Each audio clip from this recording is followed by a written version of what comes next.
Hello, hello, friends. Welcome in. Happy Friday to you as well, Sketchy Mustache. Thanks for the 300 biddies first in. Hope everyone is all right today. Welcome in, friends, to another episode. Cook with Kate. Happy Donut Day, Samovar. Oh man, how did I miss that one? I heckin' love donuts. Drop the ball. Tisk tisk. Simply Mariana, hello, welcome in. Hello, Lauren as well. Ampsand, yeah, we're gonna miss the hummingbird feeder. Except my brother does have one set up, so they should have little birdies too, so all good. Other than that, guys, I'm feeling good. The sun just came out. The fog is kind of burning off here on the West Coast. I think it's gonna be a great day. We're gonna do some grilling. We're gonna do a little bit of baking today, our dessert. And it's just gonna be a delicious meal. We're pretending we're going to Jamaica today. Jamaica, man. It was so weird when I was trying to do the stream title today, it wouldn't let me put Jamaica in the title. It's like, nope, we can't do this, not allowed. I was like, okay. You had a donut yesterday for the first time in a while, yum. What kind? And Luna had a doggy one? That's perfect. Yeah, I was like, maybe it's the jerk part of the title, but no, it was Jamaica. Because not everyone knows where jerk chicken comes from, right? So I tried to put that in, nope. I guess they changed things a bit. Okay, I'm just gonna put a couple of these things away and then we'll get started because it's distracting for me. Get it cleaned up. Yeah, wow, right?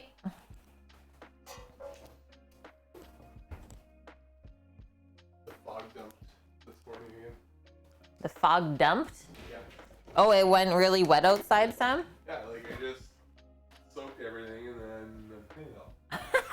But the water from the fog is definitely salted because egg has like a salt crust on it. Oh, interesting. So when the fog burns up here, it kind of just leaves a little drizzle on everything. And Sam is saying it leaves like a little white film from the salt water going into the sky. That's nuts.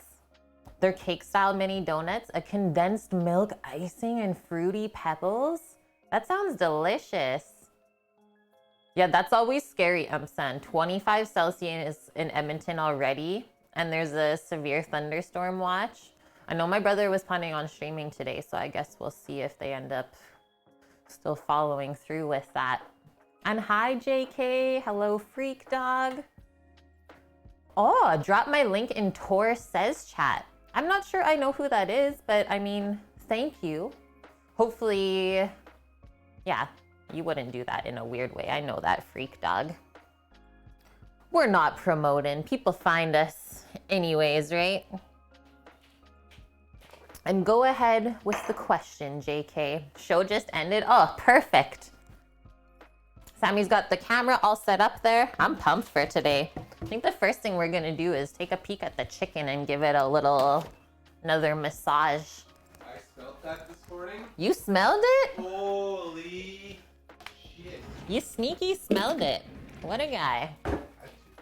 Hello, Sap. Hello, hello. Yeah, eat first. Okay, a couple knives to put away. I had a 9-hour sleep last night, guys. Ask me if I feel rested. I'm feeling so good now. Had my fruit and veggie smoothie already. Lots of energy to keep us going. Sam's wafting the chicken smells at me. Yeah, good sleeps. How is your sleep going, Lauren? I know you said it was kind of messed up. Kind of, yeah, no, I'm getting it.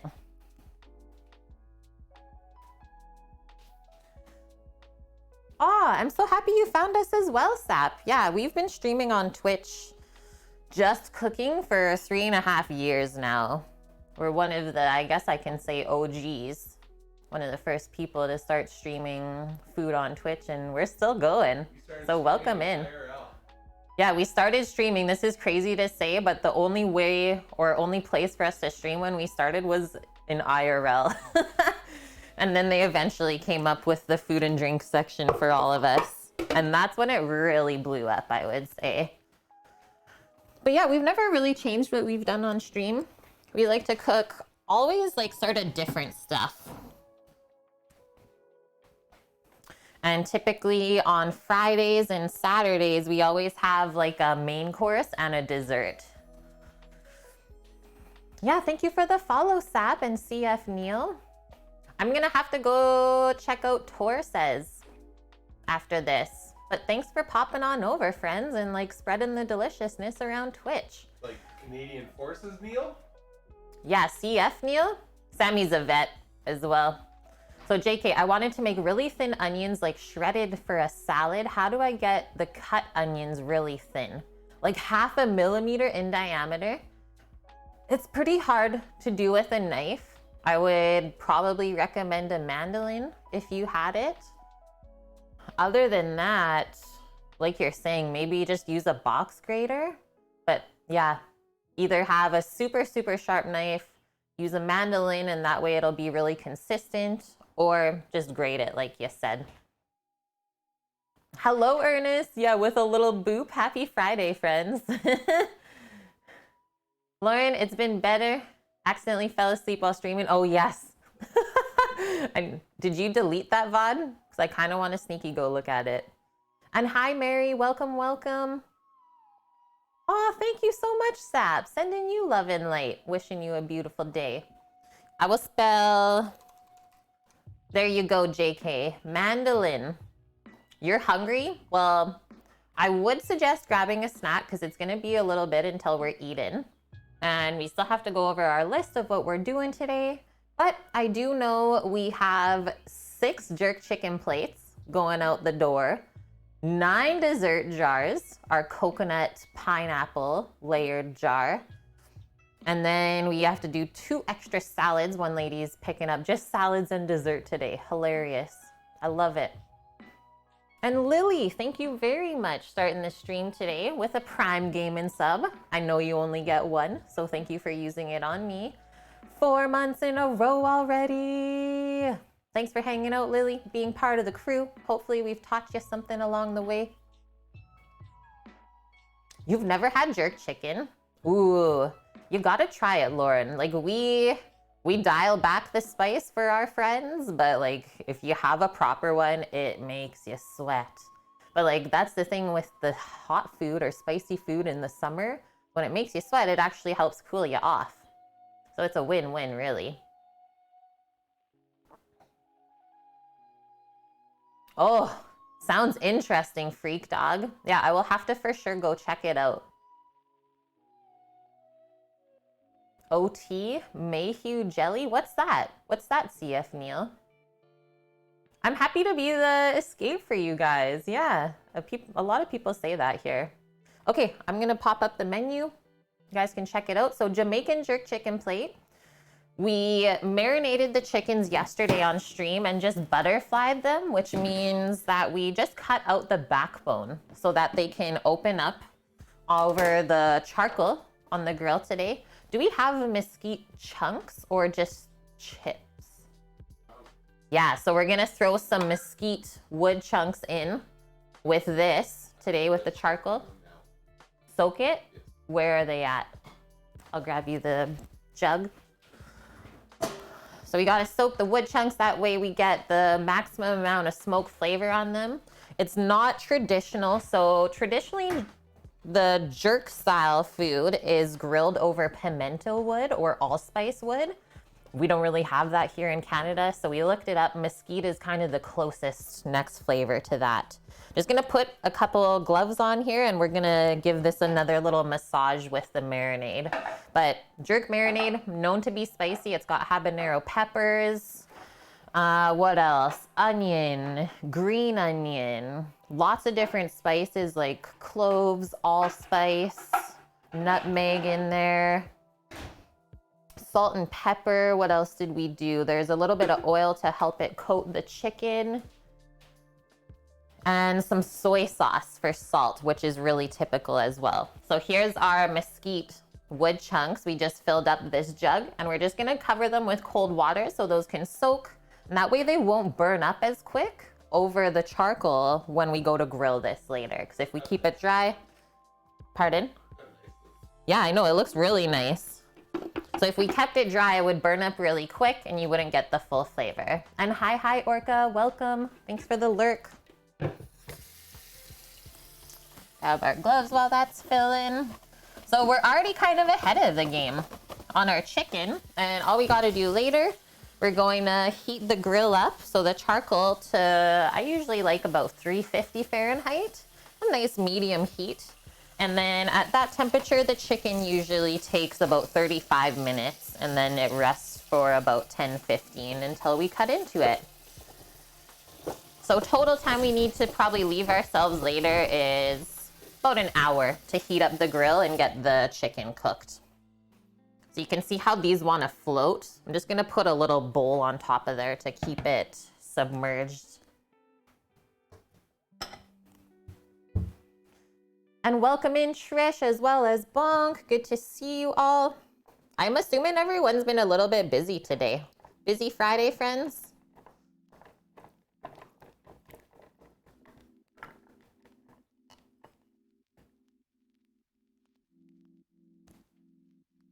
Just need a hand towel as well.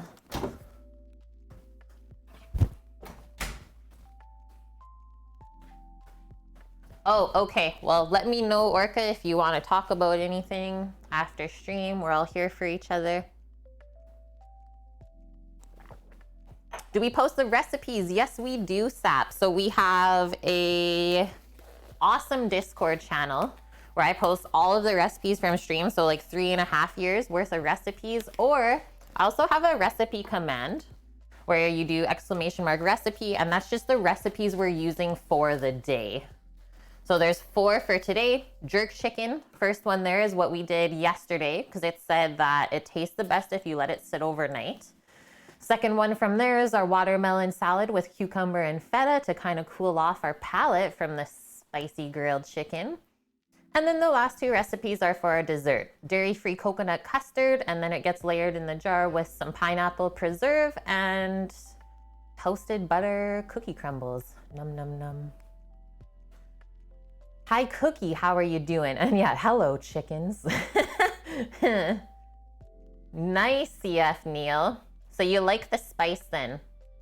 Oh, Trish is working in the garden. Sounds great. Yeah, check this out. Like, it just totally soaked in on the underside where we rubbed it. Like, remember how much extra marinade was in here yesterday when we put it in the fridge? No, that doesn't exist anymore. The chicken's like, thank you. Thank you for this. Yum. And yeah, you don't have to rinse off the marinade later on. No. All of that stays on, makes such a nice crust. I think I'm actually gonna set them in here. Oh, there's that piece of glove from yesterday. This side down. Do it this way instead. That way it'll just kind of sit in that goodness and we'll pop that there. I don't want to be a jerk. I know, custard without dairy. It's just coconut milk, Chase. I know it sounds weird, but we're just using coconut milk for the ultimate coconut flavor. So those are gonna go away. And then all we're gonna do before they go on a grill, just a little bit of salt and pepper, is there is soy sauce in the marinade. So just be aware of that so you don't make it too salty. Did you puncture all the meat for the marinade? Nope, we just did up the marinade in the blender yesterday, Strophium, and just rubbed the chickens really well with it and let it sit overnight. And yeah, hi, good to see you today. Hello to Old Style as well. Yeah, I love it. Love the jerk chicken. Okay, now we can go over our list for the day. Really not too many things going on. Nothing too hard either. But it's always nice to make a list and that way we don't forget anything and we can stay organized. the Hunter Jerk chicken. We used habanero. It's really difficult to find Scotch bonnets here, old style. So we did 1 habanero, and because we're cooking for our friends, I dialed back the heat. We did 1 habanero and 2 like big bird's eye chilies. Should be a nice kind of medium heat. It'll have the bite of spice, but it's not just gonna leave your palate like fiery, right? You can still taste everything else. Yeah, habanero Thai bird's eye, because the habanero has a nice fruitiness too, which will kind of bring in the watermelon to the dish. Yeah, all good things. So as always, I like to start with the dessert, especially if it's a layered jar, because that's gonna take time to make those layers and the couple components, right? So we might as well start, I think we'll put the pineapple preserve on first, and that way we can kind of watch it as we do our coconut custard. And then it's just a quick little toast up of some graham crumbs with some butter in the Traeger. And then those are the 3 layers in the jar. Really simple today. But I thought for having a Jamaican sort of main, definitely want coconut and pineapple to finish it off.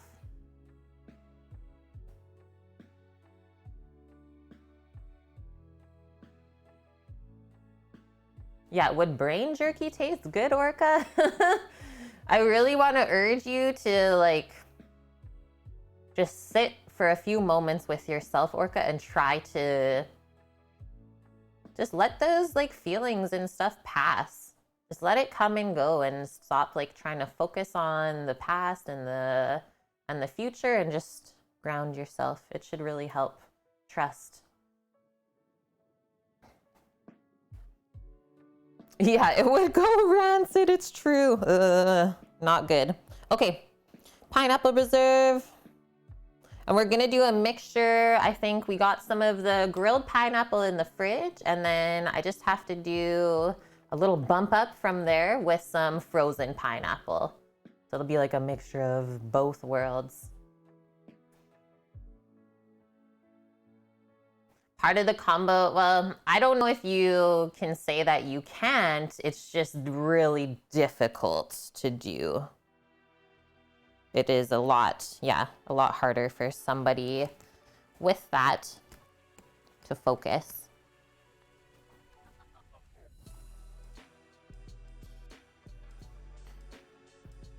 Butter cookie crumble.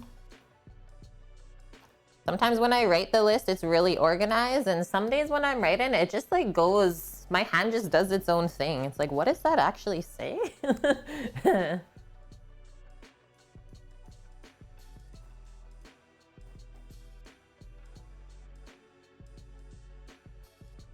Interesting, Strophium.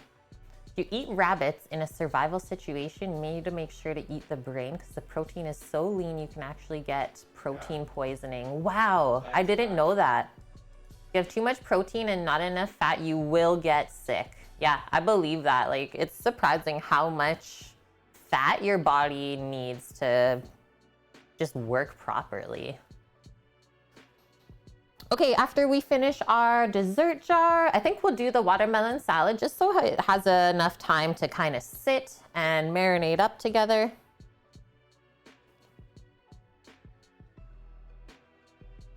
Peas and rice. Oh, I suppose I could have linked a recipe for that. There is one in Discord, but I've made it so many times before. So it's rice that you can choose whether you want to put a can of coconut milk in the rice or not. Could be nice. I think I want to. We have a lot of extra cans. And then it's not actually peas traditionally in the rice in Jamaica. It's actually kidney beans that they just call the beans peas. But I thought it would actually be really yummy if we snuck both the beans and the peas into the rice, right? And they would add a little bit of color. The peas would have a nice pop, but then the beans have like this nice kind of fatty richness. That's where I'm going. Okay, and then at the end of the day, just to get ourselves ready for tomorrow and our crazy pie day, we're gonna do a 3 times batch of pie crust. And that way it can sit, rest in the fridge overnight, and be ready for our apple crumble pies.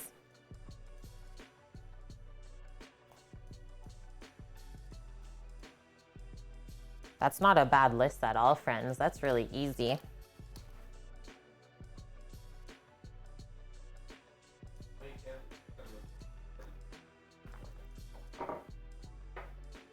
Well, if I make the same amount as last time, which was like 12 liters, I think I'll make that amount.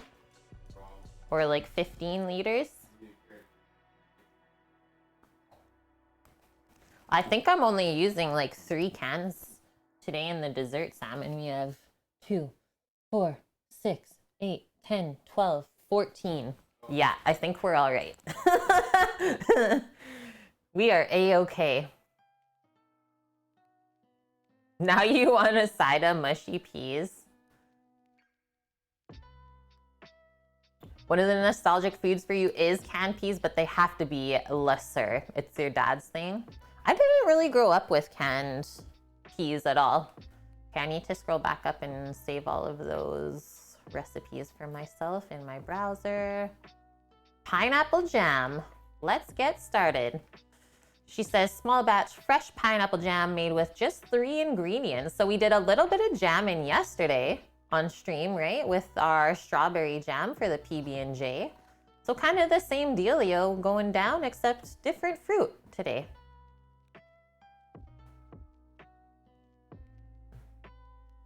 So all we need, pineapple, sugar, lemon juice. Easy peasy.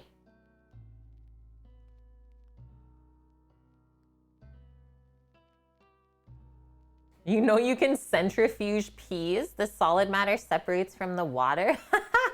In between, there's a layer of bright green lipids. You can harvest it and it's spreadable like butter. Yum. That sounds delicious, Strophium. Hi, Mickey. Good to see you. Welcome, welcome. Hope you had a good week so far.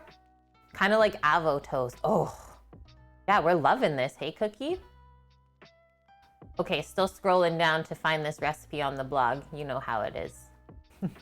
They got to tell you their whole life story as well. Not against any food bloggers, guys. I actually love this story. Some of them are awesome. So this is what she says. Sweet and slightly tart, full of fresh pineapple. Small batch pineapple jam needs no special canning equipment or even pectin to yield a delicious fresh jam. And there's no special equipment required. So she says this makes, listen to this, 48 servings at a tablespoon each.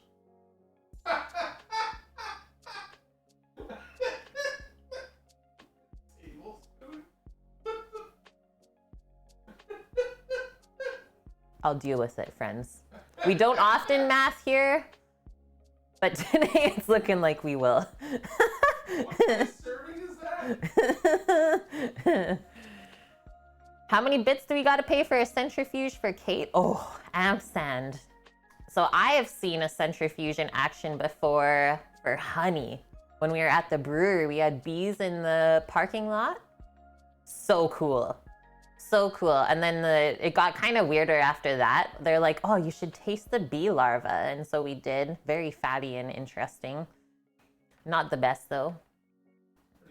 Mickey, it's been kind of okay, but getting better. Oh, well, I'm sorry to hear that. We'll send you all of the people's love and healing vibes.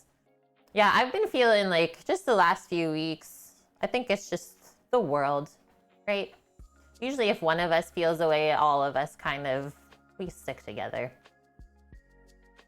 48 tablespoons is only 3 cups. Hey, thanks, Ampsand, for scaling that for me. So only 3 cups. We're definitely doubling it. I'm gonna make for sure like probably 12 to 15 jars of our dessert today. Is this a tapas blog? And yeah, the weather. Oh my gosh, Mickey. I'm so sorry to hear that. For sure send in love and healing vibes then. Your pops fell over on Monday, broke his collarbone.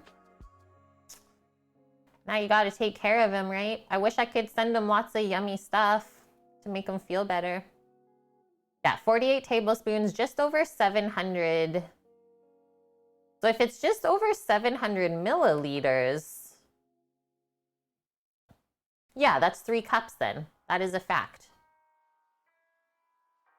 Yeah, exactly, Strophium. If I remember to one of my friends growing up, she broke her collarbone. We were playing soccer. She said, yeah, it wasn't the worst thing ever, just super annoying. That's all. But everyone is different, right? Okay, so we're gonna start with 10 cups of pineapple. I'm probably gonna dial back the sugar because that's just me. I don't know if we need 2 full cups of sugar. You can kind of play like yesterday when we added just that touch of sugar at the end when we're like, oh, it's a bit tart. I'd rather add a bit at the end than to go all the way and be like, wow, this is insanely sweet, right? Because that's the thing with pineapple. We want it sweet and tart. And hello, Nike.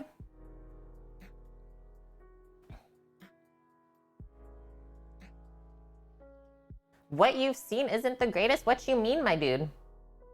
Okay, I'm also gonna get a pot out. 1 pot, 3 ingredients. Away we go. I'll use this smaller one for the preserve, and we'll use the bigger one in a bit for the custard.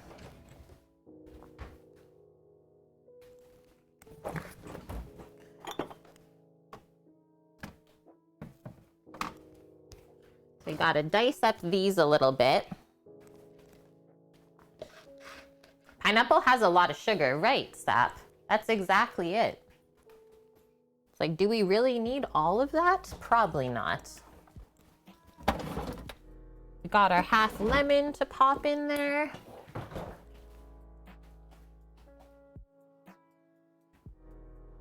Holy, that's nuts, Orca.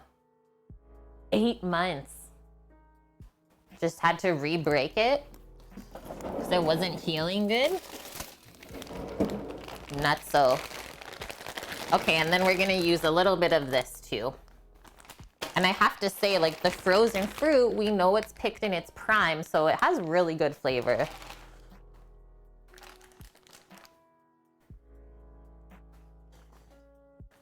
Oh, really, Nike? Yeah, I don't watch the news because it's often super disappointing. Just makes me put my head on a swivel, right? Just shaking my head. Just gonna pop this in here. And I'm gonna use this to measure. Yeah, doesn't it sound good? Pineapple jam.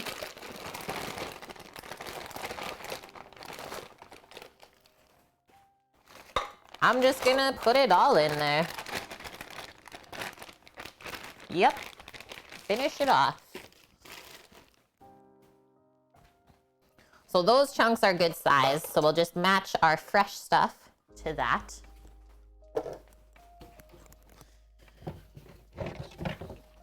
Grab a little cutting board so I don't juice up our wooden one.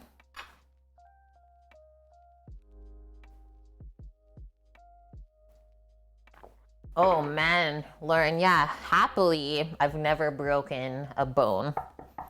I've like ultimately messed up both of my ankles playing soccer, but never actually broke them.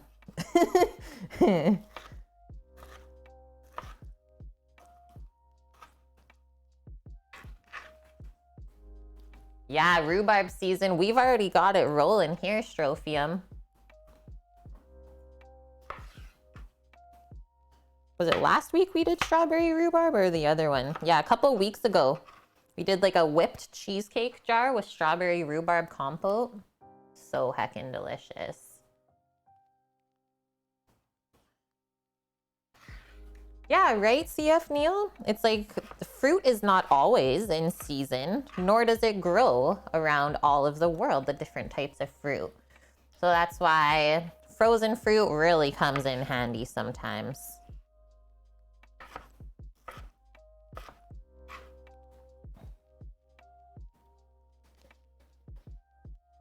Yeah, that's what we did yesterday, Sap. Just a really quick strawberry jam. It's really fun.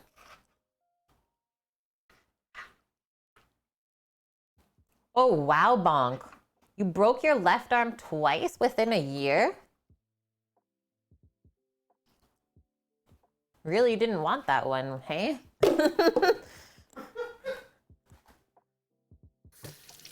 Hello, Vune. How are you? Yeah, totally strophium.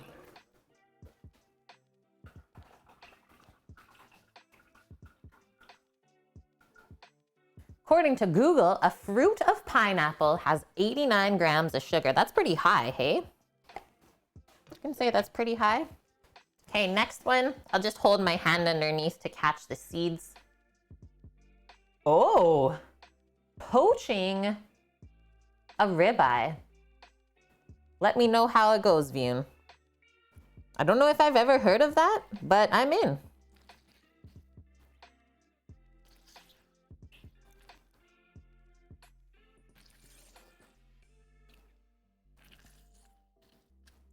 Like I said, I'm experimenting, Kate. Hey, we never bash people, right? We're all here learning together. That's why I said, let me know how it goes. I saw that sneaky seed fall. Get it down. Yeah, that's what we find as well, Sap. Like the first time we followed a jam recipe, it was way too sweet. Like all you could taste was the sugar almost and not the fruit. So after that, we're like, okay, we'll just dial back every recipe. And it's way better that way.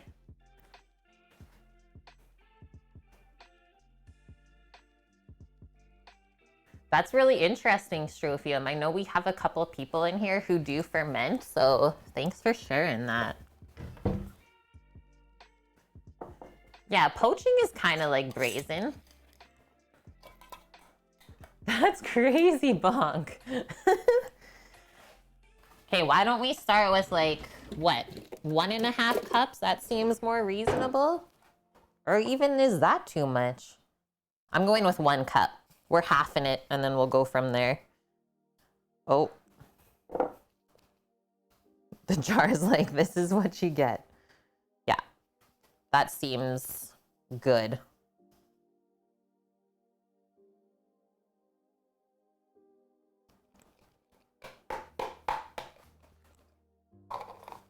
Okay, now we're just gonna pop that over to the stovetop, medium heat. Wait for it to come up to a simmer. I usually cover just to kind of get it steaming if you have some frozen fruits. And then we'll just stir it every now and then once it starts cooking. So first thing off the list, complete. That was so easy. Seriously, both Bonk and Vune broke their left arm twice in a year. Kids. Yeah, Strophium is saying if you want to use honey, use about 80% worth of honey compared to the full amount of sugar. So you even use less sweetness. Yeah, I know, Rolla. We've talked about it because the hot tub's right here, right? We need to do a hot tub stream, but instead of swimsuits, we'll go in the sous vide. Okay, cross that off, and now I'm reviewing the coconut custard recipe.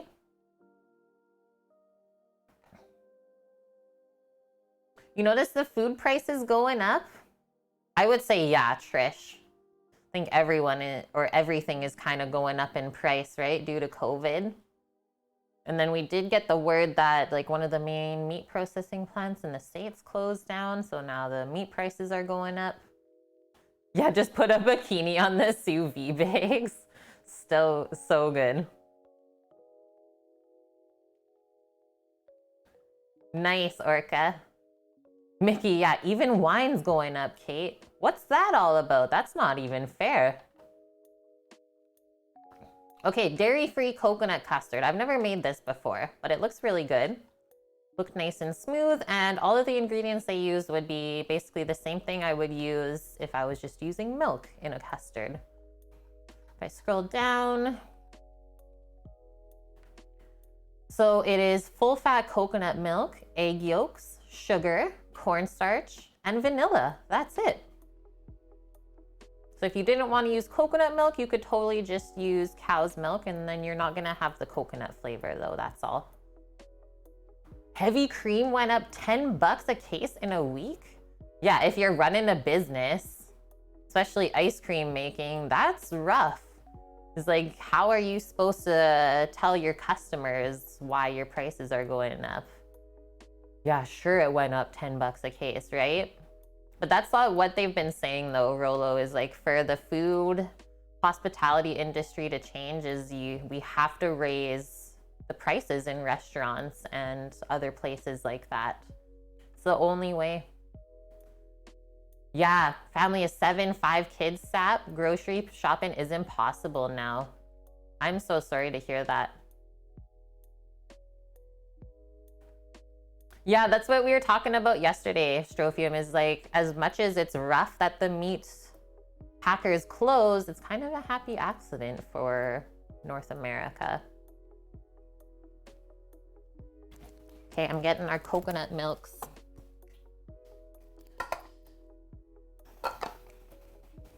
So if we're doing, what, minimum 12 jars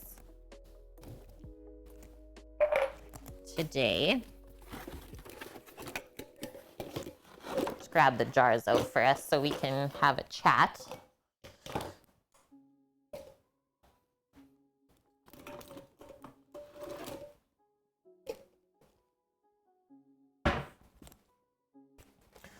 So this is the jar that we usually use when we're doing our layered dessert jars. So typically I do the like cookie crumbs or something crunchy on the bottom. And then we'll do like a good layer, probably 1-inch layer of the custard, and then a nice little topper of the preserve, a bit thinner than the custard. So probably amount of custard in each jar, probably half a cup.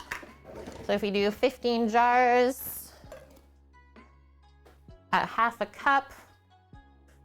Yeah, they're 250s. They're 250 mils. And hi, Silent One, welcome in.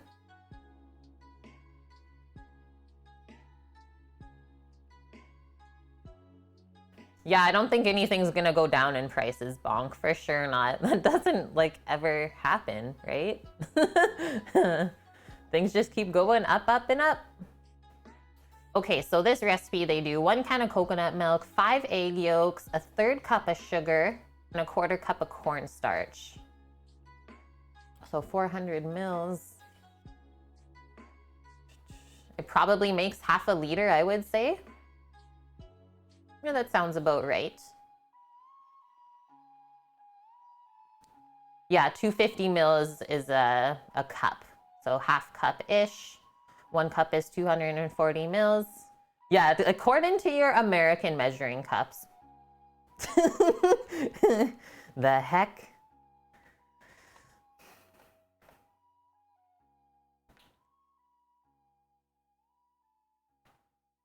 Okay, so if there are four jars in every batch of this custard. So if I times it by 4, that should give us 16 jars. So I think that'll be good. Guess who? Is it our friend from across the water? Master of Splits? Welcome in. Grunks, I blame the British for the US still using the imperial measuring system. I don't know who to blame anymore. It's just so confusing. 1 batch gives you 3 cups. No, I was thinking it would only give us 2 cups. 1 batch is gonna give us 2 cups, which is 4 jars. 48 tablespoons. That was for the pineapple jam though. We're looking at a different recipe now. Yeah, it says it serves 4, so there we go. Okay, well 4 times it. So 4 cans of coconut milk. That's a lot of egg yolks, but we got extra large eggs, right, Sam? Yes. So that's good. I know, right? I hate the recipes like that, Mary. So confusing. That's why everything is so much better when it's just measured and weighed out in grams. So that, grab our cornstarch, that's like our thickener. And then we can start separating all of our eggs. And then the egg yolk is what is going to thicken the custard, as well as the cornstarch or tapioca flour. Yeah, egg by weight, totally. Yeah, that's right, Freak Dog. Duck eggs only for you. We used to be that way. Okay, once I get everything out, we'll pop over to the stove and just give our pineapples a stir as well. Oh, I know we'll find duck eggs, Sammy. I knows it. Hey, hey, Cammy. How are you doing? Happy Friday.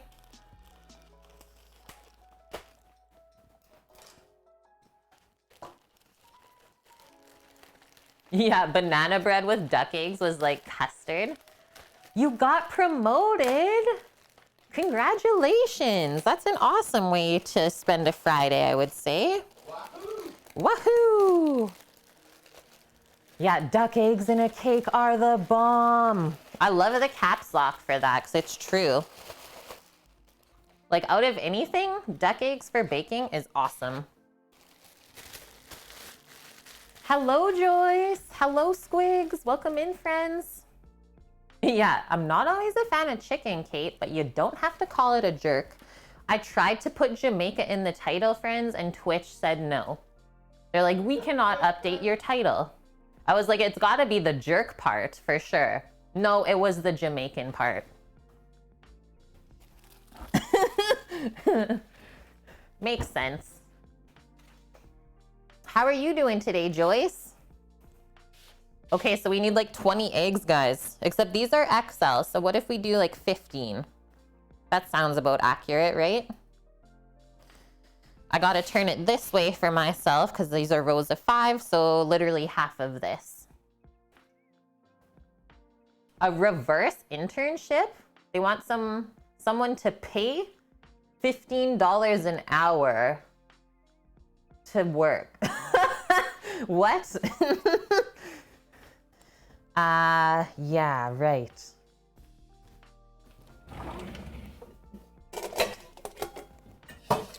Okay, so I'm thinking we're gonna need this. And then I think we'll crack all of the eggs first just into one of these.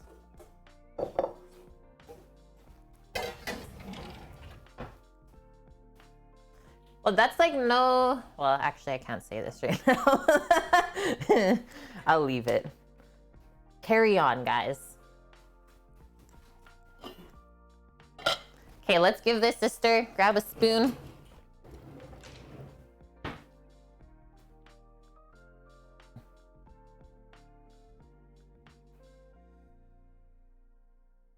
Yeah, right, Sap? Yeah, I'm so happy for you, Cammy. That's awesome. Man, look how good this is looking. So basically, if you love pina coladas or anything coconut pineapple, this dessert is for you today.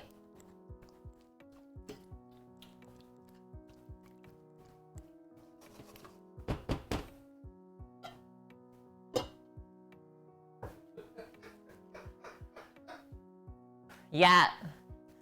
Jinx. Jinx, friends.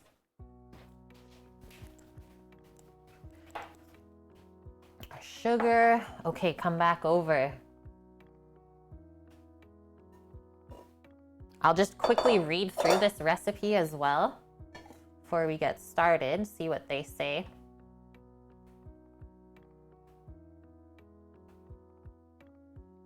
Add milk to, or the coconut milk to a medium-sized saucepan. Heat over medium-low heat.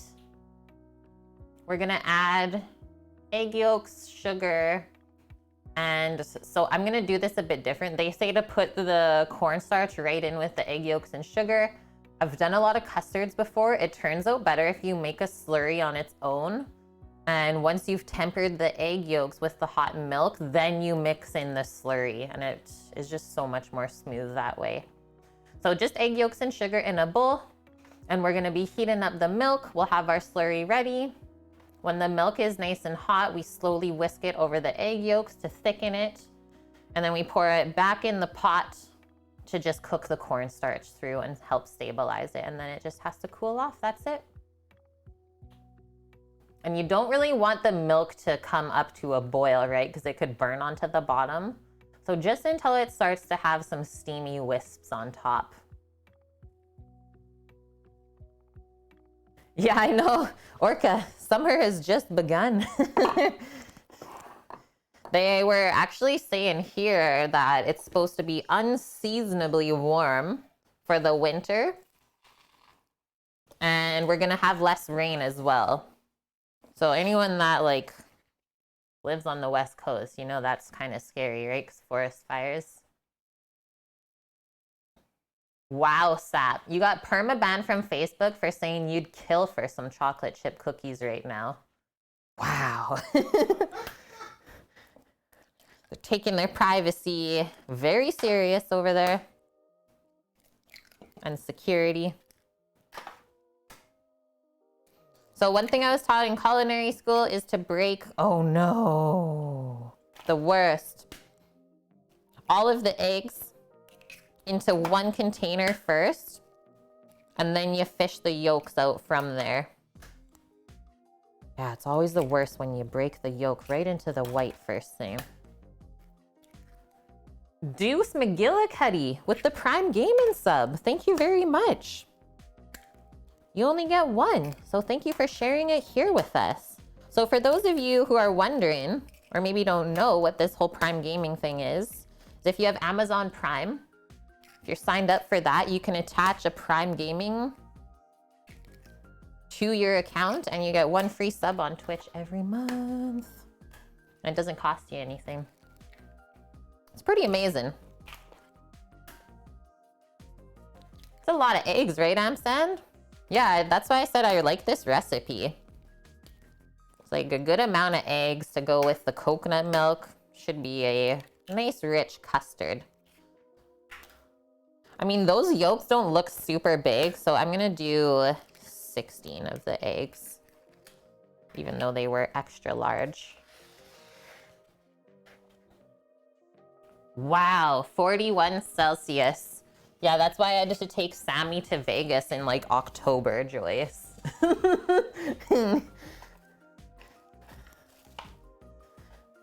Okay, now just gonna do this. Yolks go into the blue bowl. I'm gonna try and fish this one out first.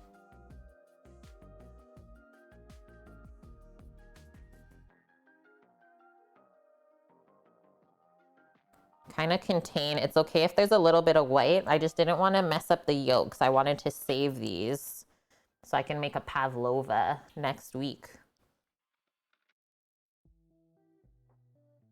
And now we just get messy with it. Yeah, Facebook, saving chocolates since 2020.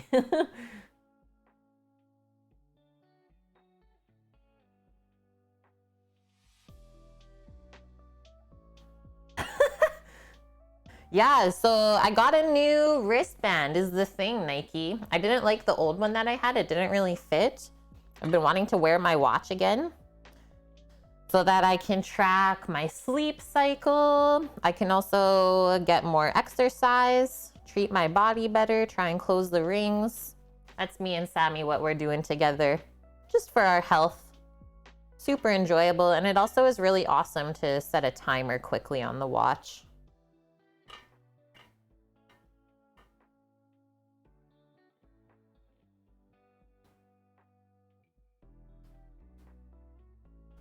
Pavlova, you've tried it twice, Night Wanderer, and not had any luck? What happened?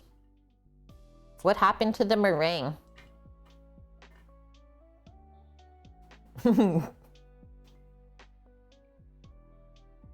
Yeah, I feel like that too. Hey, Lily, especially like chicken eggs, let's say. If you get the bigger eggs, it's just the white that really gets bigger, not the yolk. Interesting. So I just slept with the watch for the first time last night, Sketchy. I've never slept with it on before, and I have to say I didn't notice it. The band didn't like make any weird lines on my wrist or anything like that. This is their new band that's like super stretchy and it's waterproof as well. Also, it has like a built-in hand washing timer. That's insane. I love it.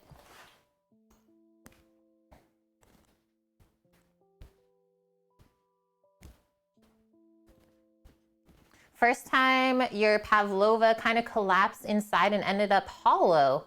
Yep, I think you're cooking it just a little bit too long. It's hard to determine though, I will say.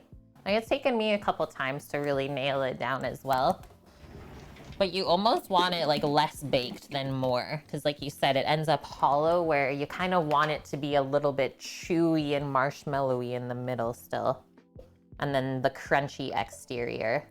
So stay tuned for that then. That's coming up next week.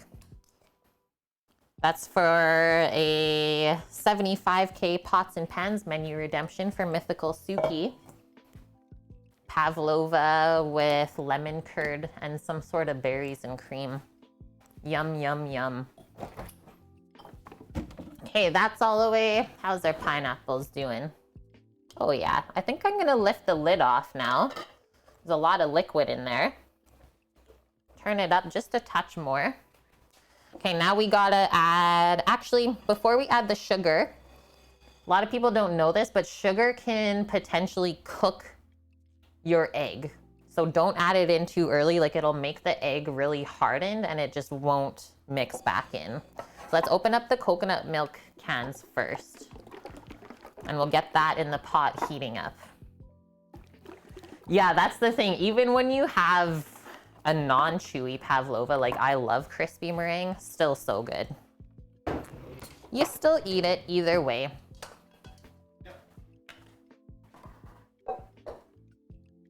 Shake the hand back and forth to trick the timer.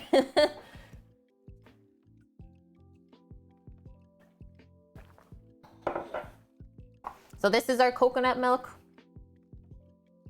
Definitely want like a higher end one for this. Like they said, full fat. Don't cheap out on it because it'll just taste weird. Oh yeah, I forgot that I need a new can opener. Sammy, you gotta put that on the list. This one, she's at the end. It's a must, especially if I gotta open a mass amount of cans coming up in the next few weeks. I can't forget that. It'll be rough.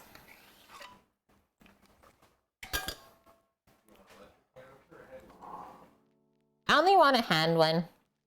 Thank you. So egg whites in the fridge, Lily, they can actually last up to 2 weeks if you keep them nice and clean and obviously cold. So that's why I didn't really have too much egg whites last week built up. I think I only had a couple. Okay, this is not working. I'm gonna run upstairs and grab a can opener. I'll be right back. Ain't nobody got time for that.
Guys, it's gotta be a left-handed people thing? I don't know. I have no idea. But I did run up and grab this one. I wasn't sure if that was going to work or not. I was just seeing. So, I didn't really squeeze that tight though. Oh. Like I squeezed that. Okay. So I'll get another one. Okay. This looks like something like this, old school style, where you really like punch it down. Yeah, money for sure, but thank you. No, I'm the lefty, ampersand, so it wouldn't work for me. No problem for him, though. Now I just have the aftermath of this Sammy mess. It's okay. I didn't want to get... I wasn't sure if you wanted the fat on the bottom of those. Yeah, I usually but just scrape it on the can. Yeah, but there was metal shavings on the top of the can, and I didn't want those to go in, so... Okay, so we just put them away then. I don't know. It's okay. I know you don't know. I don't know why it didn't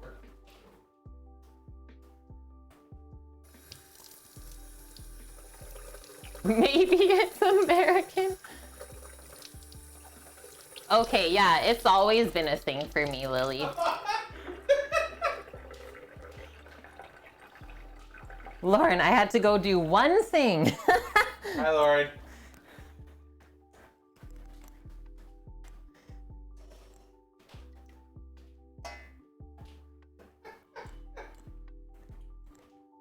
We're gonna scrape out the goodness.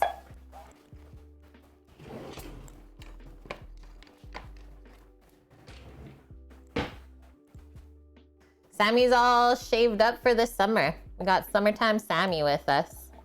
Like a tea of rich mahogany? Mesquite, you mean? Yeah.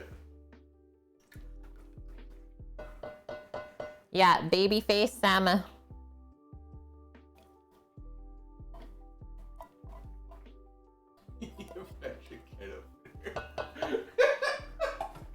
The metric can opener. Oh, I think there might even be leftover, but that's okay.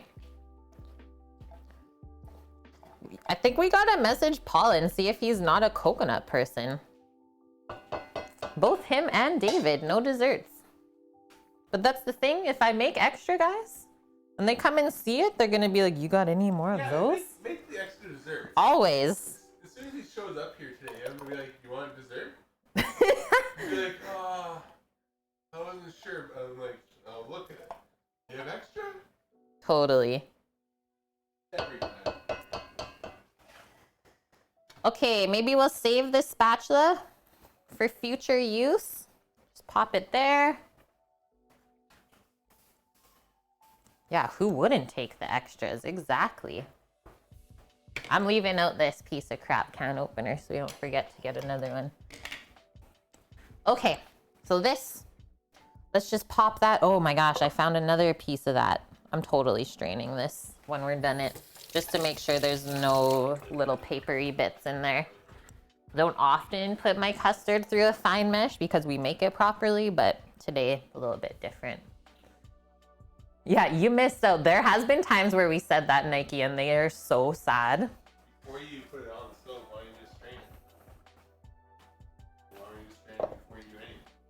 So you don't have to strain it. Good one.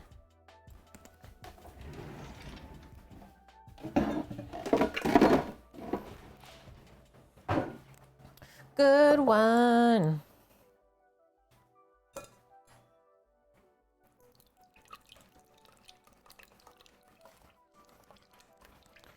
Just to make sure there was no papery bits from the can opener, friends.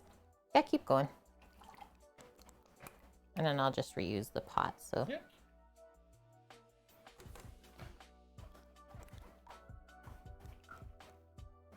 Oh, that's really full. Why is it not going down no more? Because it was full. There was nothing in it, even.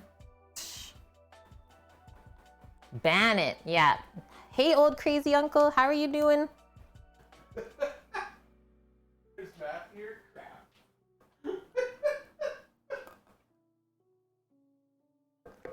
Don't worry, we got good mathematicians here. We don't have to do much. Yeah, we don't often math.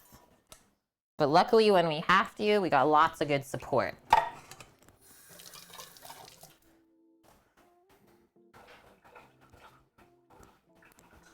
Okay, back into the pot. Look at the pineapple cooking down. Pop this on. medium heat. Yummies. Just go grab the spatula so I can scrape all that. Yeah, we won't be ordering that one again. And if you guys wanted to know, that one was a Starfrit. Usually Starfrit is pretty good. We've had it since we moved into here. That's fair. It has opened quite a few cans. I mean, probably the next opener we're gonna get is the table one for the truck, Sam.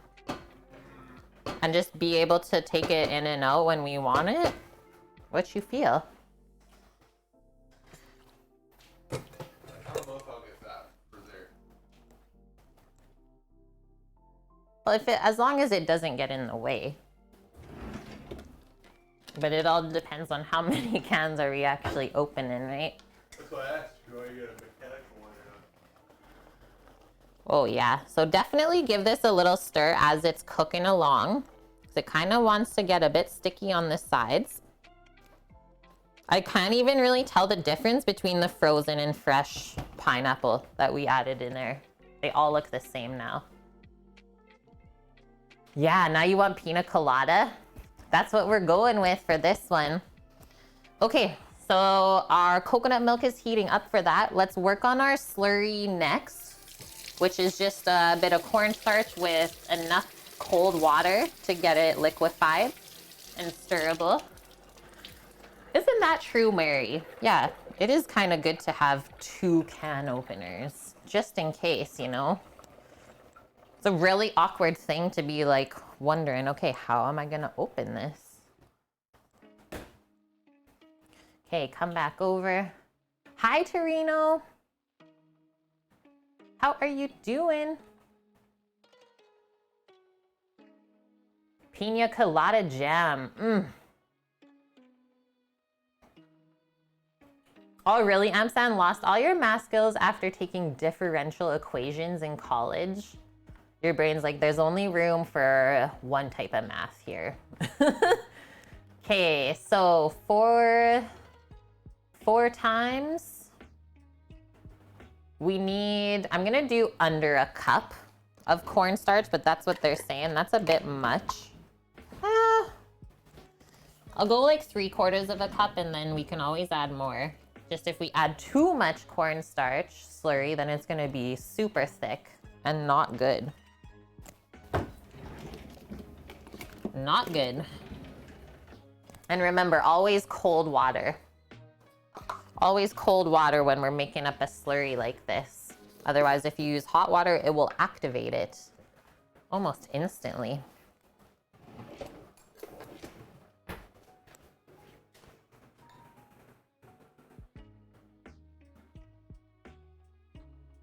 Yeah, one for the house, one for the camper, Mary says. Oh man, that's where I literally stopped going to uni, Lauren. When I had to take stats and economics, I was like, I completely cannot understand this. This is not my future. And so I started cooking instead. Happy that I pivoted.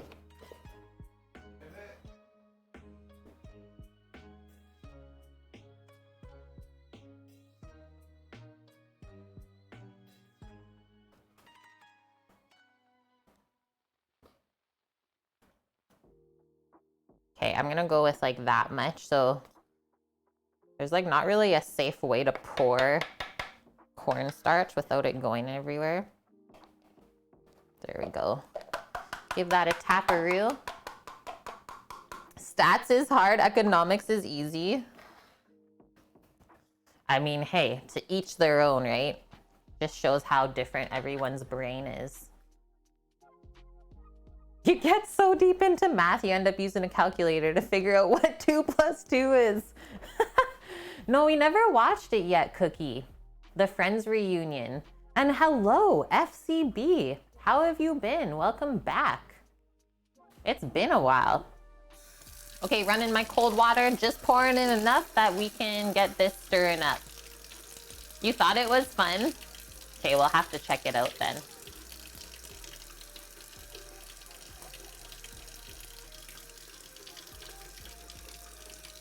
We have honestly like such a smart community. I'm really proud of all of you guys. I really am.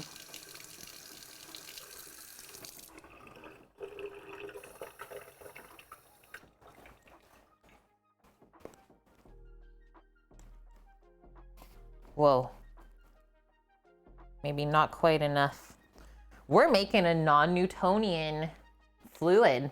Big words.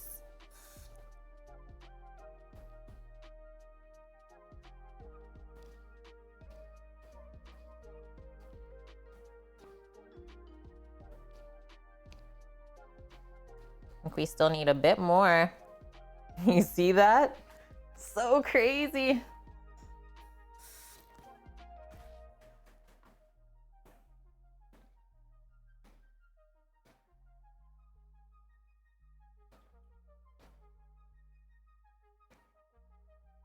Yeah, chat is big brain energy, that's for sure.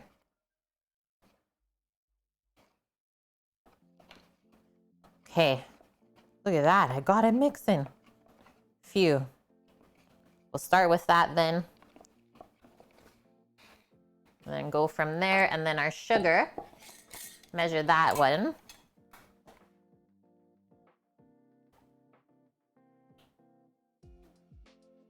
So 1/3 of a cup times 4. I think I'll just go with the 1 cup as well.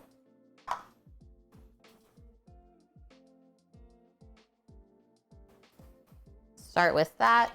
Can always add more later.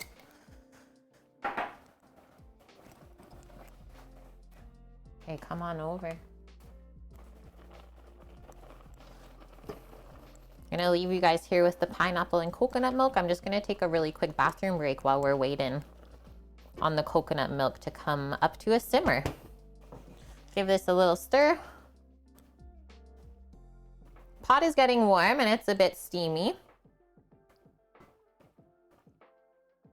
Smelling good too. Coconutty. Okay, I'll be right back. Hold tight. And hello, Viking Oreo. You're recovering from surgery in the hospital? Well, we've been doing this all day, but we're sending love and healing vibes across the internet. Hopefully it makes you feel better. Wish I could send you lots of yummy foods too. But thanks for sharing, and yeah, great to see you today. Hope you get on the mend quick. All right, BRB.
Okay, I'm back, friends.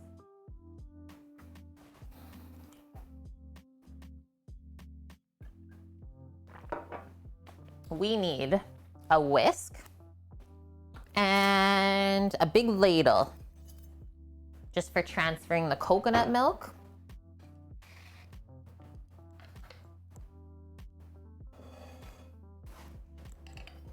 Getting myself set up here. Bring our trivet over. Just gonna pop some eggs away for now. Create some more space, and away we go. We are crushing today so far. Really doing well.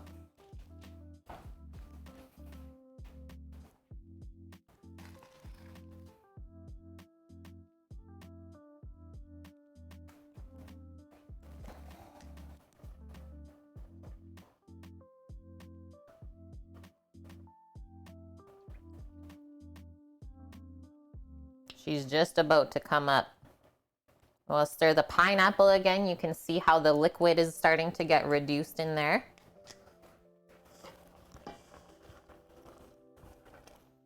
But it's gonna get to the point where it gets really nice and syrupy, right? So as this continues to cook down, we need to turn down the heat slightly, right?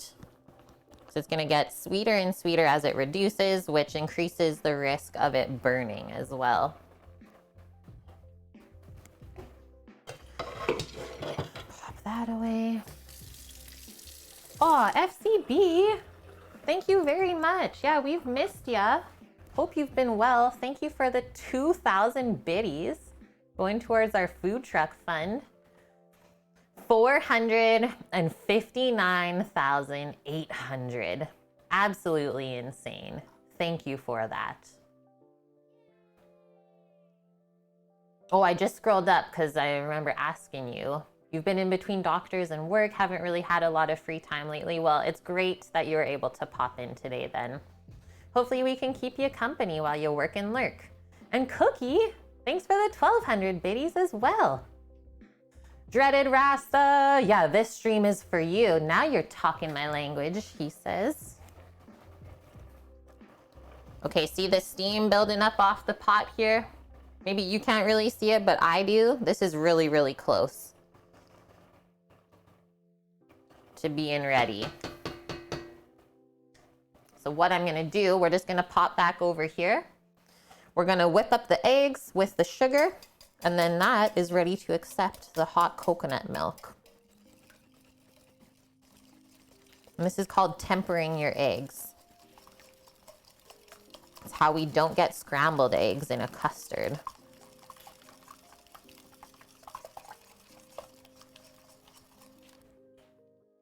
Sammy, thank you for gifting this sub to Dreaded Rasta.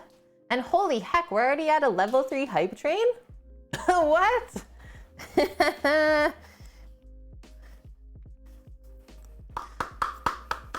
So if you're new here, we typically have a Lego hype train running, but it's all packed up because we are leaving this space at the end of the month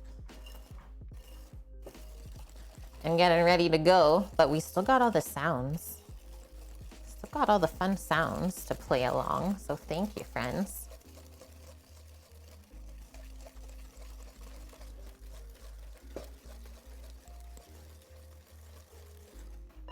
Oh, this is a different one.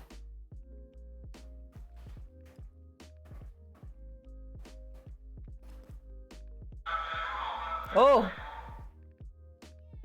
They're on the platform still. What else is there? It's like we're in Europe. Amazing. Mary, thank you very much for the 500 as well. All right, I'm bringing our coconut milk over. It's scalding warm, so we can see there's just a little bit of bubbles. It's almost ready. Almost there. Didn't need that. Nope. Good thing there's more where that came from. Thanks. I'll grab the little bit bigger one. Oh, man. Hype train's derailed, see? Oh me, oh my. Platform 9 3/4. Yeah. Thanks for that, Cookie. Oh man. Okay, so it's a 2-person job, or you gotta be good with both of your hands here. So one hand is whisking, while the other hand is putting the ladled hot liquid in. Do the subs go in the food truck fund? They don't, Tomza, so that's just for bits. Just for biddies. Well, everything goes into the food truck. But yeah, everything is going into the food truck. It's true, Sam. Bits, donos, ad revenue. Our life is the food truck. Yeah. You can go a bit quicker. And so we just put in the hot liquid nice and slowly at first so that, like I said, we don't end up with any scrambled eggs, because then you're not gonna have a thick custard. You're gonna have milk with floating scrambled eggs in it. I almost said flambled eggs. Mary, thank you very much, friends, contributing to the food truck fund. I always feel so spoiled. But I love that we can bring you along on the adventure, like, the whole way. Yeah, that got derailed for sure, Sammy. We need 4 horn honks. Thank you. This is looking really good. Okay, now we can start to go quicker. So once it starts to look a bit more pale, you can start to really pour. As long as you don't see any lumps forming, you're good.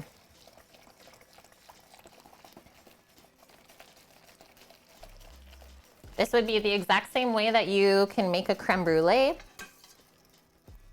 Thank you. And yeah, reserve the pot because we're gonna be pouring back into there.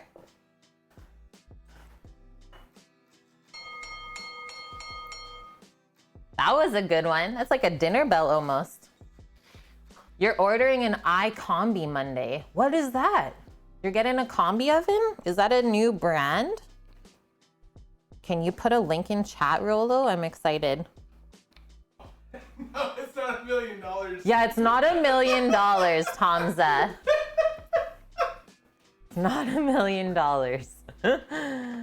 I know, it sounds like a new Apple product. The Coostard.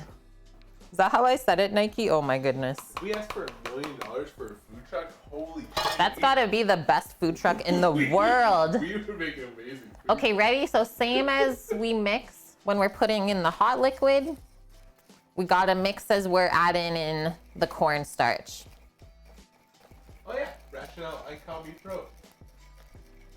Oh baby.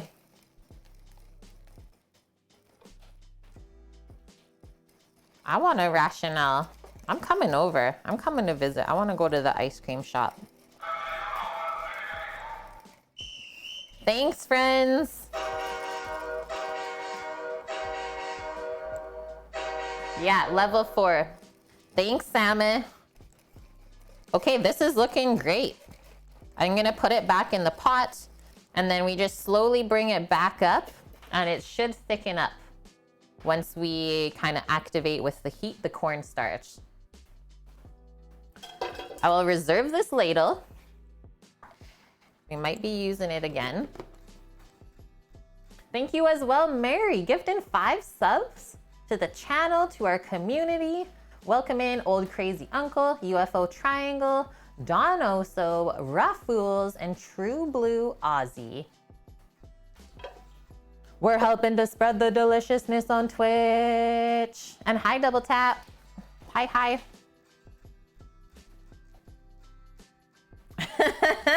Yes, Bonk. Thank you, Lauren. 500 biddies as well. I think Space Jam was one of my favorite movies as a kid to go to the theater to watch.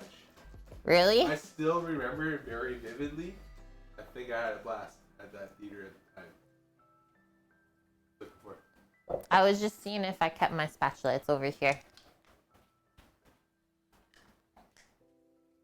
An iVario, it fries, boils, skillet fries, and you can set temp of the areas of the grill. Looking it up. Sammy's looking it up.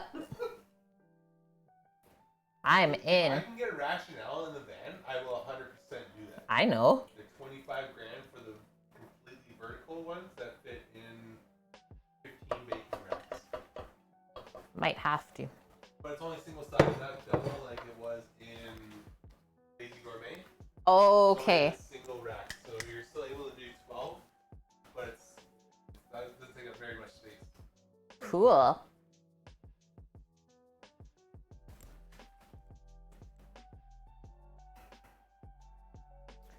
Did we? Okay, so I thought we finished the hype train, but then Lauren kept it going. What? No, we hit level 4. Oh, I thought we just Mary. finished it.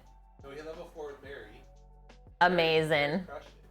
Amazing. And Daniela from Italy, welcome in. How are you doing? Okay, we're going back over to the stovetop.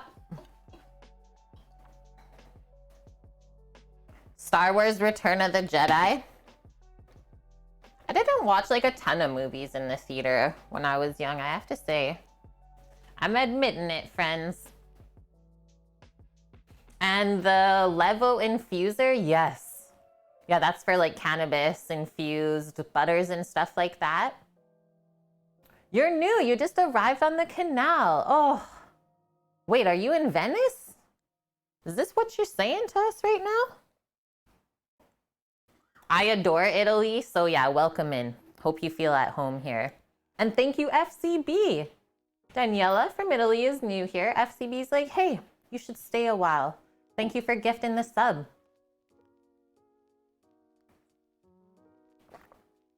Yeah, level 5 with 80 viewers, inconceivable. Okay, let's give our pineapples another stir-zy while we're here. And then once this comes up a little bit more, we're gonna keep kind of keeping our eye on it, stirring it along. If you've ever made a custard before, you know as you thicken it in the end, it likes to stick onto the bottom of the pot. And this is my job now, Tomza. So really happy to say that over the last 3.5 years, we've built up our community to the point where I don't have to work as hard as I used to, because yeah, to get to this point, we basically worked 7 days a week for 3.5 years straight. But I knew it was something that I really wanted to do. So I just kept my head down because I knew we would be able to make it work. So we are currently making the transition to become private chefs and starting our own business.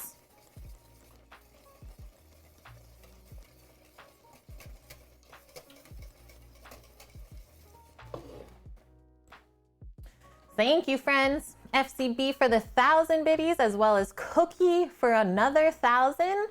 Absolute insanity. Guys are freaking me out right now. We got the level 5 and we got the new emote and it's a pupper. Okay, for sure we need this. Yes, friends, we did it. Thank you very much to everyone who contributed. Thanks to everyone that is currently watching. We appreciate all of you. Mary, boom. Boom. Sassy Cute is your go-to chef for questions. Wait, did you share the link? I can't see it. Did you just PM me, Freak Dog? I'd be down with that. Okay, keep this moving.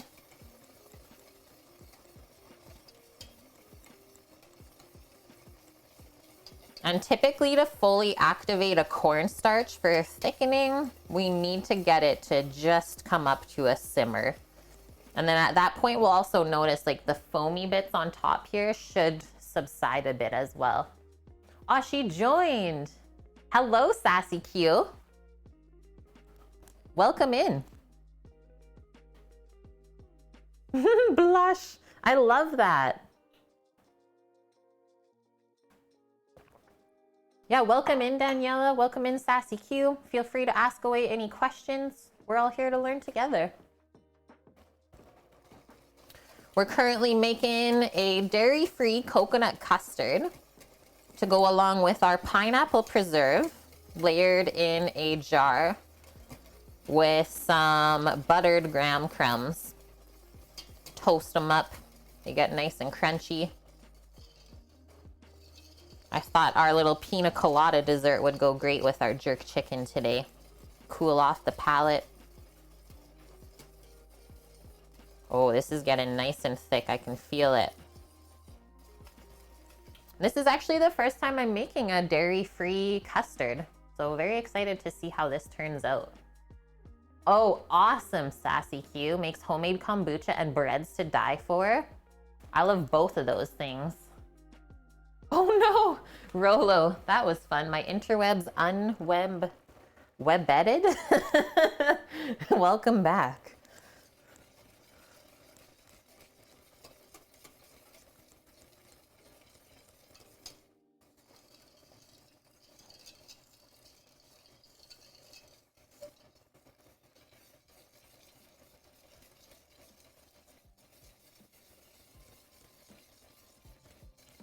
Oh yeah.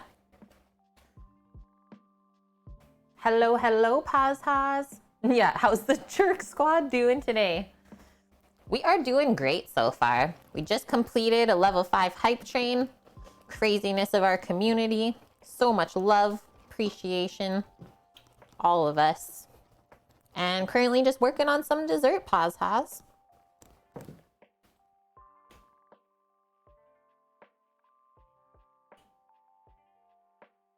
Thanks for posting the menu, Orca. So yeah, Radio Sunshine. We're doing a Jamaican grilled jerk chicken plate today that has watermelon feta salad on it and some rice and peas, which is traditional Jamaican. And then our coconut custard jar. So this pot is our coconut custard. That's our pineapple preserve. And we still gotta make the butter cookie crunch. Oh yeah. We're getting there. And then one other thing is when your custard cools off, it's also going to thicken up a bit more, right? So keep that in mind as well. I know we're getting really close here though. I can feel it and I can also see the sheen that we're starting to get. So I think it was good that we didn't do the full 1 cup of the cornstarch.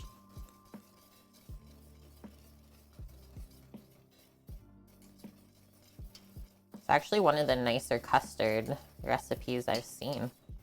Good ratios. Yeah, look at that. Foam is subsiding.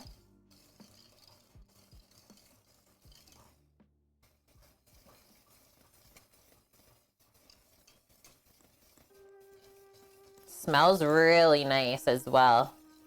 And I like how it has like a little kind of beige hue to it. Thanks to the egg yolks. I think we're good.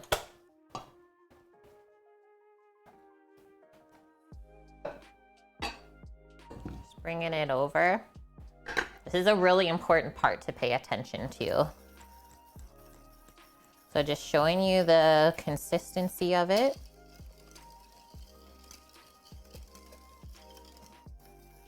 That looks great. I'm just gonna grab a spoon so we can taste it. Make sure that we cooked out the starch flavor from thickening, and it should coat the back of a spoon really nice. Charlie Sheen custard? Hello, Pisces. I am also a Pisces. High five. No, don't paint the ceiling beige. That's the worst. It'll take away all of the light. It'll suck it in. Look at that. Man. So now usually what I do, just let that finish dropping off, is if you can swipe through. And it kind of stays clean. You know that it's going to thicken up perfectly. That's delicious. I'm really happy we didn't add the full amount of sugar as well. One more thing to add. Best part, vanilla. It needs it too. It'll combine really nice with the flavor of the coconut milk. And I'm not a fan of when things taste like artificial coconut, because that's a bit too strong, right?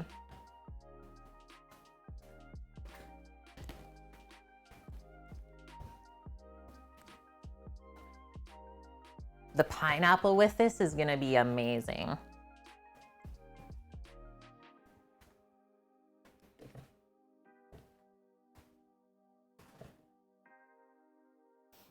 So let's do a couple teaspoons worth.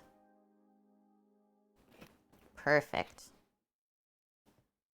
And we use a vanilla paste here, vanilla bean paste. So it's pretty much blitzed up vanilla beans with a bit of sugar and alcohol. Really nice. Mix that in. I've already tasted it once, so the vanilla can't make it worse, that's for sure.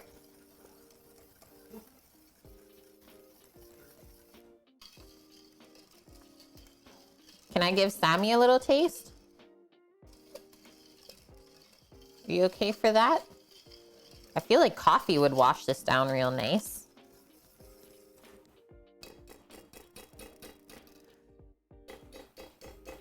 Okay, and I'm gonna show you how to properly cool this off so we don't end up with a film on the top.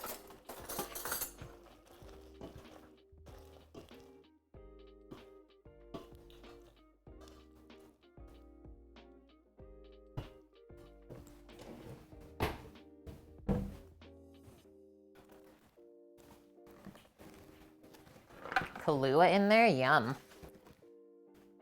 That's really good, hey? That's really good. It's so smooth. Like, I think coconut milk's almost better than cow's milk for custard. That's really good. Oh, coconut rum would kill this, Orca. Be so good. Okay, so when custards cool off, you can already see it forming, right? The kind of matte little layer on top. So to keep that from happening, because it's hard to mix it back in, we just put right on the surface a layer of our plastic, our food film. And don't worry, it'll still cool it off. Just that's how we don't get the film on top. A nice, perfect coconut custard. Hi, Papa. Huh? No. Are you good, Papa? I know, she's up early.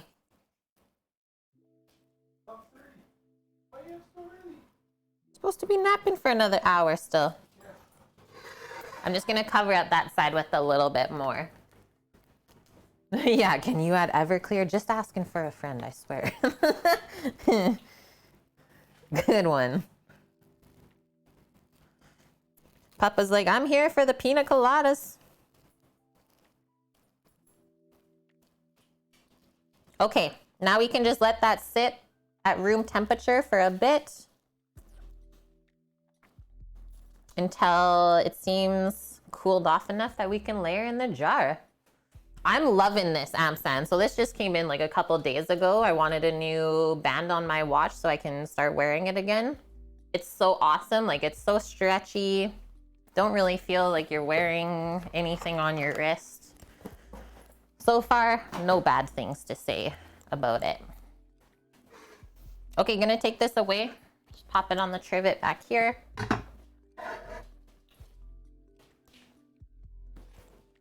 A challenge cook for poshers. I don't think I would do that, Orca, just because she has way too many food allergies.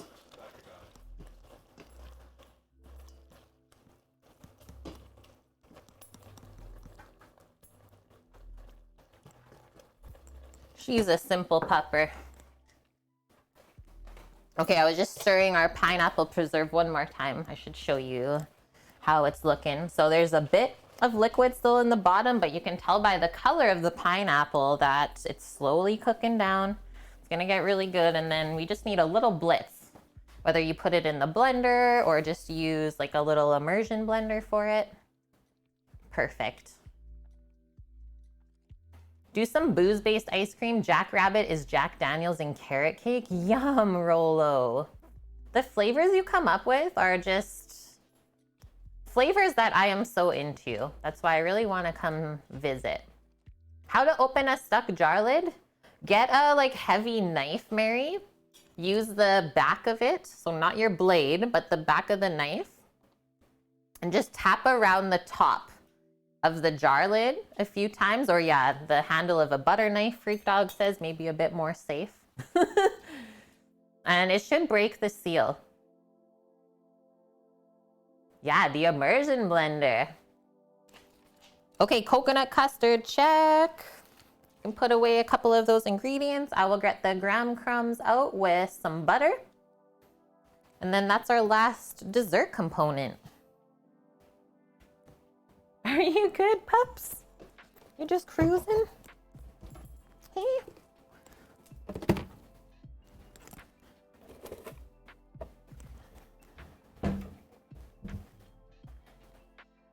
Oh yeah, welcome back, old crazy uncle.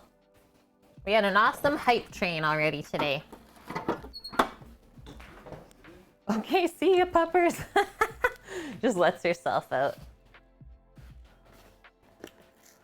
Yeah, grab a saw. Let us know if that works, Mary. Okay, come on in. And actually, okay, Sam didn't cover the Traeger. I think I'm gonna turn, is it raining now? Yeah. Of course it is. Sunflower. Okay, just West Coast. I'm gonna turn the Traeger on. I don't wanna heat up the oven today, so same thing you can do in the oven.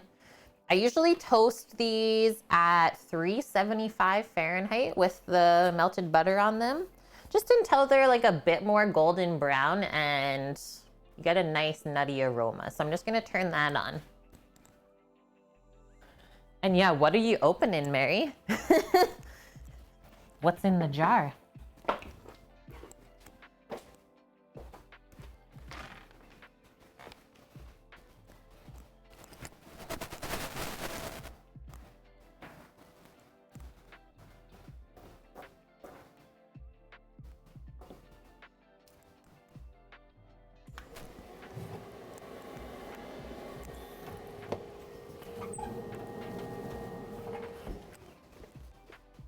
It has begun.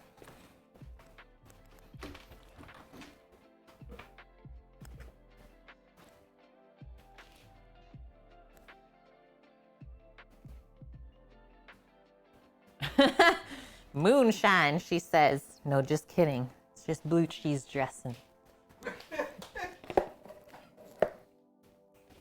Those crazy Alaskans.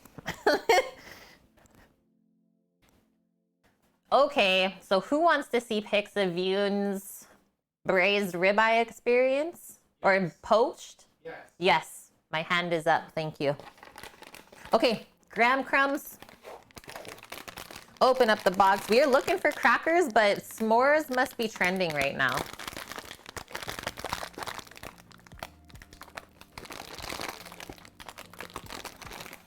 I guess we're not getting into it. Friends, how do you open a plastic bag? You cut it. Hey, turned out good. Well, shit. Okay, I need to go see this right now. You cut it.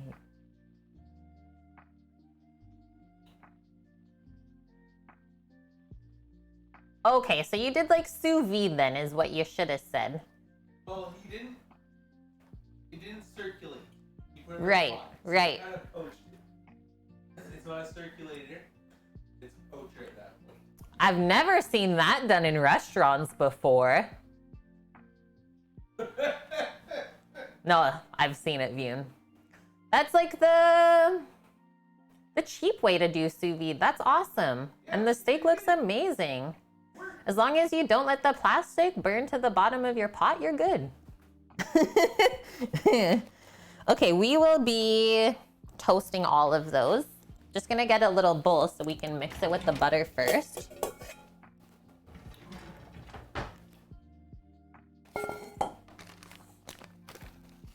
I love that you experimented as well, Vune, and thanks for sharing the end results.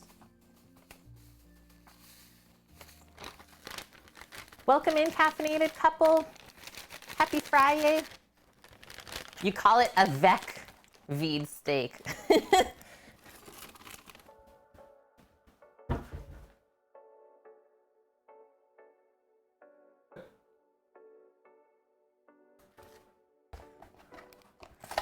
The texture is different. It's more solid without being tough. Mmm, that sounds good. Okay, how much butter for all this? Maybe all this. We're putting Chef Mike to work first in. Yeah, Mrs. Bot, not allowed to open anything. It always tears down the sides or spills. Just a mess. Your mom used to keep the cookies, the graham ones. Never knew what they're for. So good for s'mores. Yeah, definitely a metric can opener, we can say. You're hilarious, freak dog. This pineapple preserve is looking so good. I want to show you guys in this camera. She's almost there. When the bubbles from the sugar start getting bigger, Did you smell that pineapple steam, by the way? Torino, thanks so much, my dude. Gifting the tier 1 sub to Amsand. Amsand's been part of the crew for a long, long time. But thanks for gifting the sub to them. Salisbury steak. That's a classic, ain't it, Cookie?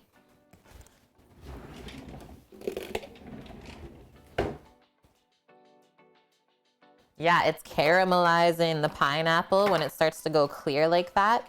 So I think we'll use all of this butter melted and tossed into there. Yeah, Baku. We're watching the FP tonight after stream. Boys are in Azerbaijan. I'm excited. It's been a couple weeks since the last race. That's what woke Sammy up this morning.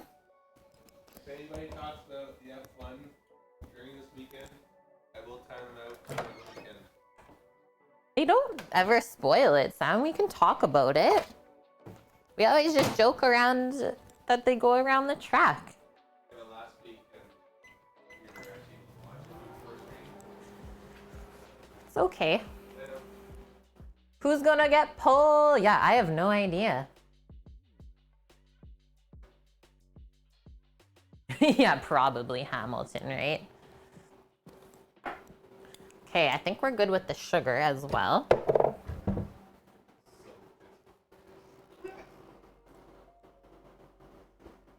All I can say is I always feel so bad for Bottas. Like, he literally always gets the crap end of the stick.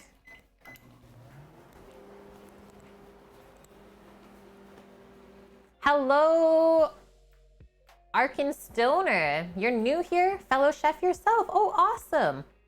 Right now we're just doing some butter, like graham crumbs for a layer in our pina colada dessert jar. We have our pineapple preserve cooking away on the stovetop, and we just finished off our coconut custard. Doing a couple new things today. I thought it would be a great dessert to finish up after a jerk chicken plate.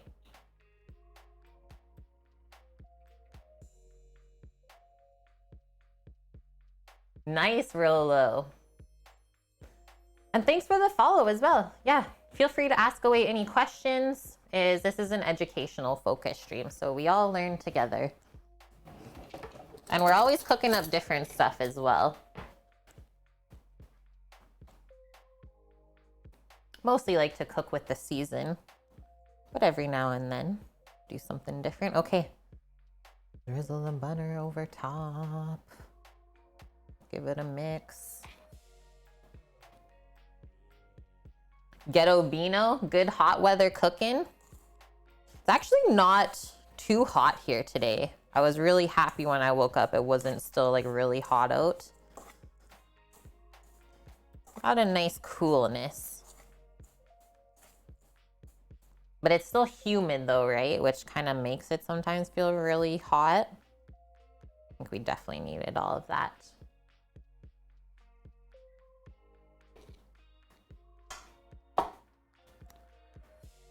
Oh man, pineapple's really, really close. It's like very scant amount of liquid left in the bottom there.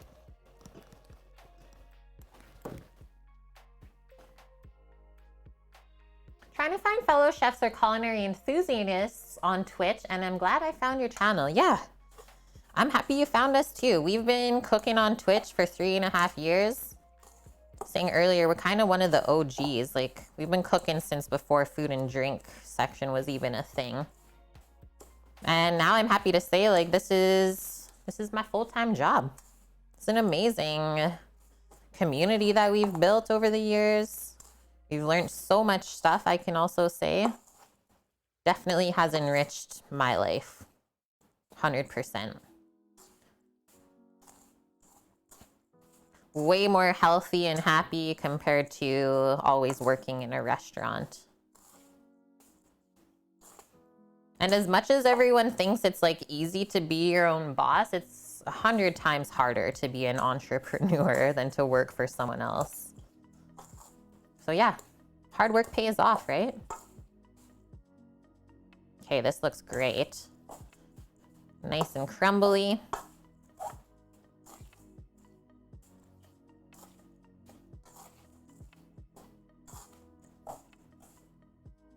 All right, let's get a sheet pan and then we'll just line it with a little bit of parchment. It'll be easier to pour off than if we used a silicone.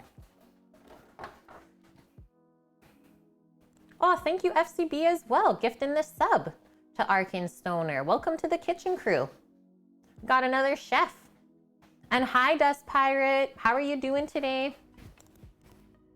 Hello to Swilliams as well, our fellow Canadian. Yeah, hardest part about being your own boss has been firing my employees. Yeah, you can't just fire yourself, right? If you don't do it properly. You're fired. Okay, see you tomorrow. Yeah, Sam gets fired daily, chat. You know this. Sometimes chat even fires Sam. It's true. It's true. Yes, exactly it, Vune. As hard as it is to like discipline yourself, make sure you keep pushing forward. It's still better than being told to do stuff from somebody else. And I think it's also helped Sam and myself like find purpose. Our purpose is to spread the deliciousness. That's all it really comes down to. Last time you got fired, Rillo, you bought the company. Boom.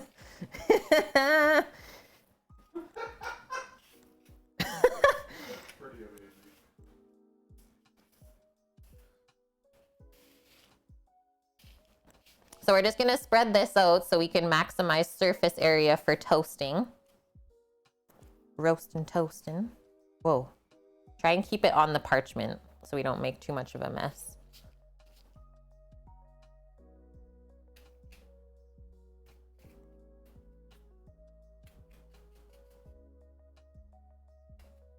Okay, and we got the oven at 375 Fahrenheit. This will probably take like 5 to 7 minutes, maybe maximum 10.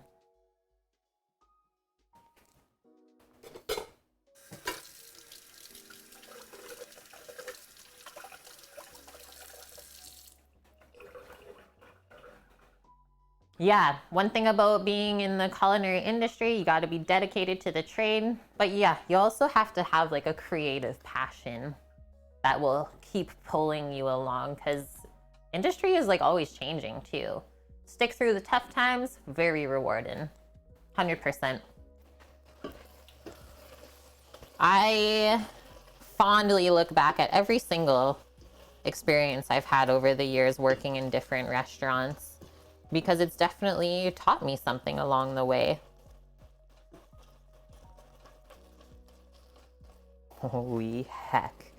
That is looking way too good over there. Okay, let me go check to see the temperature on the oven. I'll be right back.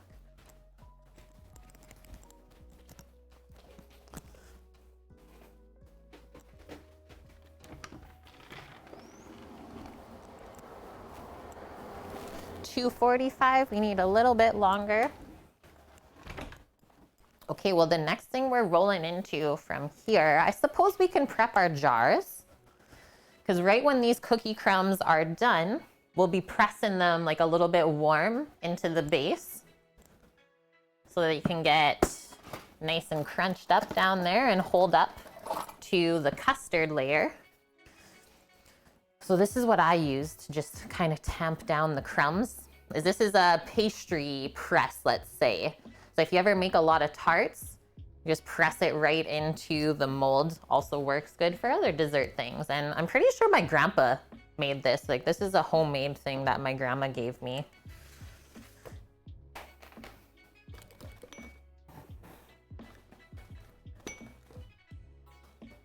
Wondering if you could make banana jam?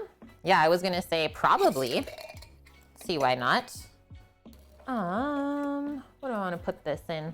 I'll just put it in an insert. I gotta see how much room I got in the fridge here first.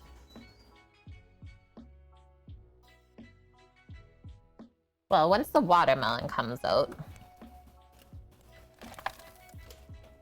do a little switch test while we have a few moments.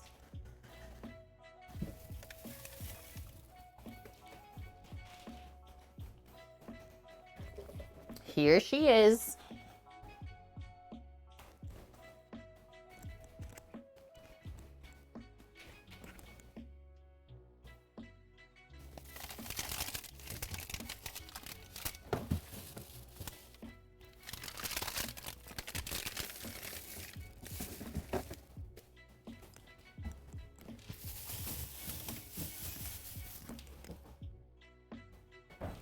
I think an insert will do it.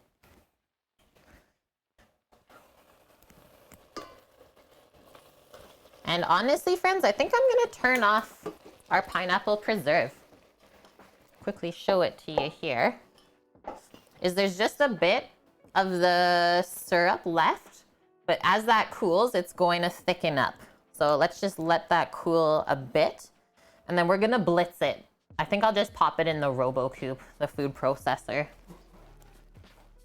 Pop it in the robot, but we'll let it cool off a bit first. Yeah, my grandpa, like, anytime I smell like woodworking or a wood shop, totally brought back to my grandpa when he was still alive, because he had a crazy wood shop in the garage, always was making something.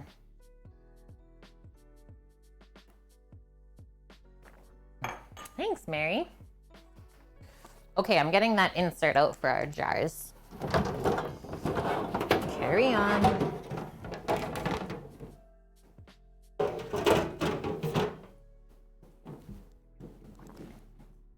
Oh, thank you, Arkenstoner. Yeah, actually, at the beginning of this year, myself, my husband, and my dad, we basically gutted this kitchen, the cabinets and counters, and put these new cabinets and counters in. Nice new fresh coat of paint.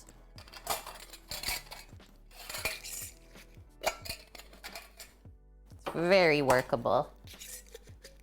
Yeah, it smells so good, right? Like, that's all I can remember. It's like so nutty smelling.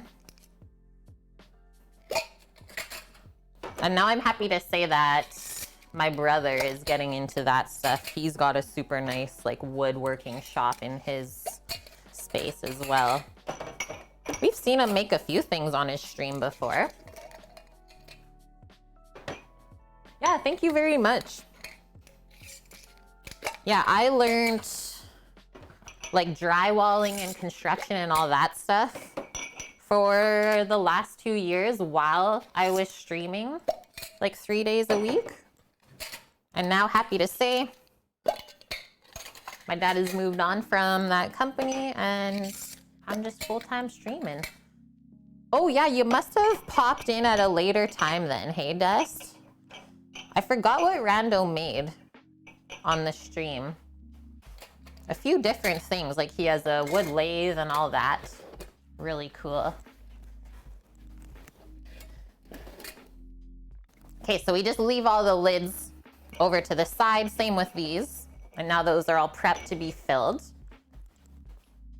Yeah, you've only seen him do the car stuff. Oh, that's really cute, Mary. Little stables for your model horses. Yeah, my grandpa made us like all sorts of stuff. My brother has like a big wooden like toy chest that opens and closes. I have a couple handmade stools and stuff like that. Even a really nice cutting board that I don't use anymore because I don't want to wreck it. All good things though. I guess we can say that working with our hands runs in the family. He was also a math teacher though.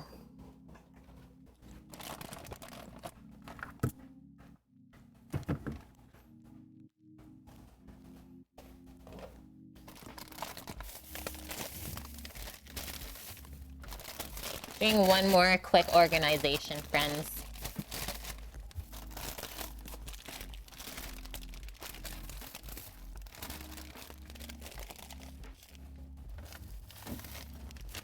There we go.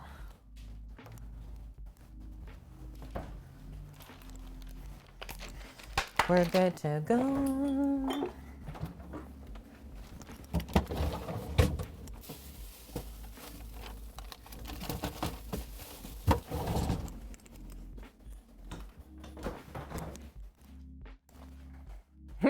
Yup, car stuff.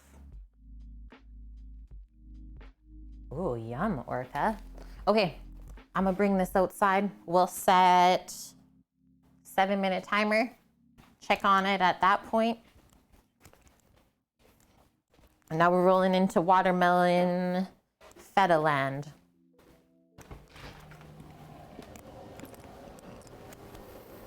Perfect.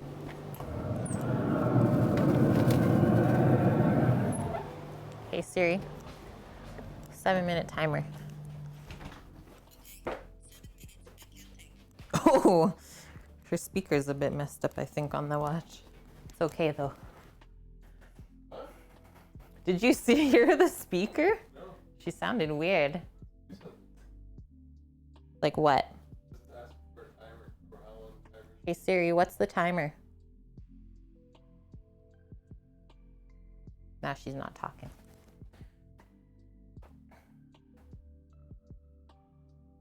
Oh, nice. Arkin Stoner used to get splinters from Grandpa's cutting board. Rolo discovered today that it's yet another day I didn't use algebra, right? High five to that. We knew way back then. We're not gonna need that. Imagining off camera, there's a huge bag where Kate keeps equipment she can't fit on the shelves. Actually not bad. Right now there's just a little popcorn maker on the ground that doesn't fit on the shelf. But yeah, not bad considering. I love that you imagine that though.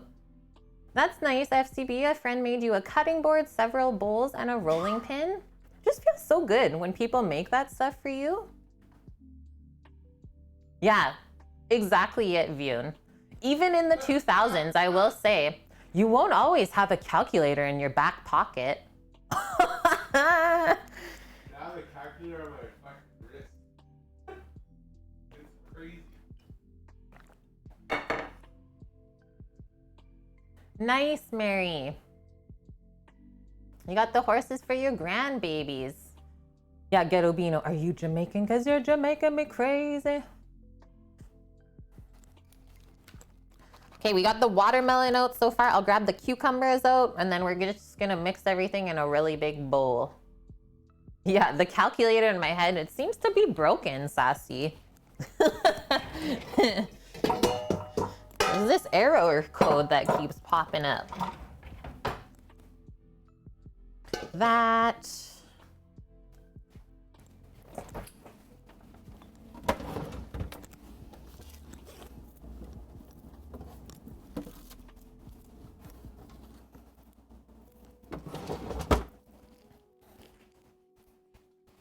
Big cukers. And I think I'm actually gonna get the Robo Coop set up. So we can blitz our pineapple preserve, and then that's all good to go. Seems like the recipes are requiring a fair amount of math skill, only because I'm making like multiple batches of them, Chase. Otherwise, recipes should be pretty good. Thanks, FCB. Gifting the sub to Sassy Q. Welcome in, Sassy. It's great to have you. Okay, so we used this yesterday to make our peanut butter, our honey roasted peanut butter. Now let's blitz up the jam. Pump up the jam, pump it up. Okay, sounds good, Arkin Stoner. Happy you found us. Lurking and learning.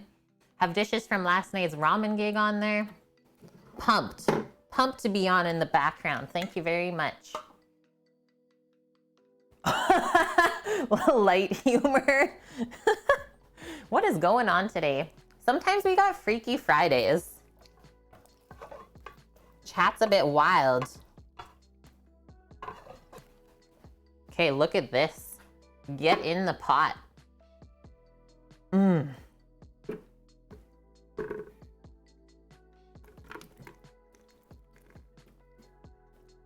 Holy.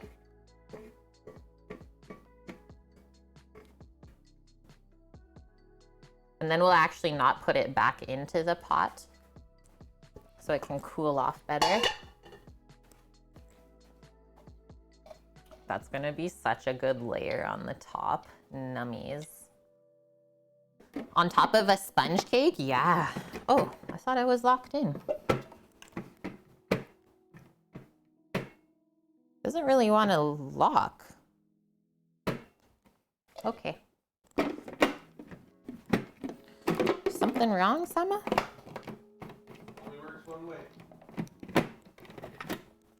I don't understand what's happening then, because I'm on the lock. Maybe we shouldn't put this in the dishwasher, I think. See how it's just like loose still?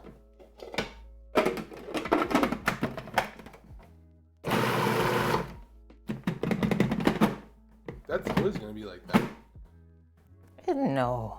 It always locks solid. I don't know, maybe something was off. Maybe I just didn't have it right. Now it's fine. And this is very serious. I know you can't see now because it's all steamy, so I'm just gonna kind of peek through. We don't want it too fine. That's looking pretty dang good. I might even add just a bit more liquid to it when we let it cool. That looks perfect, actually. That's how easy that was.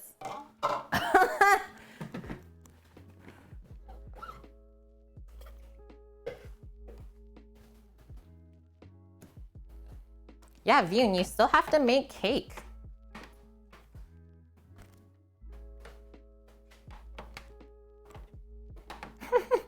Blame Sammy, poor guy. Always blaming the salmon. Whoa. Don't kick the box with the jar lids.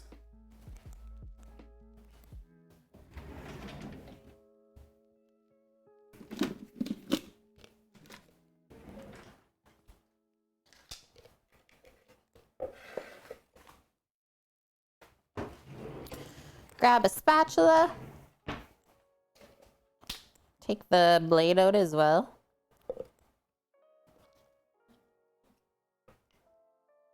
That looks so good.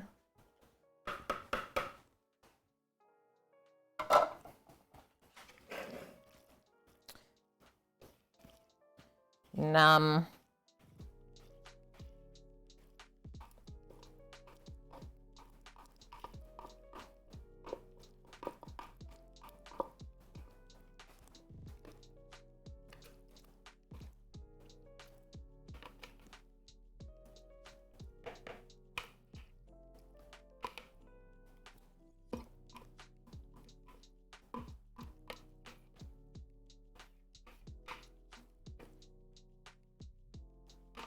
So yeah, I definitely want close to a liter worth of this. It's definitely thick, so that's good.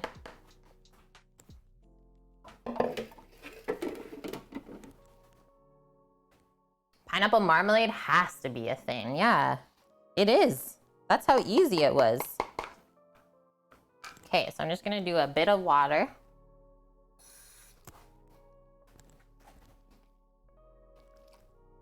Also, you have to think about how concentrated the flavor is in this pineapple after it's been cooked, right? So you don't need nearly enough or as much as you do compared to if it was fresh. Just gonna do a touch more. So graham cracker. Yeah, the toasted buttered graham cracker. We got this pineapple preserve. And you must have just popped in after we finished the coconut custard this morning. And that's been cooling in the back. The little pot that's on the orange trivet back there. Okay, so that's all good. We'll let that cool off. Since you're asking, there's our coconut custard. Yeah, still like almost hot to the touch. It's crazy how long this stuff takes to cool off. And that's why we always do like our custards and things that take time to cool. We always do that first to allow for that time. Otherwise, we might get behind.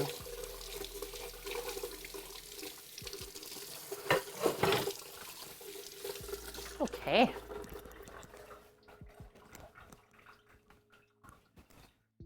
Put this back here.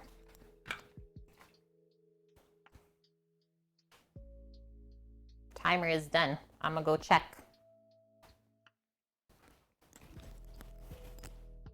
The only thing my watch didn't do was actually ring. Oh, I just pissed that Robin off. He was having a bath. He says, I'm out of here. That actually looks great. I'm gonna do another like 3 minutes. Hey Siri, 3-minute timer.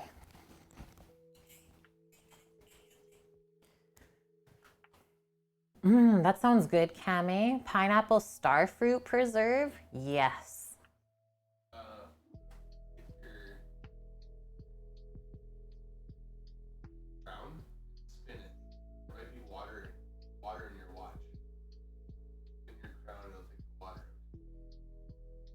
Oh, maybe. Yeah, that's what it is. Durian is basically a custard as is, please. Kame, as many times as you've tried it, you just still can't. Wow. And yeah, right, Mary. Bromine in the pineapple is good for the liver. Good stuff. You even had durian as a cake? Orca. Really, being in the Netherlands, I would be surprised. It's like there's a lot of influence from Indonesia. Surprised that you don't know what durian is. It's like a spiky fruit that is very funky. I've never tried it, and that's exactly it. So I don't like eating stuff that makes me feel like I want to puke. I just rather not. So yeah, Kame, thanks for having the experience for me. It's the fruit that tastes like poop, but some people just absolutely love it, and that is fine. That is fine.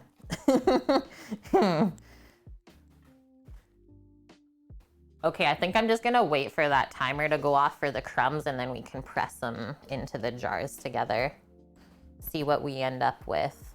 There's no sense starting something new and then having to switch.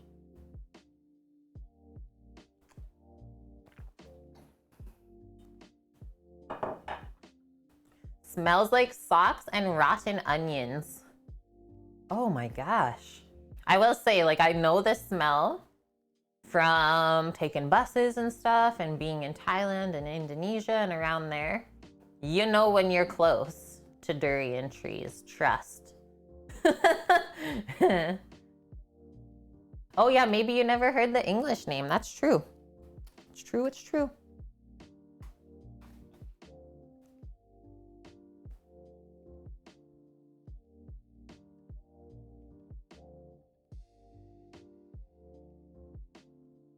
Okay, 30 seconds on the timer. Going to grab those cookies.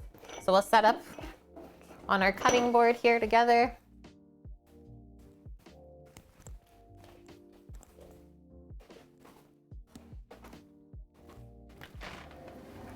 Oh, you came back, buddy. Sorry.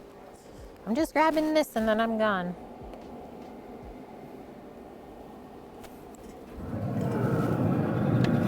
I know.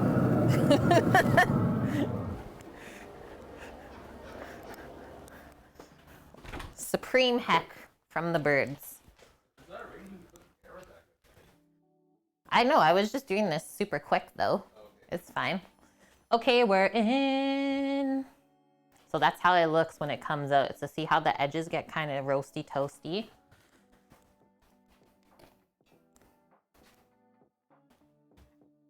Wasabi girl, welcome in. Thanks for the follow. Whoa, try not to dip the cloth in there. Now, just gonna grab a little bench scraper. Open this up a little bit more for ourselves. Just kind of give this a mix up. You can see how the outer crumbs are a bit more toasted than the inner ones.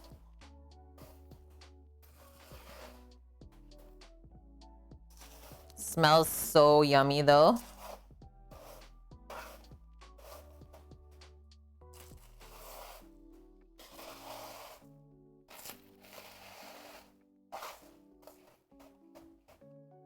They're 250 mils on Reagan. The jars? Yeah, 250 mils. And they're a wide mouth mason jar because you can get a couple different varieties of the 250 mil. So we got some taller ones that have the small mouth and then the wider ones that are just a bit shorter. Yeah, it does, Sammy. Okay, so now I think what I did last time is I just used this little scoop with a sort of funnel thing so I didn't get the crumbs all over. Scoop the crumbs into the jar and then, like I said, we'll tamp down the crumbs to get a nice even layer. Oh, they do sell durian at your local grocer, Dust? No idea how to prepare it though. I've heard durian ice cream is about the best place to start. Other than that, I am not sure. I don't even think I need that funnel, friends. We're pro.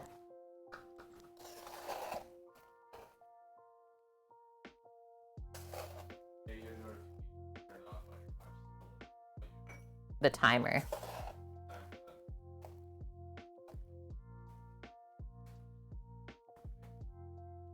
Oh, really? Durian's actually banned because of the smell?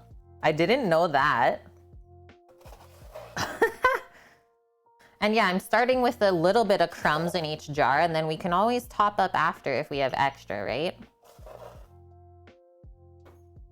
It's nice to use the same cup measure every time, so it's always consistent.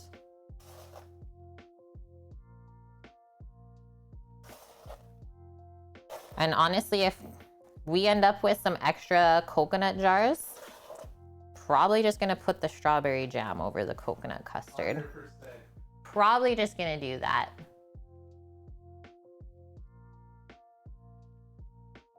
Rum would be really good with this, totally. You need a cocktail. Go along with it. Okay, that was honestly only about half, hey? So now we can top up the other ones. Maybe with just a little bit less.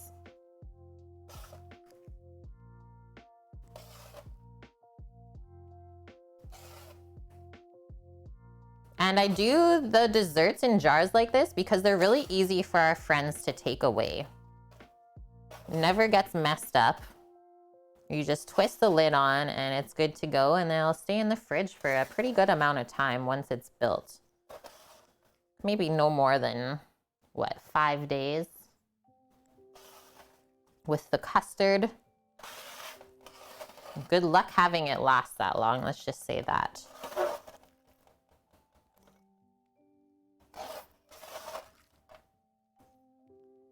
Okay, just scrape that off and we'll lift up the paper to get the rest out of there. Don't waste anything.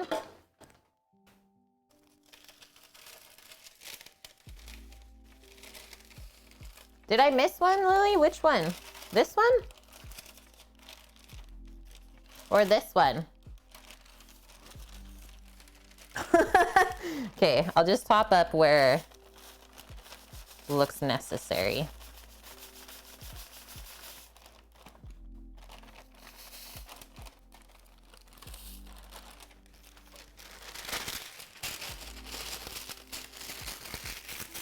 That was easy. Yeah, the tray is still rocking hot from the oven, so careful with that. Okay, now we're pressing. The one to the left? Oh, I swore I got it. I guess we'll see when we tamp it down. Okay, now we're just gonna take this. Maybe I'm gonna put just a little piece of plastic around that just so it doesn't get super buttered in the wood. Protect.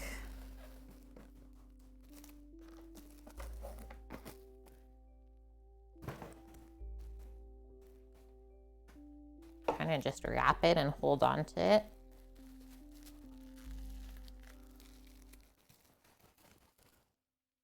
Left 1 second row. Oh no.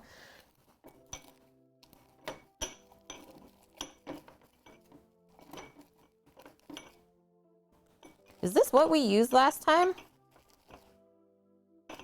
I think so.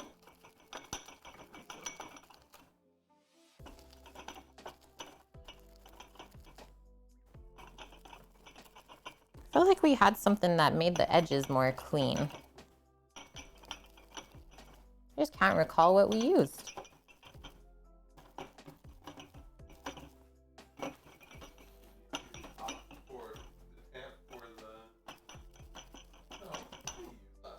Okay. Yeah, some of these have a bit more crumb, but that's okay. Those are the Kate jars.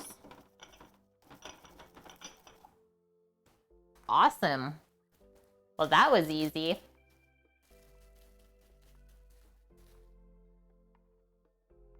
Protect the tools. Canned pineapple can taste all right if pineapple's not in season. I would definitely always choose frozen over canned, but that's just me.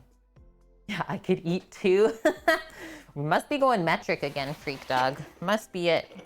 Okay, so the next layer in there is going to be our custard, but we gotta let that cool. We gotta let the custard cool as well still for probably like an hour, I would say. So now we're gonna switch, go to one of the recipes we have linked. Just gonna pop that in chat for you guys. We got 4 awesome ones from today.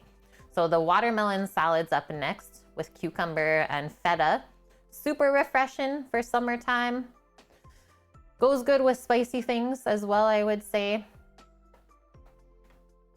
And it's one of my faves. If you've never tried it, for sure try it. Let me know what you think. And yeah, feta. We got goat feta for this, or sheep's feta. So she says this serves 6, so we'll easily double it up. She makes a citrus or lime honey vinaigrette to dress the salad. So honey, lime juice, olive oil, and salt. And then for the salad, watermelon, cucumber, mint, basil. I'm gonna snip as well a little bit of dill from the garden, and then feta cheese. It's really, really simple. Yeah, it's a feta fiesta, Lily.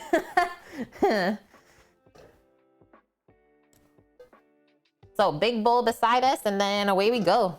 We'll start with the cucumber because that's really easy. And then we'll carry on.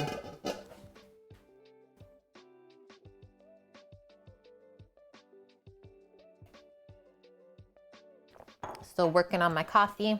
Maybe we'll put the knife on the steel real quick as well.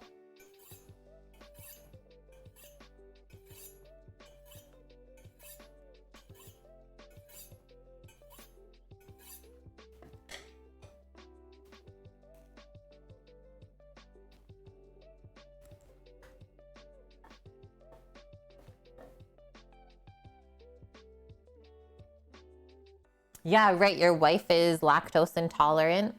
Okay, so I'm just gonna start by cutting these all in half.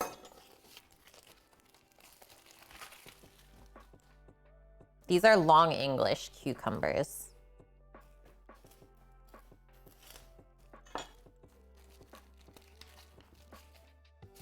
Always find they're really juicy, and they got like a nice melon flavor as well.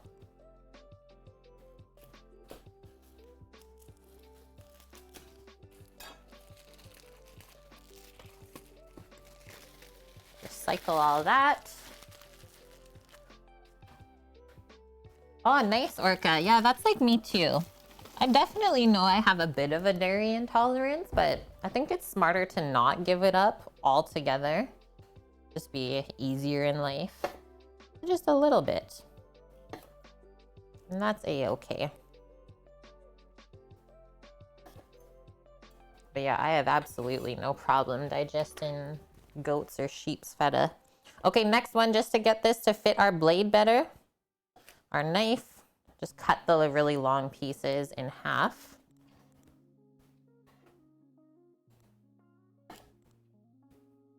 And then we're gonna go in half again, but to make it easier, we're just gonna flip it on the flat side. Don't worry about these. I don't know if you've ever had regular cucumbers, but they got little nubbies.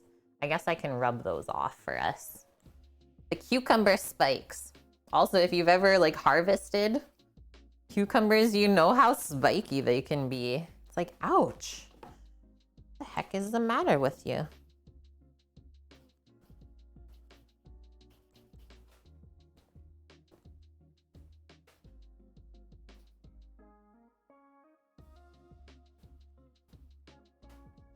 So funny. Yeah, a heck of a pickle.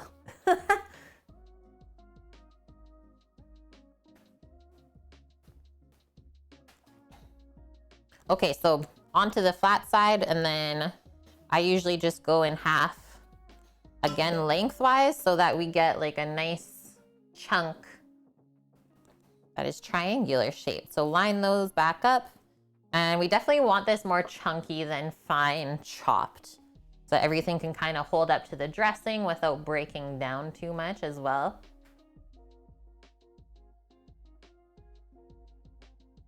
Oh yeah, crazy Torino. So like just under an inch, I would say. So you still want it to be nice bite size, easy to eat.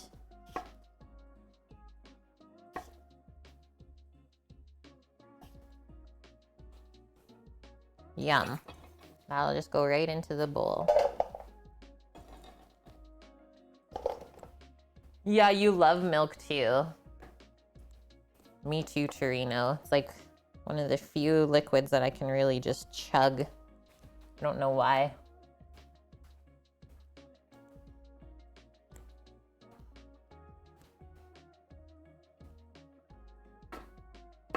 Pupper's just gallivanting today. She's out and about.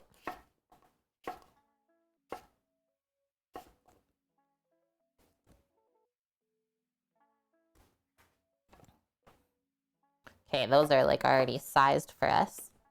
The end.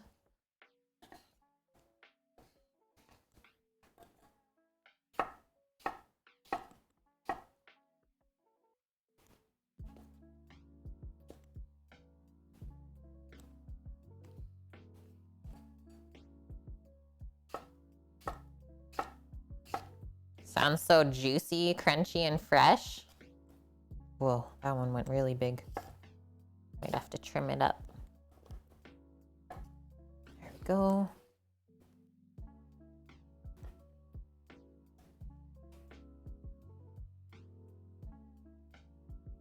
Yeah, oat milk. I find oat milk to be like very filling feeling. And yeah, for sure it is way cheaper to make it yourself. Whoa, do you hear my belly? That was terrifying. I've already eaten. Belly's got stuff to say. Is Sam also a chef? Yeah, he is, Garobino. He actually has more years under his belt than me. About 5 years more. But we have spent like 6+ years working in professional restaurants together as a team. Definitely happy team. So this is a Shun brand knife. It's a Shun Premier, but honestly, the Shun, just the basic knife, is such a good starter for everyone. Put the link up there. Oh, thank you for that, Bonk. You're the best. So that's the link to the knife. And yeah, we actually have a couple people in chat that have bought new knives. I know Dust Pirate picked up a Shun for himself. Very happy with it. Another streamer, Cheese Pizza, also did the same. And I'm quite sure they have no complaints. And I will say, like, if you're cooking a lot at home, Your knife that you mainly use should be the more expensive one, and then you don't need a lot of other expensive knives. It's like the same with any other trade where like a carpenter is gonna invest in a really good hammer and stuff like that, right? And saws. If you got good tools to help you along, it just makes your life so much easier. It's out of stock? Oh, I'm so sorry for that. I got nothing there, Arkstoner. Nothing.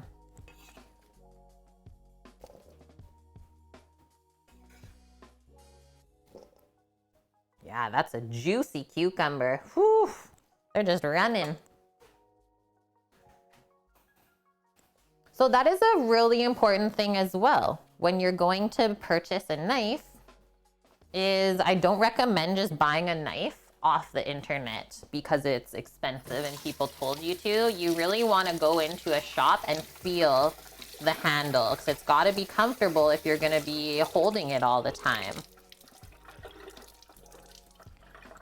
So like my first ever knife that I bought a higher end Henkel.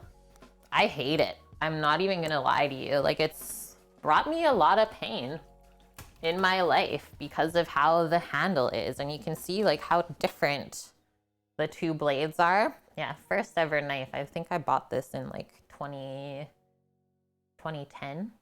Crazy. But yeah, it's just like, I don't know. It's like really sharp up here in this part, and that's where your hand curls over. So if I show you, I have a, don't look that's just a little boo-boo from yesterday. Cover it up. I have a little knife callus here where your skin gets hardened and built up where you hold the blade. That will literally cut into your hand here, the top of this blade. I don't know why, but I think it's not really designed that nice. And yeah, just over the years, it's like, I don't want to be in pain anymore. So Sam picked this one up for me, and you can see how much more curved that is. The Henkel's just like a sharp edge. The Shun handle goes back farther and stays really nice and curved, so you'll never actually cut yourself. Well, that was a good comparison, I think. Yeah, so there's different varieties of Henkels out there, Chase. And I'm just saying, like, that's using that knife for about 12 hours at a time during the day, right? So just like cooking at home for a couple hours, you're not really gonna get to where I got to with it.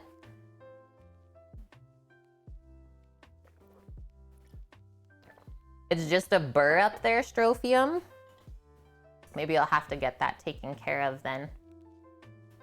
Okay, where's my watermelon? Let's get into this.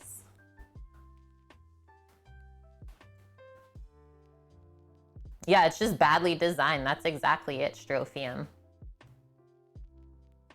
Your favorite knife you got in 1974? That's amazing. Okay. Oh, it's really raining outside now. Pretty sure. Good thing we're done out there. Oh yeah, she's shopping. Okay, perfect to be inside. Okay, so we're gonna start by cutting each end off of the watermelon. So we got a nice flat surface to put it on. It's not just gonna keep trying to roll away on us. And I'll show you guys how to take it down.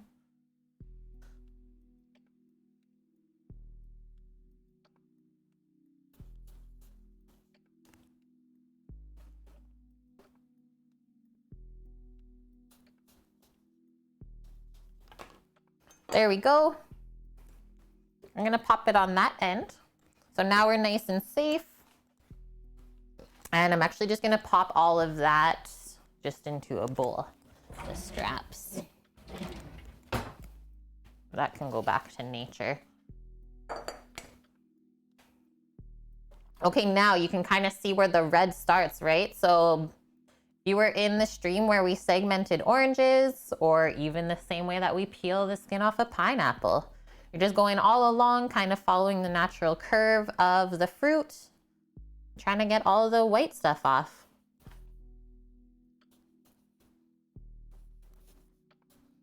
Okay, the peel, now I can see it's a bit thick, but I'd way rather have more peel to take off than to have too much of the actual watermelon that we cut off, right?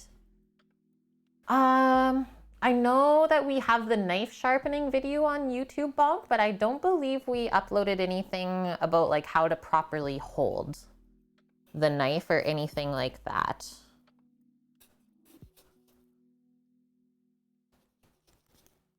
Okay, this is perfect.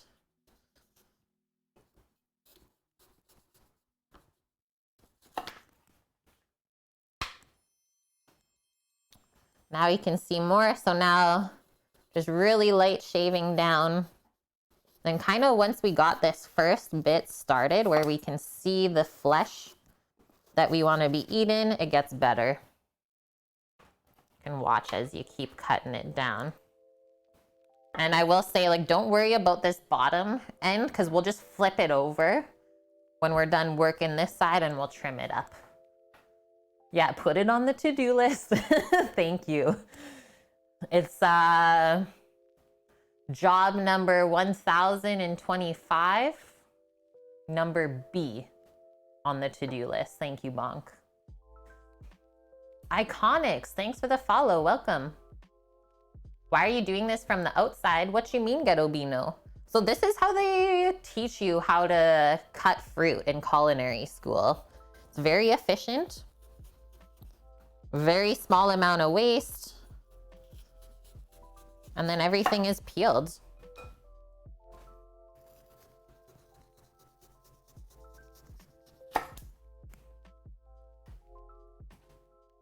Sammy put it in his notes. Perfect.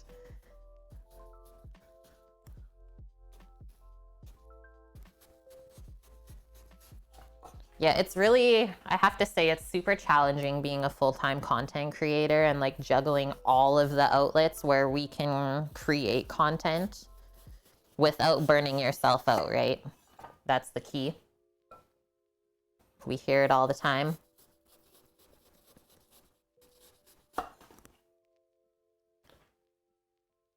Oh, thank you. Thanks, Arkenstoner. I will have a sip of water.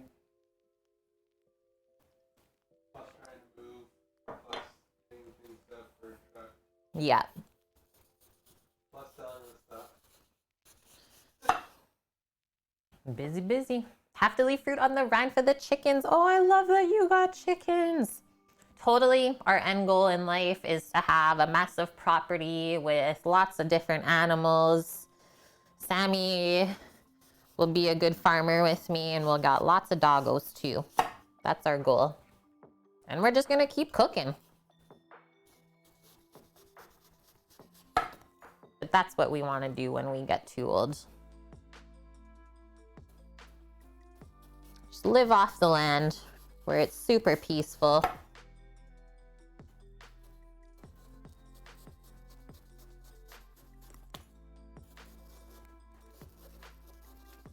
And this is like one of the few times, like look how I'm holding the knife right now. That's not how you should hold it, but for cutting the fruit, it works so good. Yeah, right. You just can't get too attached to the animals, for sure. For sure. Jealous of your friends, Cami? They got hens for eggs and an aquaponics system for veggies and fish. Okay, they know what they're doing. They're set up for sure. But that's exactly like our duck place. So the duck lady hut that we always went to, is her son is studying like ponds and stuff in school, aquaponics, like you said. So he tested out putting a pond in at their place. And I think she said they were gonna get fish in there and it's like self-cleaning. It's amazing.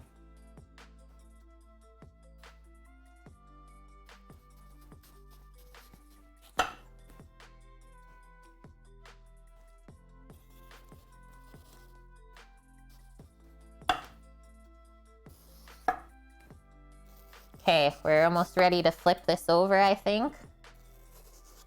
It is very juicy, I will also say.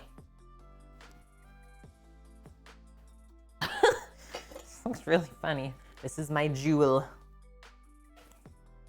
All right, now kind of got rid of our flat spot, right? So just be careful as we do this.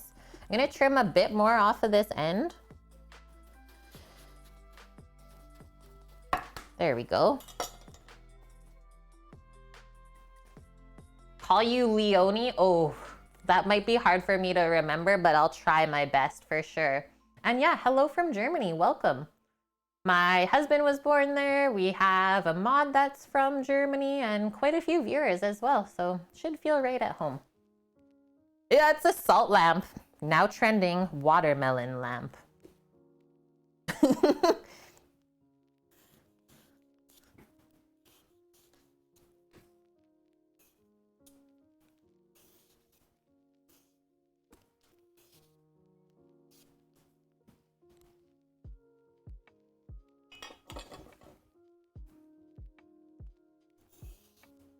Later, Nike.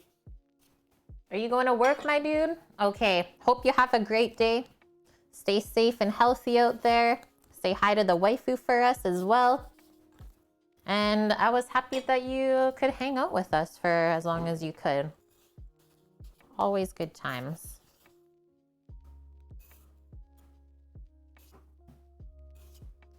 Okay, that is good. We had like no waste on that. We did so well. Always crazy to see just how much peel you end up with afterwards. And I'm gonna pose a question. Anyone in chat ever heard of pickled watermelon rind? Because it's totally a thing and it's actually delicious.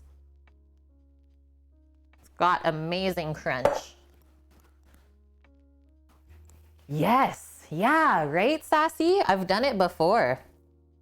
It's pleasantly surprising. And yeah, get in on those recipes, Rafools. Okay, we're gonna go for the slice in half.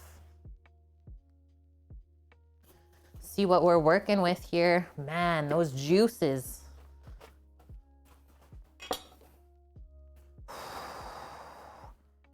That's gonna be good. Oh man. All right, so I think the easiest way to go along from here, pop it on the flat side again. Watermelon rind is good for men? Thank you for sharing, Bonk. Okay, so kind of going to match the size of the watermelon to our other melon, our cucumber. So we're gonna first do slices, then we'll come back through and do our dices.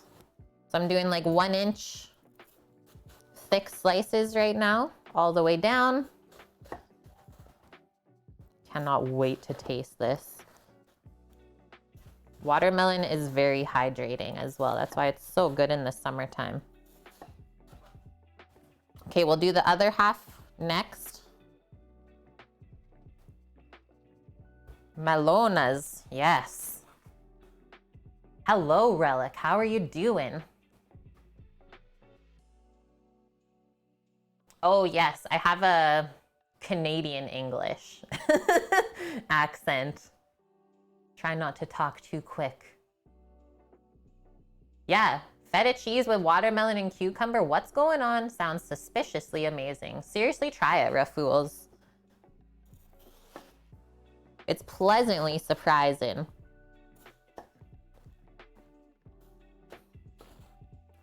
Juicy, fresh, crunchy. The feta adds like some funk and creaminess. Then there's like a lime honey vinaigrette that we make to coat it and lots of chopped fresh herbs. Oh yeah, balsamic would work. It would totally color the watermelon and stuff, but it's a nice flavor for vinegar for sure. I've seen that before. You just drizzle it over a slice of watermelon. Yeah, all is good here, Relic. We're just moseying right along. Happy Friday to you as well, my dude. Okay, we're gonna take all of the end pieces first. See how juicy this is as well. Sammy, you need a munch on an end piece? Okay, just put it over here. I think I got a munch on this end piece as well. We're just gonna have a quick snack break. Oh yeah, just go with the white balsamic. Pro, Sassy Q. I'm so happy you're here.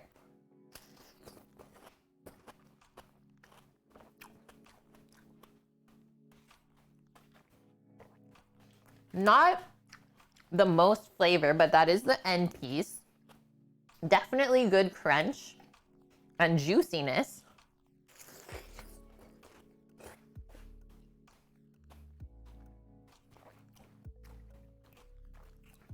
It's gonna be really good still.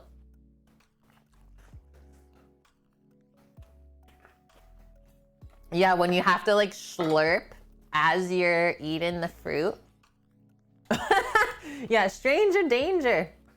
So I was trimming his hair the other day, Kame, and Sam's like, just make the beard the same length as the hair. I said, pardon? He said, yeah. So I was like, okay.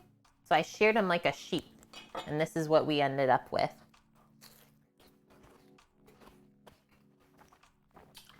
Inside better a bit.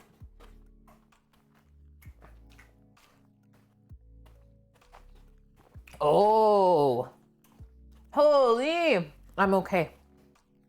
I have to take a bathroom break after this.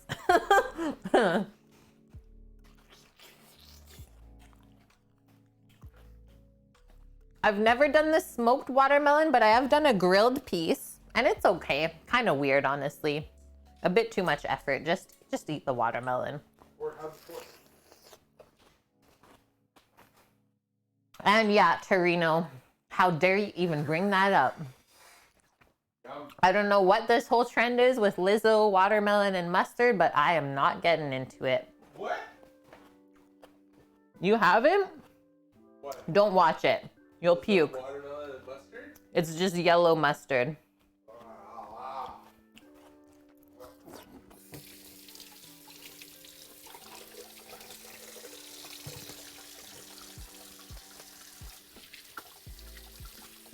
Yeah, a little bit of salt would for sure make it amazing. Contrast the sweetness. Okay, I'll be right back. Hold tight. Pop you guys over there.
Okay, we're back. Oh yeah, grapefruit. Yes, Williams. I'm better not knowing about the trends. It's all good. Okay, stack this back in. Maybe we'll put it on this side. Don't mind the piece of crap truck outside. It's all good. Okay, and then we're gonna come back across and just do 1-inch cubes. Remember, keep it bite-sized so it's not too difficult to eat.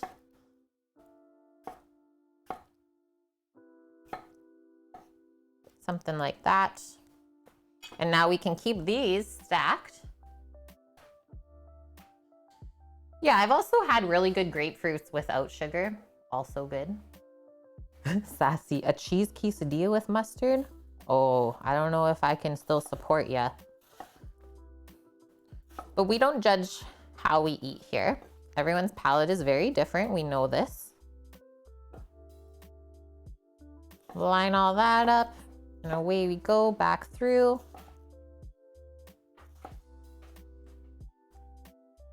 That's good.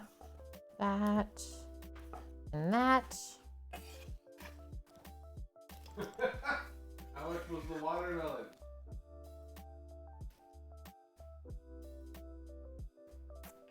Oh man, yeah. How much did we pay for this, Sam? Do you remember? $4. $4, Sammy says.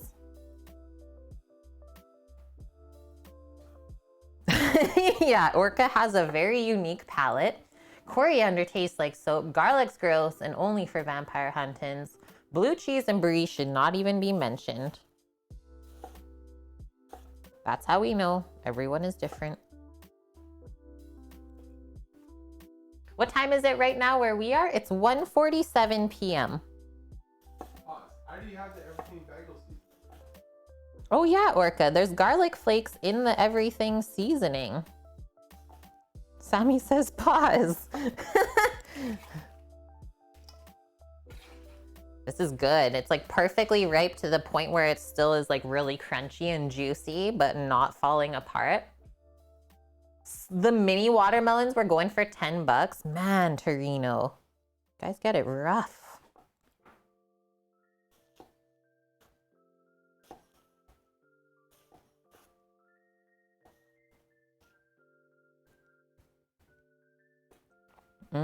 Baked brie with honey. Like plum preserves or something like that. So good. Or blackberry preserve even.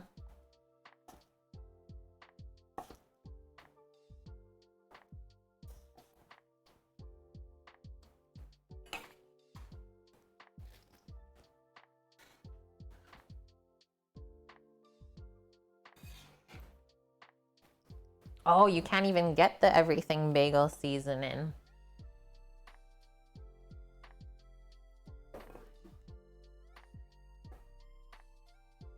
We can't have spent 3 hours cutting up a watermelon and some cucumber. What else did we do? We did all of our dessert prep first thing on stream. And we're filling in the time right now making our watermelon salad so it has time to marinate up before we eat it. So we've already done the coconut custard, the pineapple preserve for the layer, as well as the toasted cookie crumbs. Just moseying right along. Yeah, in Germany it's so late, I know. It's like almost opposite timings. Yeah, brie with maple syrup and nuts. Thank you, FCB. Gifting the sub.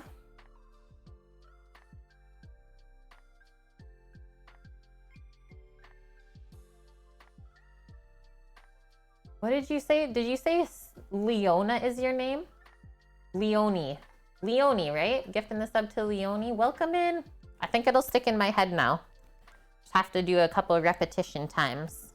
And then it will be a forever thing. Yeah, welcome to the kitchen crew. It's great to have you. Happy you found us.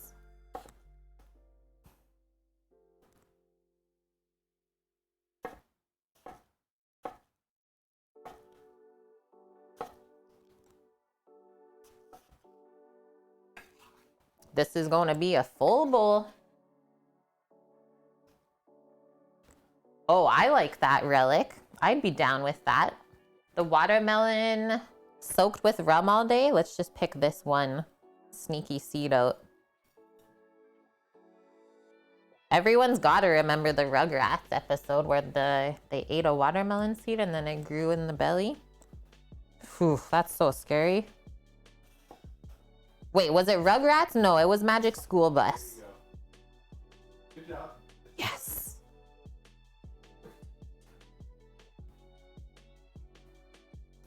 Freak dog. We have figured out a reason for life in the universe. Spoiler alert, it's custard. I'm actually really surprised at how good that coconut custard is. I was kind of hesitant how it was gonna turn out. Okay, we gotta save these other two pieces. Oh, dang. Gotta save those for us. think I'll just put it on a plate, really. The bowl is too full.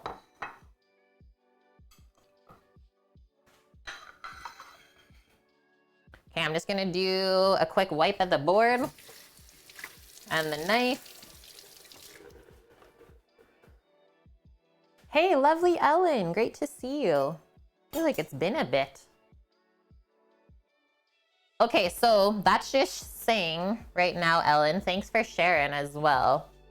So food in North America, they love to tamper with it and genetically modify it because seeds are scary in watermelon, right? So yeah, apparently in North America, watermelons are seedless, however they make that happen. But I'm happy to hear that your UK watermelons are still normal. Hello, Shamrock Gaming BC. Brian, how are you doing? Welcome back.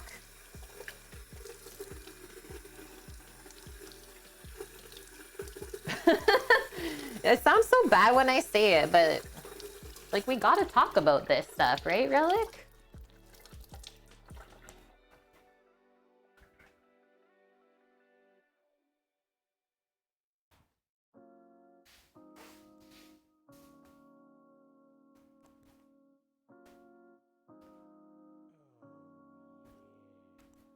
Yes, Mary, I am proud.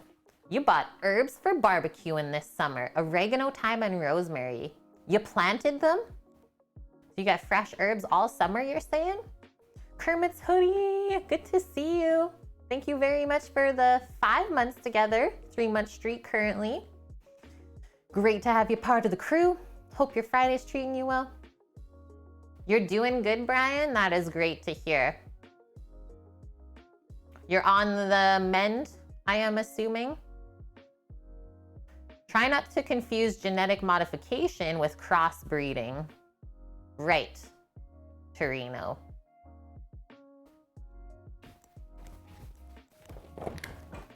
Right, right.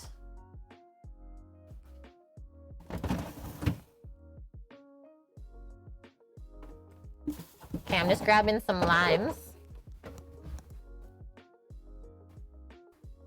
So we can do our little vinaigrette for this. I'm gonna do the feta right at the end so it doesn't sit out and get warm as we dress this, right? I think that's smart. So it's a honey lime vinaigrette. And honey and watermelon is really good too. Thank you, Relic, my dude. What? Over a year now? Wait, I'm missing something here. And I'm so sorry. You need a VIP badge beside your name, my dude. Getting on that right now.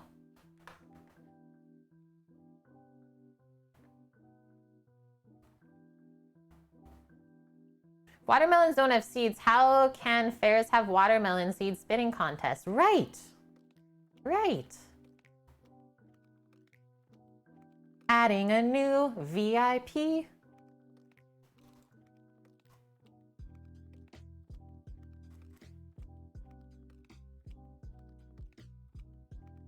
Number 50 out of 80. That means we got 30 left to add. I think until we unlock some more subs is how it goes. So if you do a refresh, you should have the diamond beside your name now.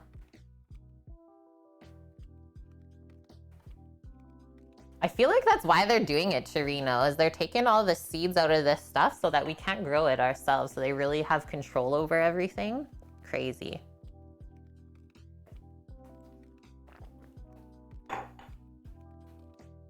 Yeah, you can't wait to eat some regular food, Brian. Still not home.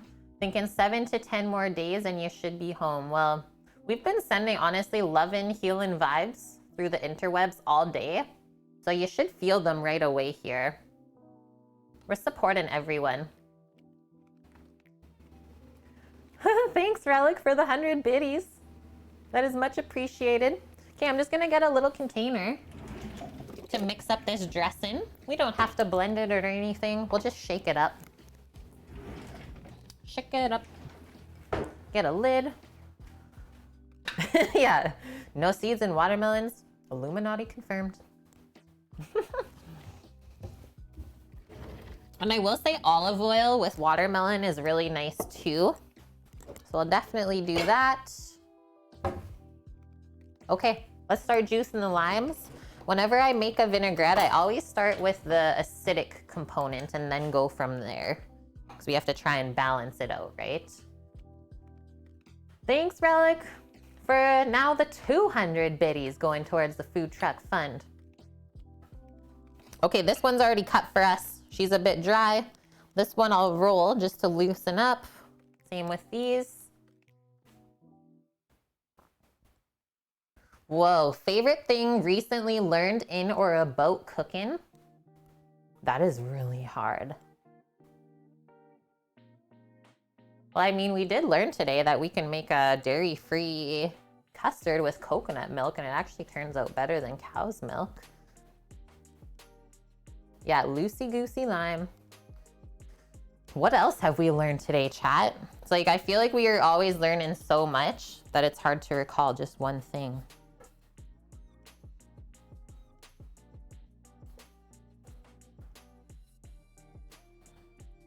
Let's start with those and then we can cut into the next one if we need to. Oh yeah, the rabbit brain. So this one thing we learned today is if you're out in the wilderness and you have to like catch a rabbit to eat it for food, you can get poisoning because rabbit is so lean that it doesn't have enough fat for you to be able to digest the protein. Crazy.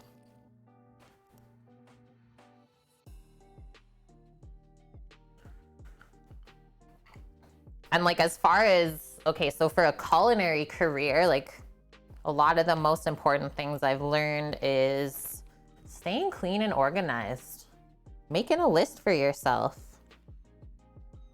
It just really makes you better at what you do.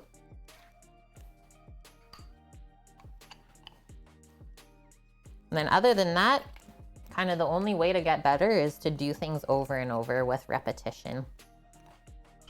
Repetition is key. That's how you'll really streamline your skills. Oh, thank you very much, Leonie. Yeah, I'm quite active on Instagram, so you guys are watching, feel free to post where you're watching from, tag me in it, and I'll repost on my stories for sure. Would love that. Okay, so it looks like we got, what, maybe just under half a cup of lime juice. That's looking pretty good. Limes are very sour, right? So I don't think we should do more than that. Let's do a little bit of drizzle of honey in there. One other thing I'm gonna do, since we still have this whole lime, is we're just gonna do a bit of zest to get some limey kick. Eric, oh no, dude. Wait, were you at the lake or am I wrong? You're definitely sunburned? Careful. Did you burn through the sunscreen or you were just silly and didn't wear any because you think you're invincible?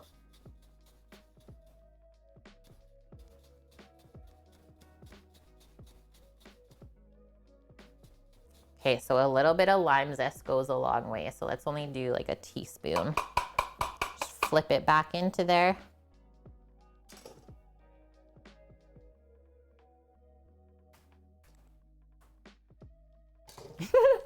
Yes, Williams. We often have to close the sunroof on a sunny day because Sammy can sunburn his head. For sure. Yeah, your head is like so sensitive, right? Doesn't take any time at all. Wait, you bought a new bike today? Nice one. Rode it around for hours, evidently. You're not smart. Tisk, tisk. Get that aloe in your life. Okay, sounds good. No, your English is really great, Leonie. Like really, really great. Have a wonderful sleep. We will be back on Twitch tomorrow, cooking again. I start at 11 a.m. Pacific every day. So jot that down, or If you're following the chat, you should get a notification when we go live as well, right? That way you never miss a stream.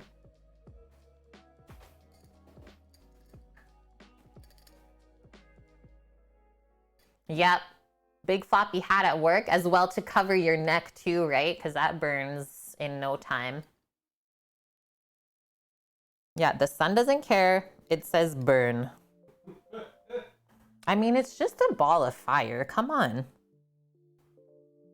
Okay, let's do a good tablespoon of honey to start this.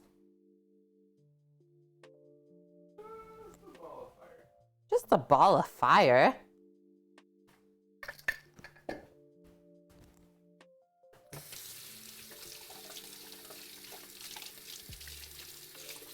Or yeah, burning gas, we should say.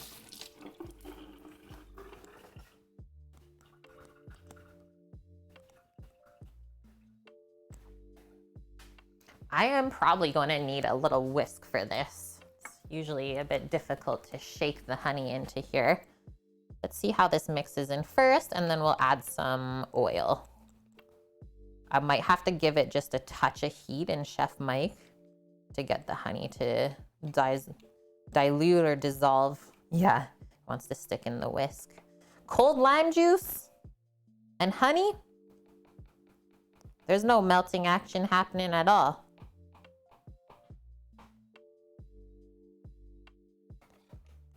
Okay, going to this side. Yeah, it comes in handy, the little whisk for these smaller amounts. Okay, maybe 10 seconds, right? Don't need much heat on this at all because we don't want to change the flavor of the juice.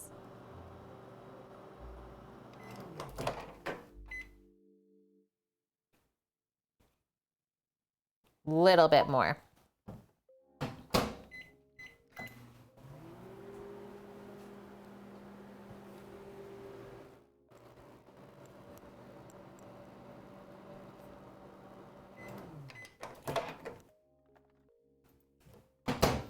Perfect.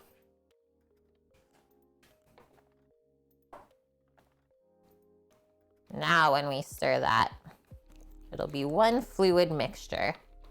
Great. Smells really yummy. I just want to make a cocktail with this right now.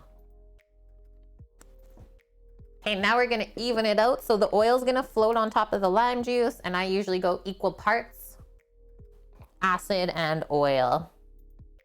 It's got a good little acidic punch to it.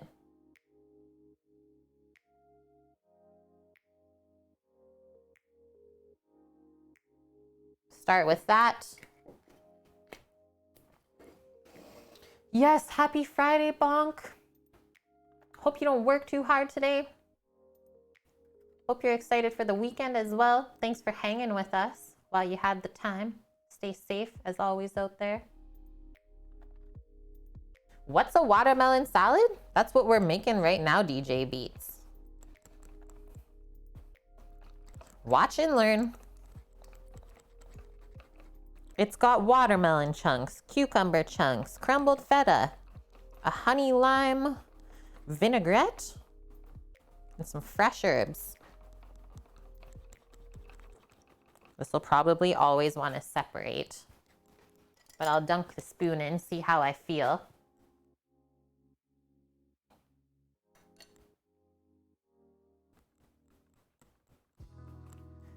Okay, sounds great, Leonie. Yeah, I'll definitely take a peek at your Insta story.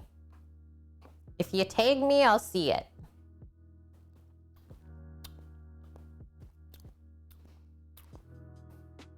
I think that's good. I think I'm happy with that. Nice little bit of olive oil flavor. The lime is not too strong where it makes you like pucker up. And the honey is just perfect for balancing. Okay, next one.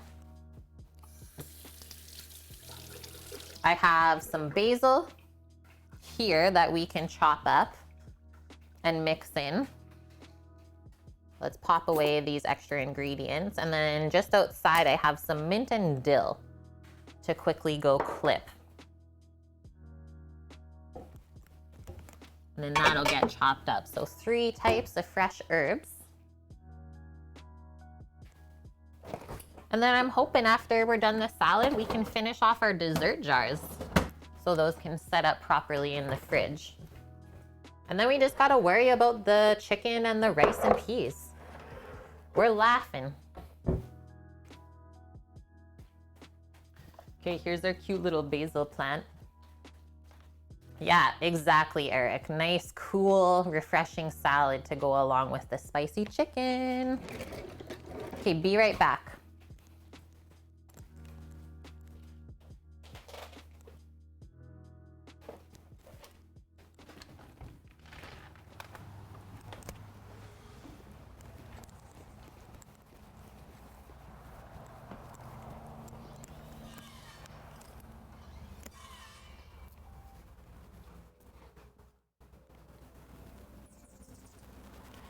I can be here too. The bird's yelling at me.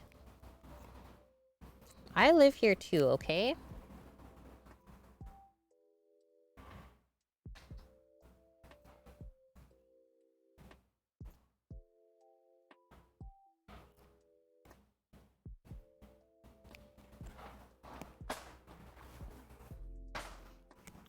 All right, we got the dill. Just need the mint.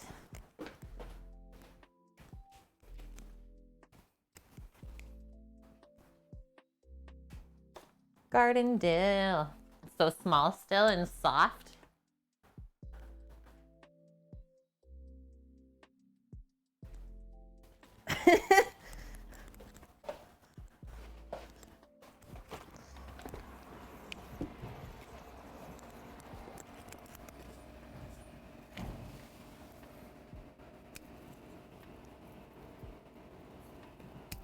Mint is quite strong, so we don't need a lot of it.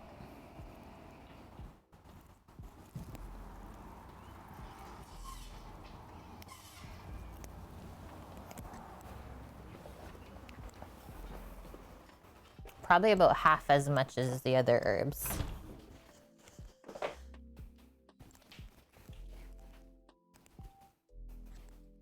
And whatever you have left, just make a mojito.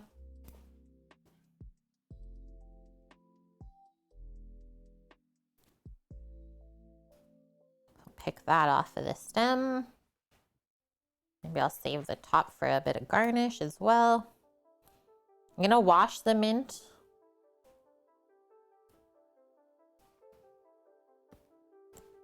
And we'll dry it off.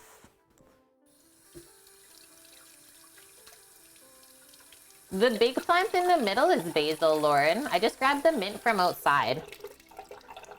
You might have missed it. I was quick.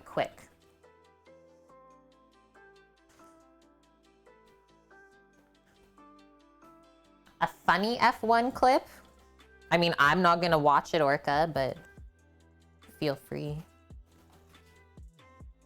I'm busy cooking. Okay, now we're gonna pick off the basil leaves from our plant. So usually the bigger leaves like to hang around underneath. Kind of lift it up and have a peek, see what's going down.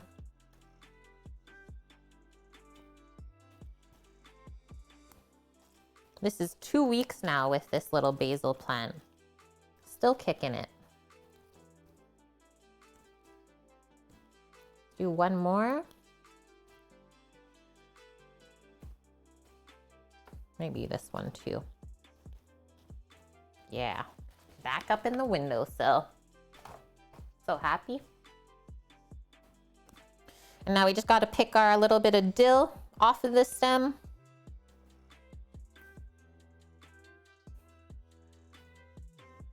And all of the herbs are gonna get chopped nice and fine, so we get those flavors throughout the salad, not just random bites of it.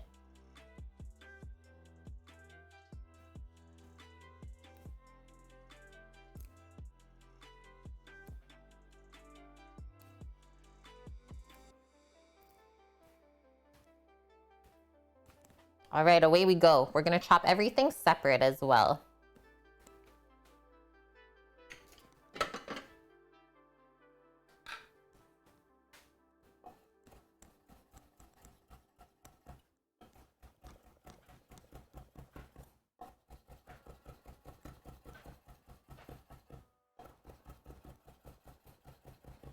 Nom. It's been a while since I had dill. You know it's summertime when.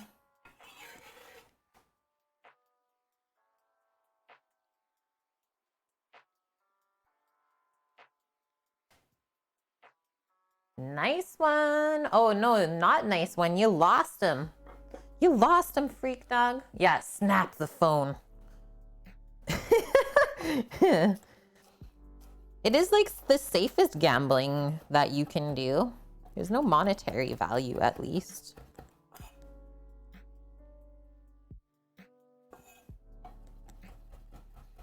And bones are different than the pots and pans points, so it's not like you're losing the pots and pans redemption points for the channel either. This is just something that Stream Elements does. Every now and then, chat likes to have a little gamble with life.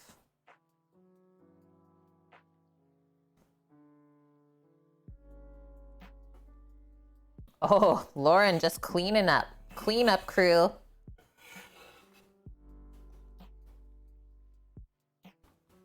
Okay, now we're gonna make like a little basil blend. We're gonna stack all the basil leaves on top of each other and then roll them up and slice through them.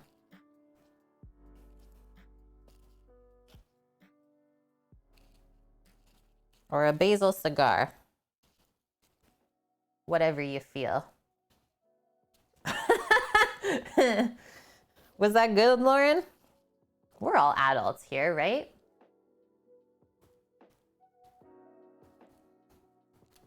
Okay, we got our little roll. You can come in a bit closer too. Why are you so far away? Yeah, smoking on the big green egg. And now we're just gonna start by doing really thin slices through. Man, that steel I did on my knife today, I'm kind of scared of how sharp it is right now. I don't know what I did magical. But wow, that cuts so clean. And now we just go back through it to get it a bit finer. So our first cut there, the long thin strips, fancy French term for that is called chiffonade. Chiffonade. And it's usually done with basil leaves. But now we messed up the chiffonade and we just went for the fine chop. So we get all of the basil flavor everywhere.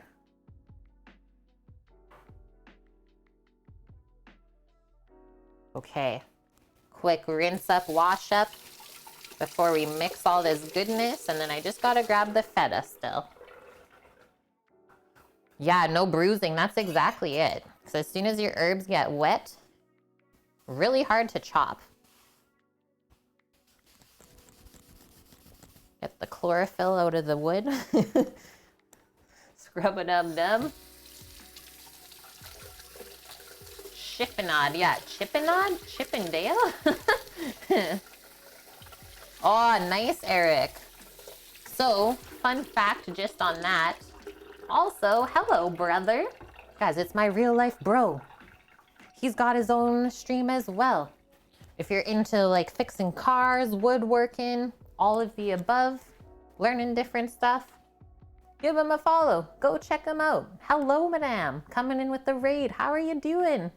Hi, Bran. Hi, Finn. How's your Friday? How did things go with the truck? Thanks for the shout out, Orca. And then I also want to say, so when we go over to Edmonton, it's Rando Crom is the shop that we're going to be building the food truck in. So give them a follow so you don't miss those streams. It's going to be a double dose, let's say. It's going to be really awesome. So my brother's got all of the trades tickets as well as his partner to help us build the truck properly. It's going to be so much fun. Okay. Here's how things are looking. We're just finishing up our watermelon salad. Just got all of our herbs chopped onto there. Let's grab a big spoon. Oh, Posh. Posh comes downstairs. She's like, Bran's here? That's so cute. You're welcome. You deserve it.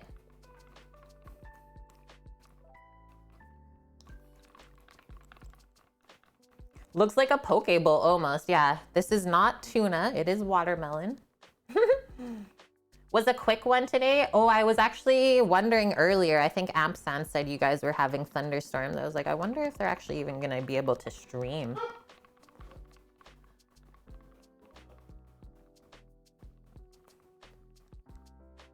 Yeah, now you got to leave the apartment, madame. Sorry about that.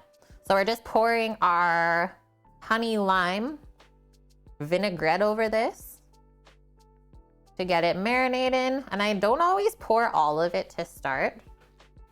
Leave a little bit out. And then we still need to season this. I know it sounds really weird to put like salt and pepper on watermelon, but trust, okay? It needs it, especially with the cucumber. It's just a big peppercorn there. Yeah, exactly. That's what I said.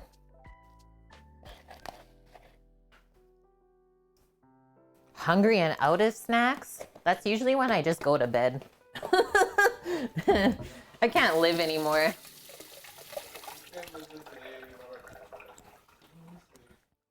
Okay, I'm not gonna add any salt until we got the feta in here. So let's just give this a toss to start. See how the dressing coats everything.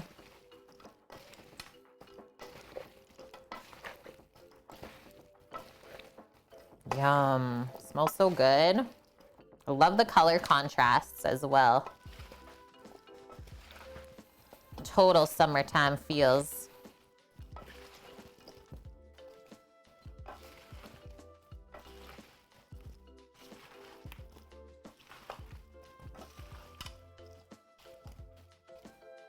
I need to pop.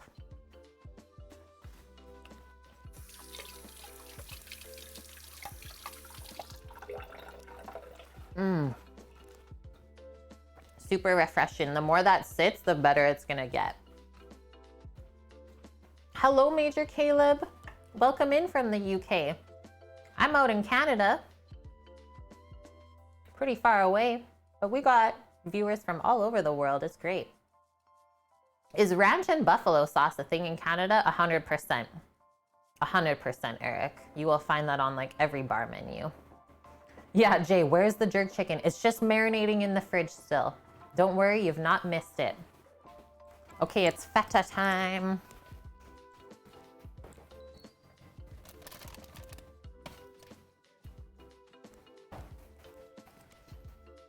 Nom, nom, nom. You're from Vancouver? Well, why are you lying to us like that? Which place are you? You were born in Vancouver and now you're in the UK is what you're saying? Dill, basil, and mint I did, White Dove. I can't get in. Oh, there we go. Sometimes that little corner piece is so hard to get off without like hurting yourself. Yeah, AMK. Finally, there's feta in this kitchen. I think we'll start for sure with that one chunk and probably go into one of the other ones as well.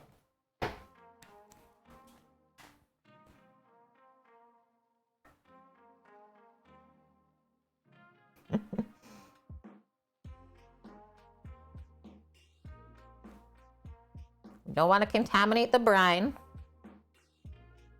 All right. We need more than that. So I'll just break it off now.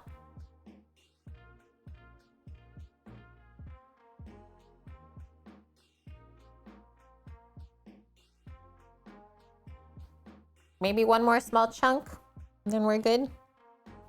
And I'll get messy with it.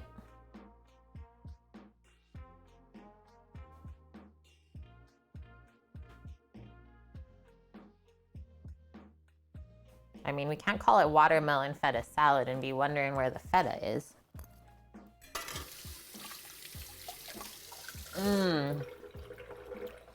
Like, goat feta just does not even compare to cow's milk feta. So creamy, it tastes so good. It's not just like salt in your face. Yummies. Feta-ish. And we'll leave the feta chunks a little bit bigger so they don't just disintegrate to nothing in here.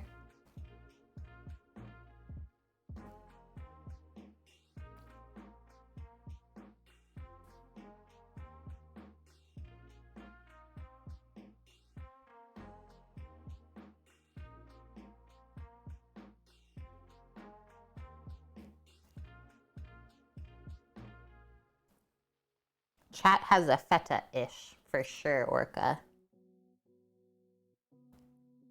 A fet-ish?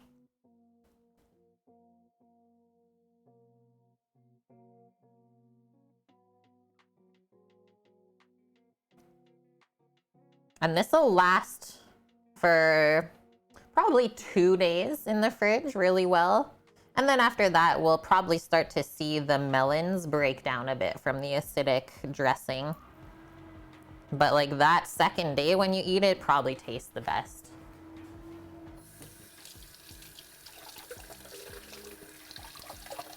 Yeah, Eric, the feta block just magically disappeared. Oh, I don't know where that went. It happens, right?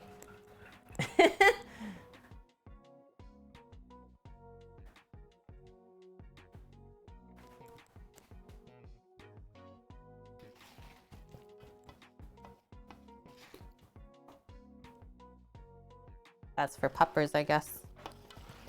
That piece did not want to stay in the bowl. Okay, now we mix that in. Happiness.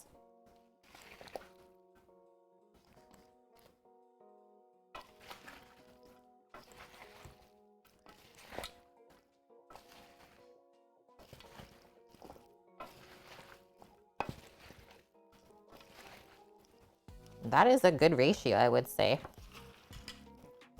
Okay, now we gotta try it. Usually the feta adds the perfect amount of saltiness we want here.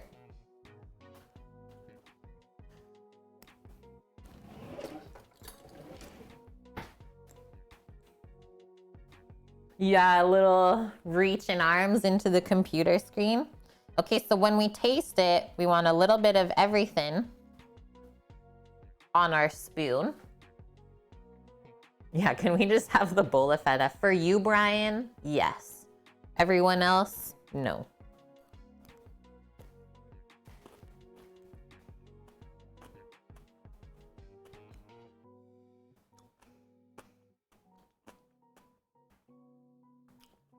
That's yummy.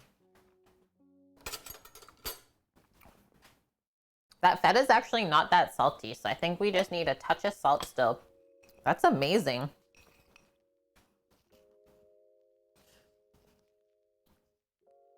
And remember, salt is not bad with sweet things. It'll actually enhance the flavor. So don't be scared to use salt. I think a lot of people that cook at home for themselves don't use nearly enough salt in their food.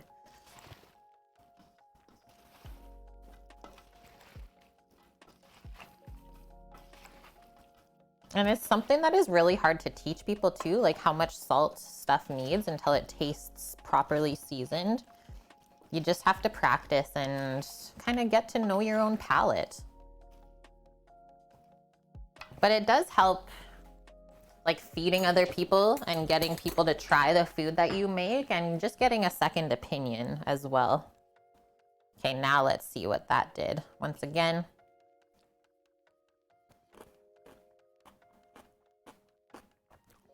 Literally perfect. 2 pinches of salt and it tastes like a totally different salad.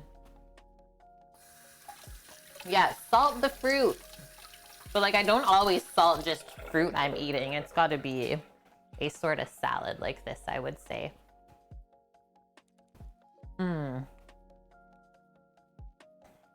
That's so yummy. Okay, another thing off the list. That was so easy to do. And that recipe is linked if you want to save it for yourself. It's also in Discord already too. It's one of my faves, Dust. Like as soon as Sam picked up that watermelon, I was like, I'm making salad with it. And the cucumbers are so good right now too. Nom.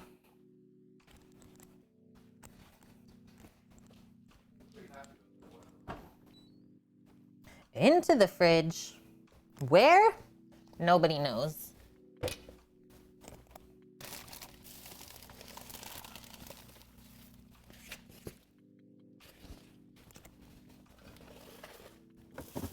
The eggs are going in the produce drawer.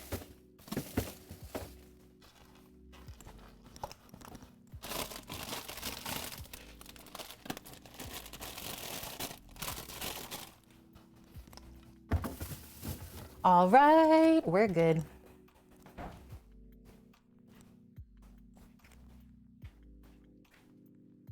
All right, pop this feta away. We do have a bit of extra dressing left over from that. We'll definitely pack that away. And now we're gonna switch back to our dessert jars and start creating the layers. The layers of flavor.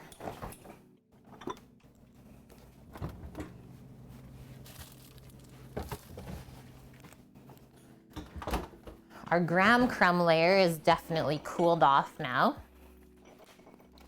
And I think that our custard is cooled off enough that we can start popping it in there. What I'm gonna do with the custard, I think I'll pour it into a measuring cup. So we can literally just pour it into the jars. It'll be really easy. Oh, okay, I gotta turn this then if you wanna see the custard before we start pouring.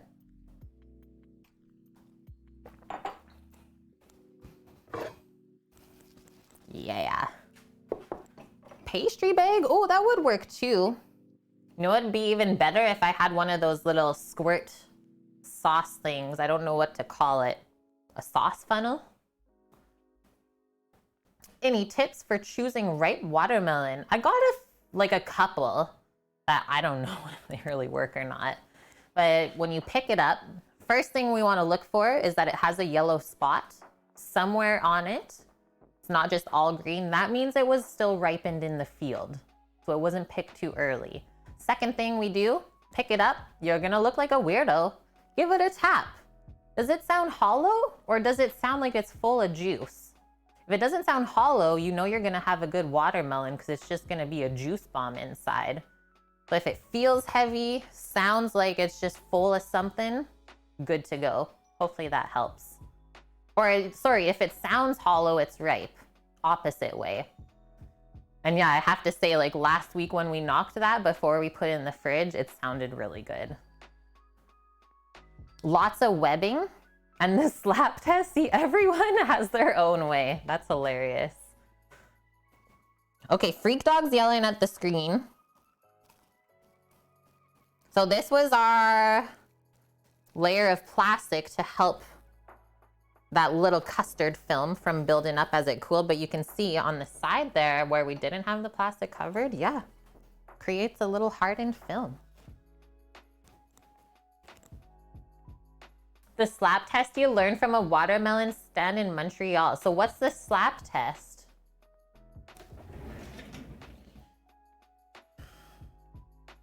Oh, I was like, where's my one measuring cup? It's in the fridge. We'll do this smaller one, that'll be fine. So you want a measuring cup that has a pour spout for sure. That'll help us out. And then we're just gonna give this a little stir.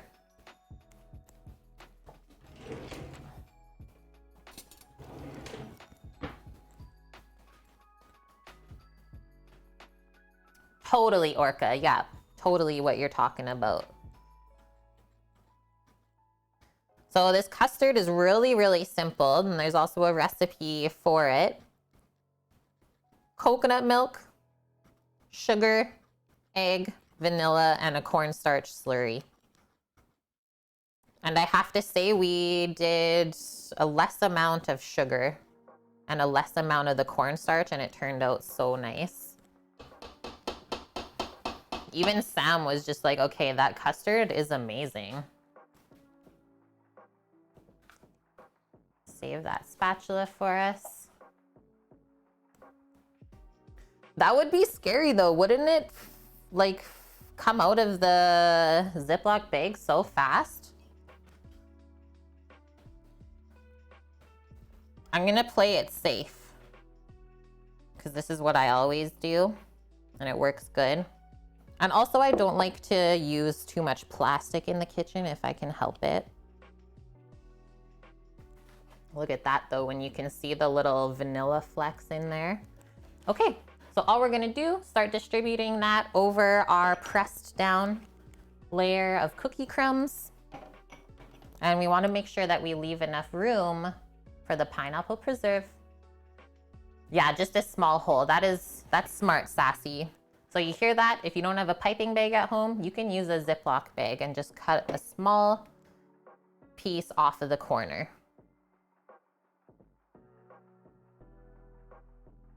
Okay, this looks absolutely amazing.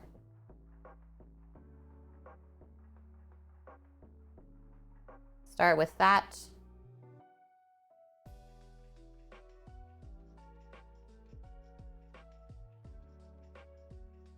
Seriously, one of the better custard recipes I've found. Really happy to share it with you.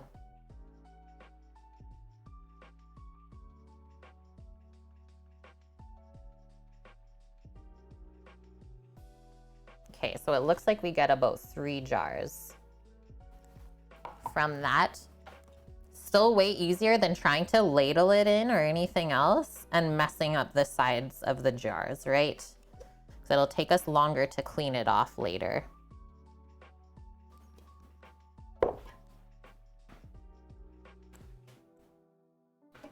Yeah, pretty much. It's like a pina colada jar, madame. And the only dairy in it is the bit of butter that we use in the graham crumb, but I'm sure you could melt coconut oil and do the same thing. It'd be like even more coconutty.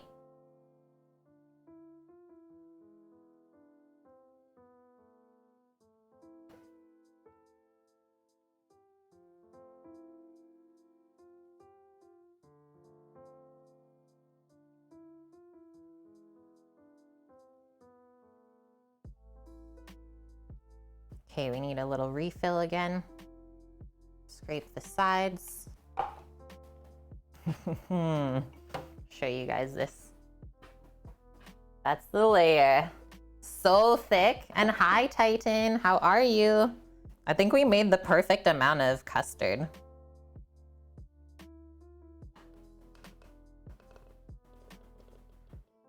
Whoa.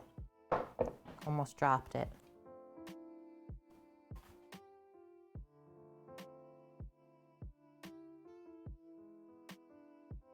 Crunchy, creamy.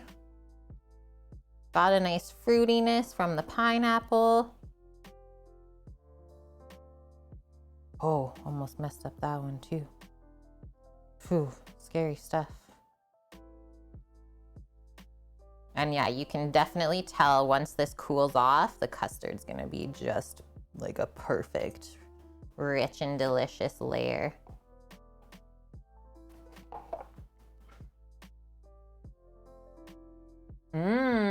Yeah, just a little bit of coconut on top. We could. You have to buy coconut oil.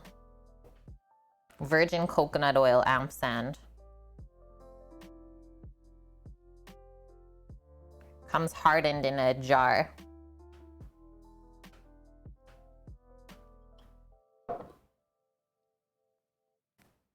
Yeah, it's good for your skin.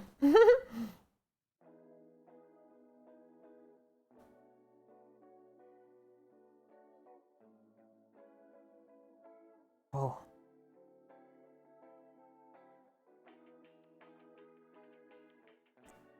It's almost too perfect. Okay, where's my spatula? Now we got the fun task of scraping all whatever's left out. She be thick.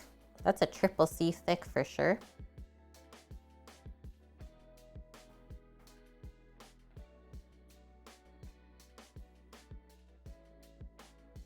Do you have a Sexam to just hold the pot? Actually, maybe I don't need your help. I'm okay. I thought I would be not okay. I'm okay. Carry on. Thank you for your possible service. Okay, we even have a bit extra.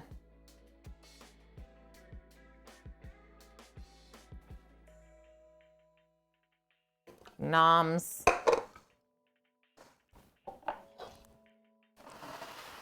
now, I think, oh, we definitely have to top that baby up. What happened there? So lonely.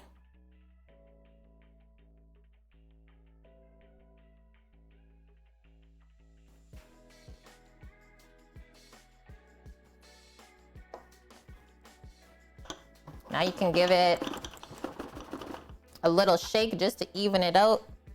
If you got some custard on the side of any of the jars, just quickly wipe that off. Next up, pineapple time. And hi, Shamarma. Yeah, I have to say, I got really steady hands. Should have been a tattoo artist. Oh, man. Look at how this came out. That's not delicious looking at all. Okay, we're gonna come on in now.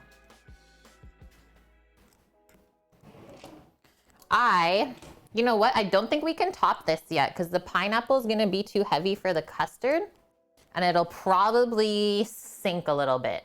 So why don't we, it's okay for this to get a film now, right? Because we almost want that stability from it. I'm gonna pop the lid on it, pop this in the fridge. What, maybe 10 minutes or so? And then we should be able to put the pineapple on. Just it's quite thick and heavy, so I don't want it to just sink down. We want nice, even layers.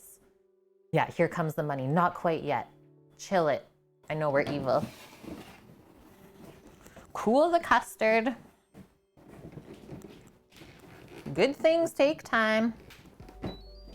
We know this.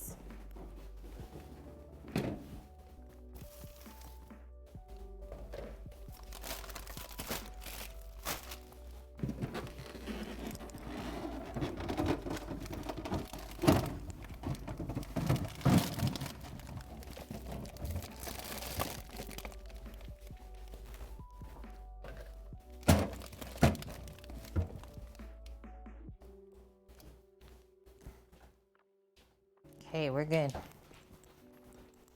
Why are you being such a papa today? You being a big baby? Eh? Oh, she knew. She's like, hey, I heard there was a watermelon snack on the ground. Had to clean up. Clean it up.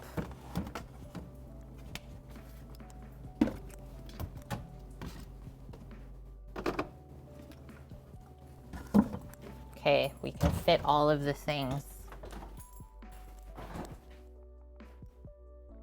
Okay, I'm just gonna pack away that little bit of custard for us. Get this pot in the sink. Hey, that's my dad as well. Thanks, Dad, for the 35 months in a row. Being part of the kitchen crew. Also happy to say, my dad is someone that is going to be eating all of this goodness tonight. One of the few that get to enjoy the Sam and Kate cooking.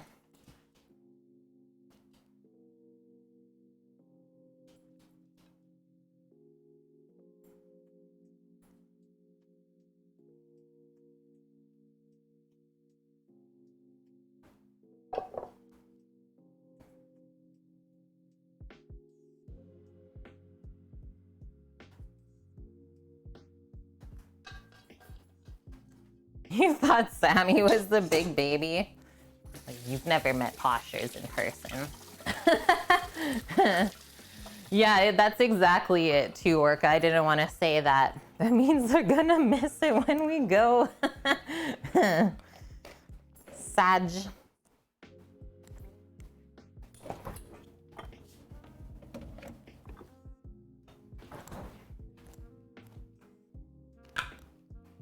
Okay, next one.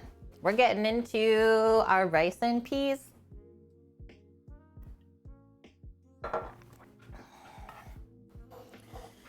And then, you know what? I think it's grilling time as well.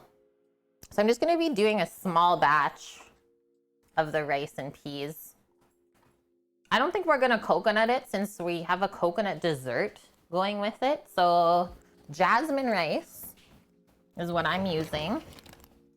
And then the Jamaican rice and peas. Yes, it says peas in it, but it's actually kidney beans. is the traditional one. So I got 2 cans of kidney beans. Oh no, back to the can opener. Oh no. Let's see. I'll do it with my right hand. From this side.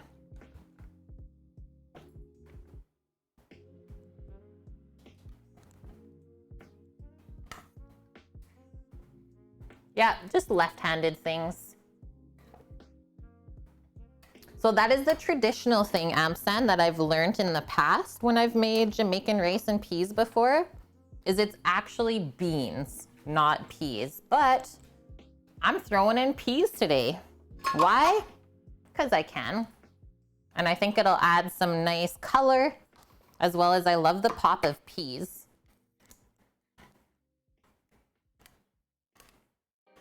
Yeah, that's true. My mom cooks pretty good for my dad. They'll be okay.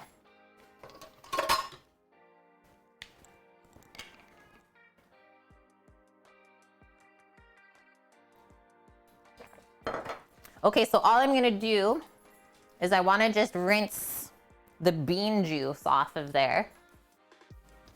Pop that just in a colander and we'll give it a rinse. You're such a buppa.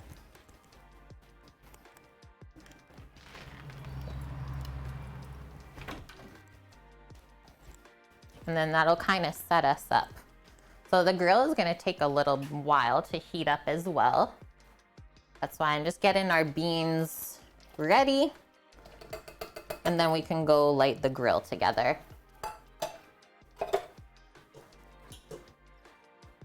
Yeah, I was gonna say, Dad, you can cook good too.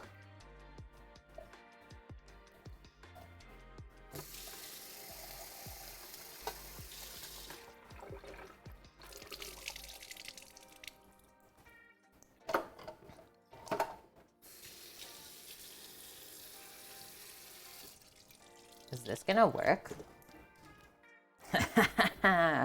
Literally hanging that little noodle basket strainer from my sink tap. Or actually, this will work better even.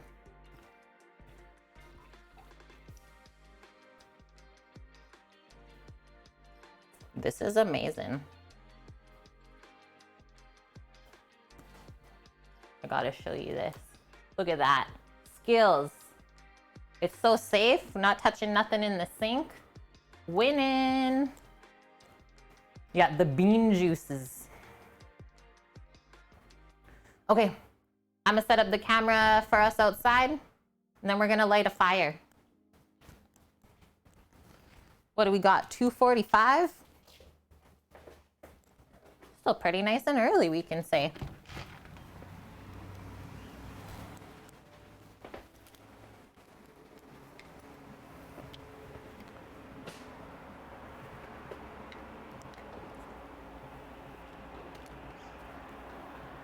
So much room for activities out here.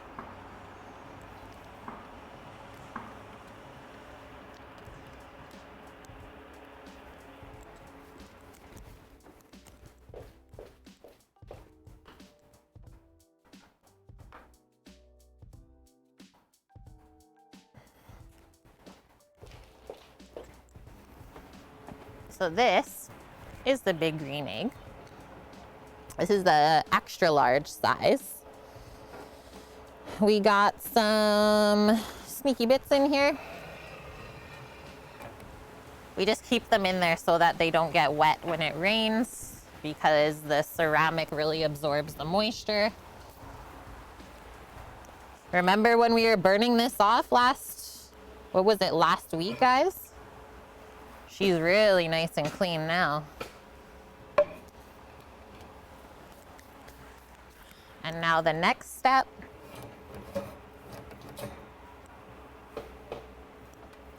Just take all of that out. Oh, it's not light. Just grabbing my gloves so I can stir up the charcoal. So we're gonna stir up the charcoal just to let any of the loose ash fall through to the bottom. We open up and peek. Yeah, this it's not bunged up at all. And that way we got lots of good venting to keep the fire happy.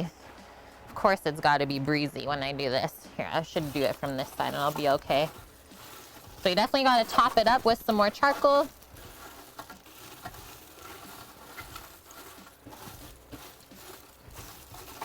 And we've been cooking with fire using the Big Green Egg for, I think, over 6 years now. So if you have any questions, feel free to ask. We are Canadian ambassadors for the brand.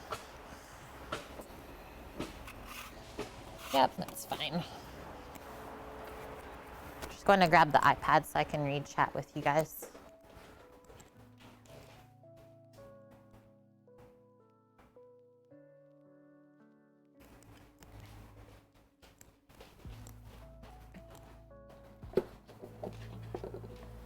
Do we like it in the stand better? Yeah, it's actually pretty good in the stand. Okay.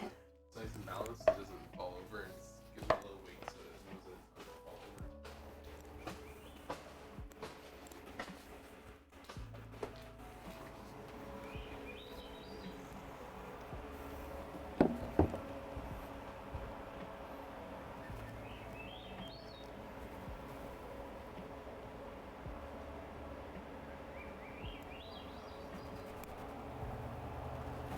Okay.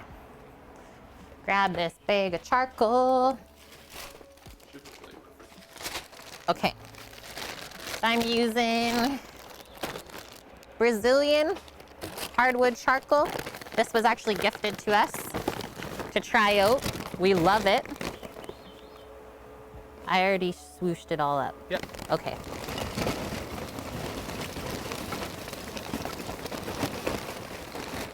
This stuff burns really clean and hot. The rest of the bag, it's really full, Sam.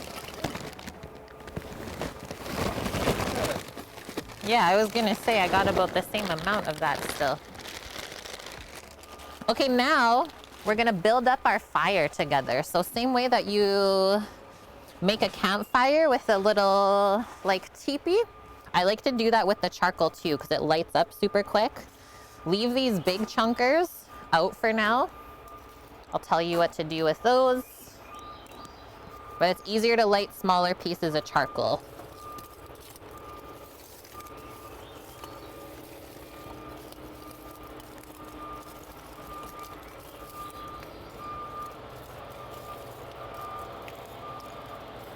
Build her up the best you can, and then we'll break it down. And yeah, we got houses being built in the background. Birdies are here. It's a busy spot. Stay.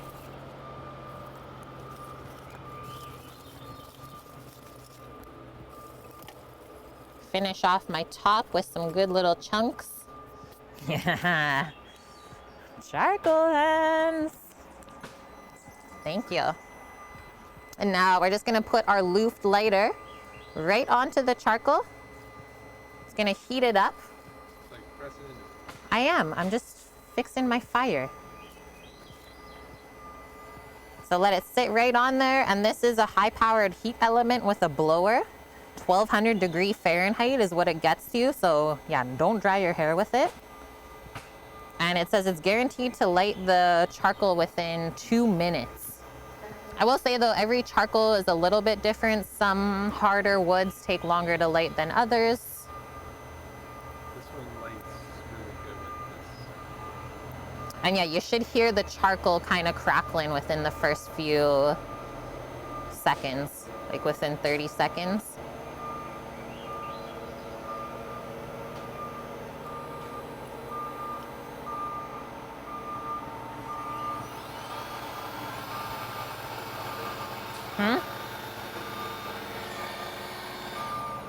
Again? You should have just started. Which one do I press first? This? Yeah. Should go right. It did go.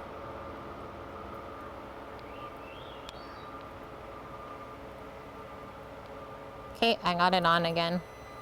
Do I gotta hold that button? No, just let go. Okay. When you come off of the heat cycle, just press the hot again, It'll go hot again. Okay. So start slow and bring it back up.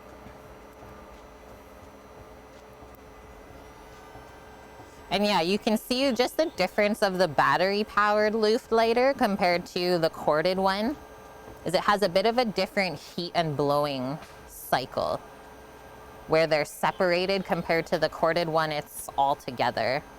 How long did you let that charge for before you unplugged it? Like a day? Yeah. Okay. I hear it crackling.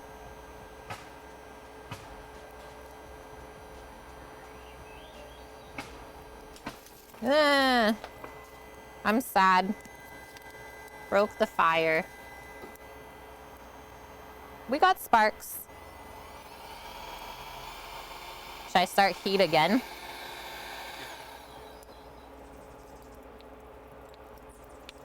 You don't have to press the back button. You just reset it. Here, use this. I give up. I pressed it and nothing happened. That's all I got.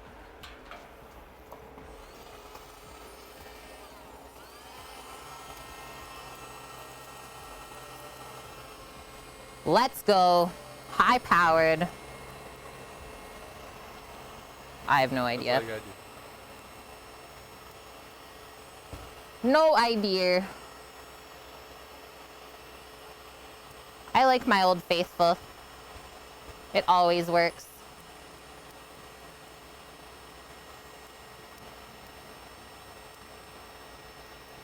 So then once we got the coals lit, it does take about half an hour or so to get it up to 350 Fahrenheit and at a good point where we can actually cook food over it and it's not going to taste bad.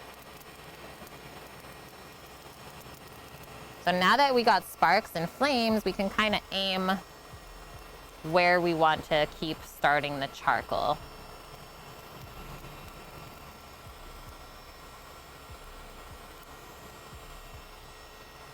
My cord can only go this far, so.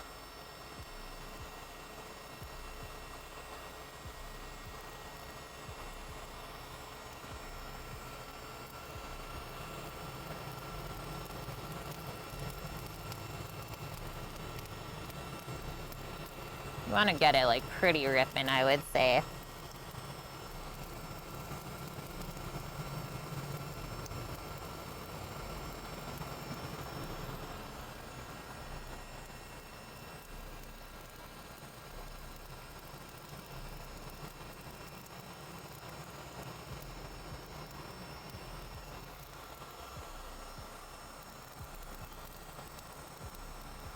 A bit more in the back side here.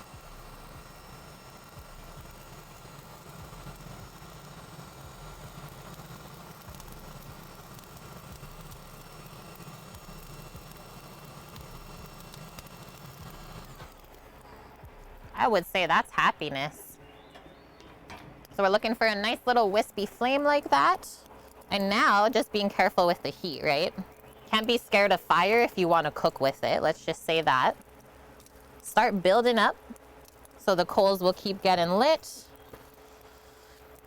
And then like I said, once it looks like a good amount of them are lit, we can break down the coals again and spread out the fire. Usually after I build it up a bit like this, I always give it another little kiss of heat before I leave it. See how I'm putting the bigger logs though on the outside like this? This is what I found works the best for us.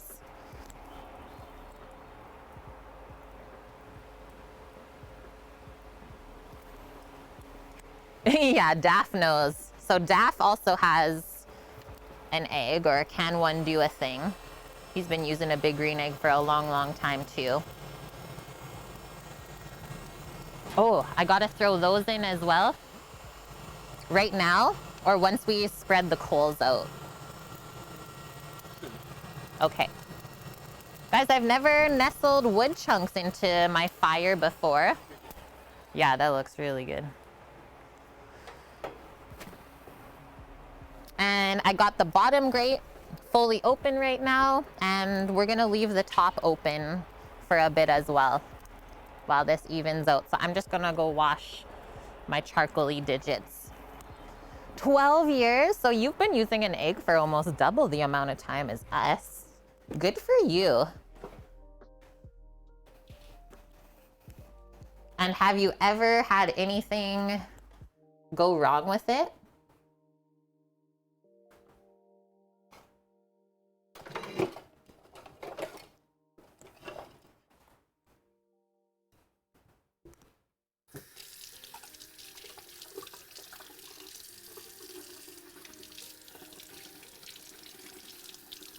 Is the loop lighter online? Yeah, I wish I could give you an Amazon link for it for an affiliate code, but sadly they don't have it. They have cheaper versions, which I don't think I would recommend to buy. Well, not for the American link through associates. No, they don't have it. Maybe only Canadian then. 1XTZ, thanks for the follow. Welcome, welcome.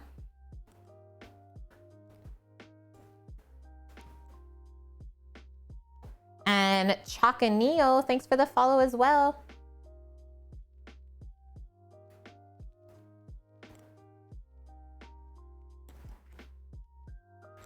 The Luft lighter. Yeah, who in chat has actually purchased a Luft since we showed you guys it?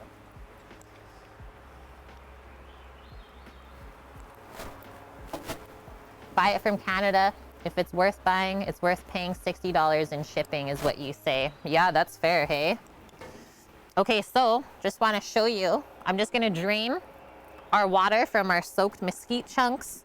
Closest thing we can get here to pimento or allspice wood is what they use in Jamaica. And then we'll nestle in our soaked chunks and we should get some really nice flavor.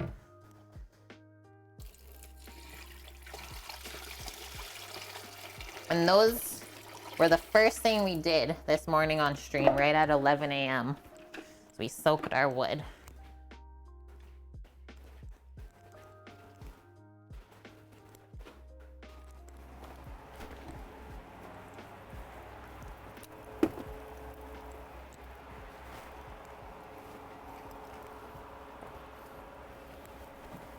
Blexis, thanks for the follow. Oh, really? Double tap? Okay, well, I'll have to recheck it out then, because I seriously looked the other day and it did not work. And thank you to our anonymous gifter. Gifting a sub to Culinary Rewind. Welcome in. Welcome, welcome.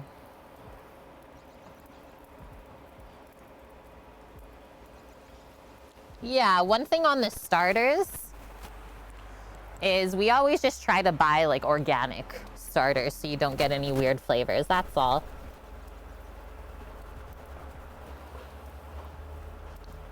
Yeah, that's a bit extra, but thanks for the pro tip, Strophium. Yeah, I wonder if you just sprinkled a little bit of the allspice in with soaking the wood. Interesting. If you copied the address that it sent you to, would it include the affiliate? I don't think so. And I'm not signed in on my associate on the Windows side of the Mac. Haven't done that yet. Because it's on Sam's profile. No, it sounds confusing. The Windows Mac, you know?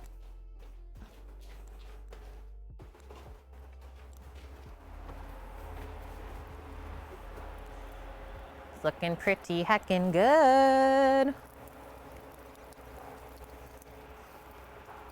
Like, looking really good. Tumbleweed starters, Daff. Organic, but it has some paraffin for glue. Yeah, that's fine. Oh, cherry wood is so nice. We've tried a lot of different types of woods. Ooh, lavender in with the wood? That's crazy. I like that. Where's my coal pusher? Okay. Get this piece lit just a bit more.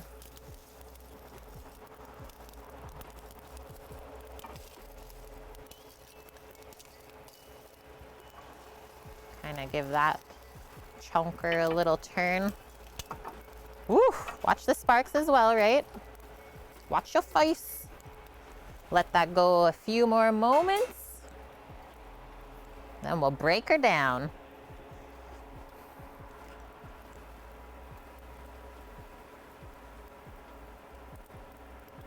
Oh, I did add a blacksmith extension for barbecue gadgets. I forgot I changed that. Then you're correct, Double Tap. If it's on my blacksmith extension, the little Amazon smile that pops up, click on that. You the best.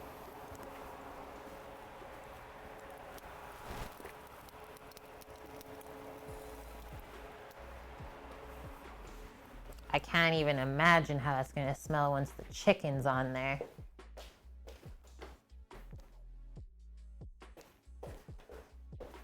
Okay, well the good thing is while this heats up, we can top our pineapple jars together. There's never a shortage of things to do in Kate's kitchen.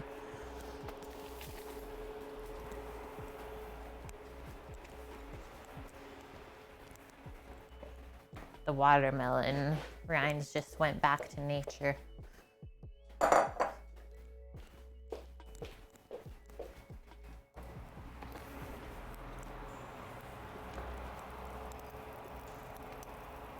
Okay, let's spread this out a bit. I like to keep the bigger, like for sure one big chunk right in the center. Kind of holds really good heat that way, right? So I'll keep that one there. And then you can see how all of the coals underneath are really, really lit. So that's why we just spread it back out.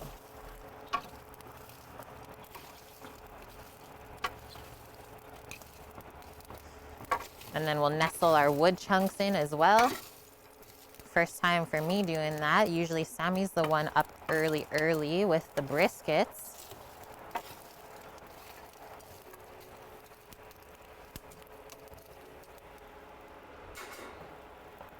Got one question for him. Am I putting all of the chunks or we're saving some for later? All of them? Save, okay, so save it for later? Thank you.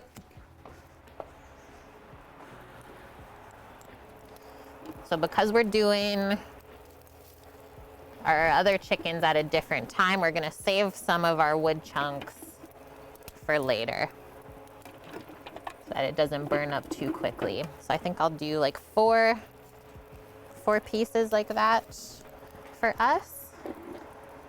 Maybe one of the small guys right on that big chunk. This is mesquite wood, once again. Okay, it's looking good.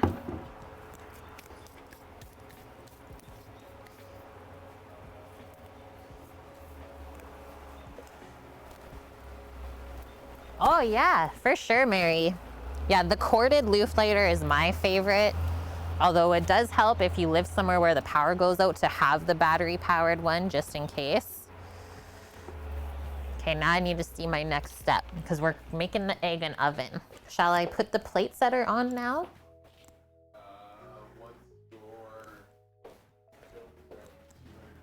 Okay. So Sammy's guiding us today. He says, let's close this up now. Huh? What's up? I was coming out to Oh, check on okay. it. I just didn't hear what you said. Yeah, you're gonna just leave it open for a bit longer. Let it get rid of this. Then put your plate setter on. Are you doing the grill that high, or are you grilling down lower? I gotta switch it. That's why I was asking. So you have to pull off the top ring. Yeah. And then once the top ring goes off, then the grill grate can go right back on. Okay. I'll just set this back so chat can see what I'm doing. Okay, so now we're gonna rebuild this rack. So what I said, turning the egg into an oven, this is what we use. It's called a plate setter. It's just gonna diffuse the direct heat from the charcoal. So that goes off, right? Yep. want to wreck that. And now this comes off as well, so we don't need any of those. That's just if we want 2 racks.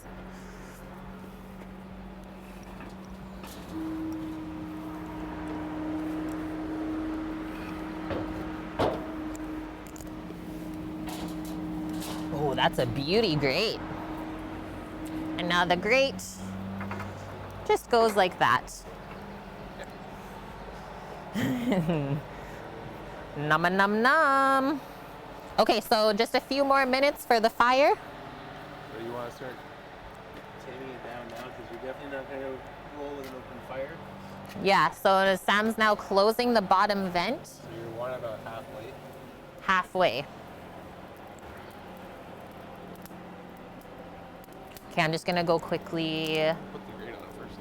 Oh yeah, it's time? Yeah, go ahead. Okay, it's time to put the plate setter. That way we can heat up the ceramic as well. So it's going this way, right? Yep. That is always at the front.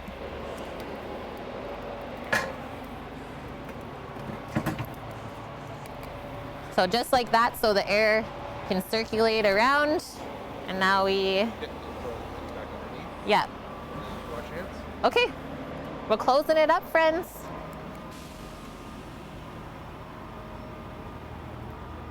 Mrs. Russian bot. Oh.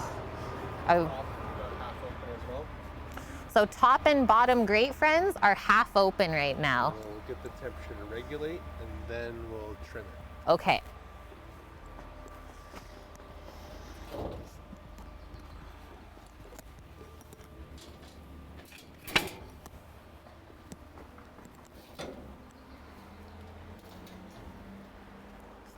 That wood smells amazing already. I don't know if I did this right. Yes. Stacks on stacks. You want to eat the oven? You crazy. Gloves? Honestly, Daph, sometimes I just can't be bothered.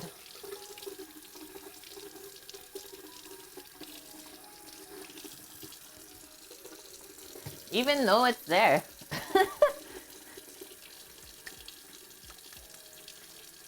Ah, nice, freak dog. Pizza's on the menu tonight for you?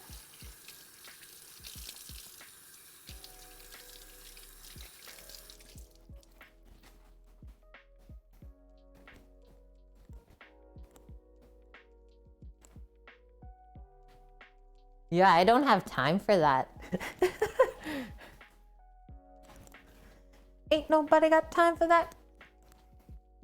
Okay, what was gonna be my next step? We'll finish off the jars. Yee.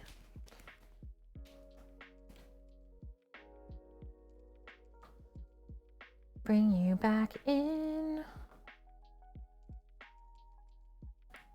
There's our view.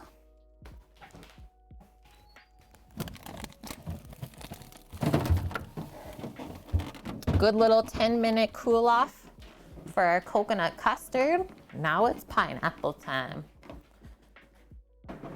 No, we've never done ham before. Sam's not really a ham person. I bet if we did our own though, that's probably a different issue. Yeah, probably, I would say. I like ham, but yeah, Sam's not a ham person, so we've not tried it yet. I think it would be great. The egg's just magical. Okay, so those have definitely firmed up a bit, and they got a nice little top coating on there that should hold up to our pineapple preserve that we made earlier today. Really simple, just pineapples cooked with some lemon juice and a bit of sugar. Yeah, no green eggs and ham for the Sam I am. Okay, so how should I do this? It might only end up being a dollop of the preserve, and that's okay too. If I do that, should have enough for like 15. Yeah, I don't think it's gonna be a spread out sort of topper, but honestly, I like how that looks with the contrast of colors.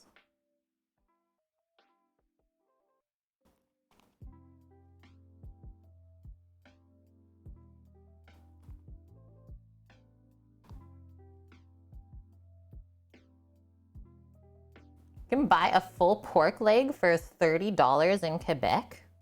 Wow. That just goes to show primal cuts are way less expensive. Once you need a butcher to touch your meats, you're paying for it. That's why we always teach everyone how to do their own butchery at home. It really saves money. I know we've been talking about the price of all things going up. Well, now it's our time to learn how to save money, right?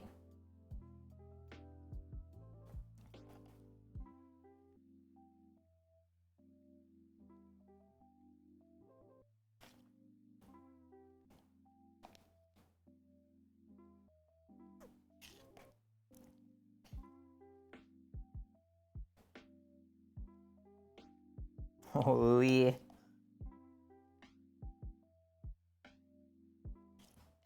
The little pineapple seeds.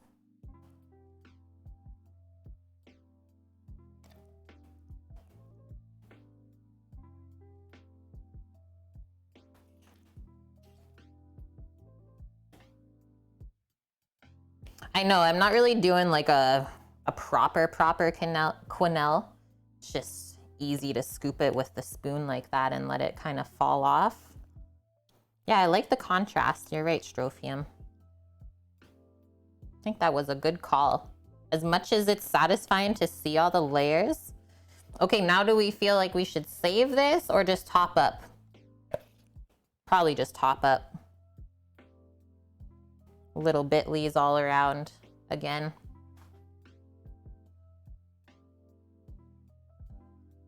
And when you plate like this or present food in this way that's not too like fancy, you know, being the person eating it, that it's definitely homemade, right? I'd way rather have something like rustic looking and know it was made by a human, not a robot, than to go the other way and be like, why does this look this way?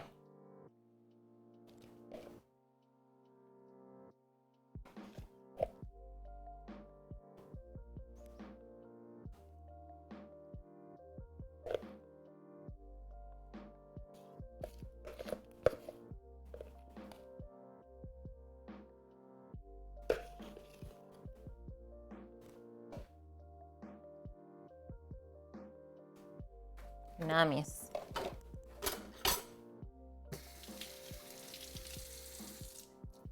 Oh, that's amazing, Mary. That was your portion, freak dog? I'm sorry. Okay, now we're gonna let all that cool before we even taste it. So back in, and maybe we'll go back outside, check on what's going on. Happy egg. I know, you still can't even try it.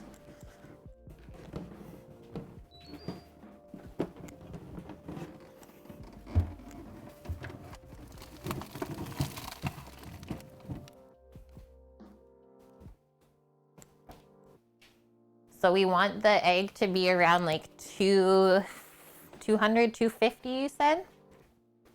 Or, Until we turn it down. well, what temperature do you want? I'm cooking the chicken at 350. Okay, so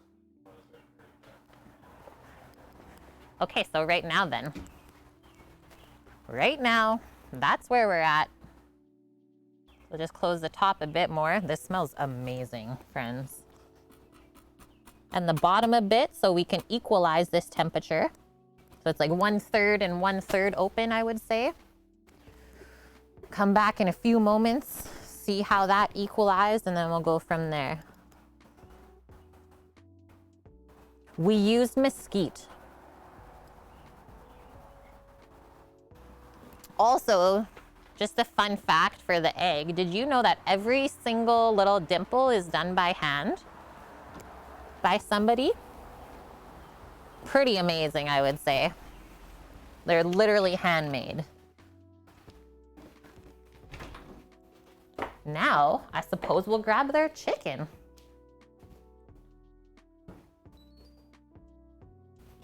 One chimkin coming out.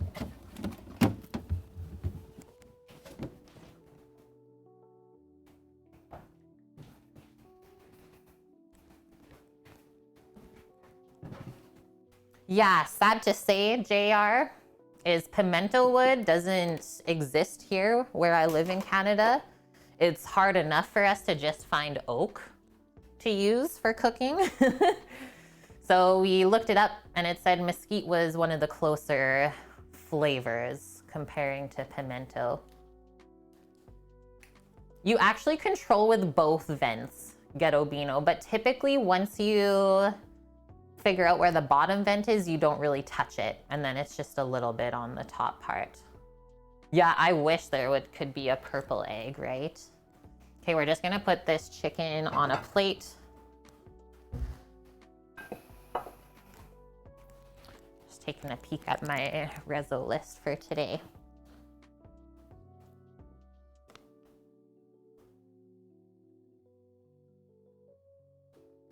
That's one chicken, that's the other. Okay, perfect. Lots and lots. Just grab a pair of tongs so we don't have to wash our hands again. Yeah, rainbow egg for Pride Month. So I'm just gonna pick it up, I think, from the drumsticks here and then flip it over.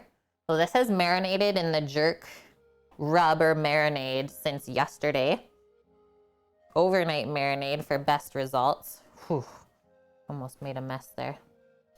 I know I said I wasn't gonna wash my hands, but that is a lie. Save the tongs. This big bin out of here. I'm just gonna wash my hands and then just do a really scant sprinkling over top of salt and pepper.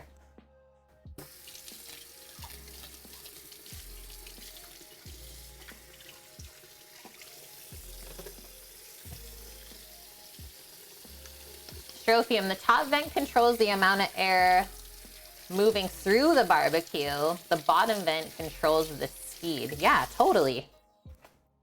That's the scientific way to explain it. Thank you.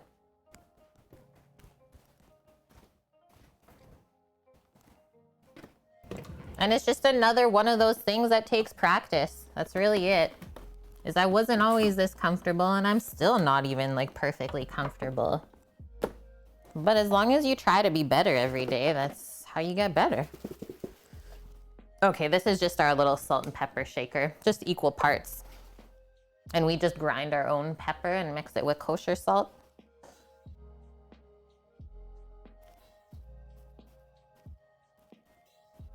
I'm so excited. I was saying to Sam yesterday, I was like, I can't wait for the chicken wings. Jerk chicken wings are so good.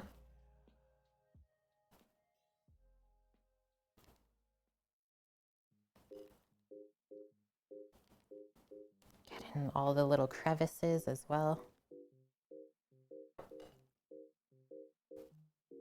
Like I said, just a scant seasoning. I'm happy that we're trying the first chicken because then I can really dial in the flavor for everyone else. Another little wash up. Norges, welcome in. Good to see you as well, and thank you very much. Loving these long-term resubs. Norges with the 34 months. Long-time viewer of the stream. Love him. He is our heaviest hitter as far as contributions go. Very important person. Also, our Norwegian fisherman. Welcome, Norges. It's great to have you when you get the chance to stop by. In times of need, even the devil eats flies. Wait, what? Trick question. Beer or margarita? Yeah, both together. Have you ever had that? It's actually really good. Okay, just pop those there for now. I'm gonna put the other chickens back in.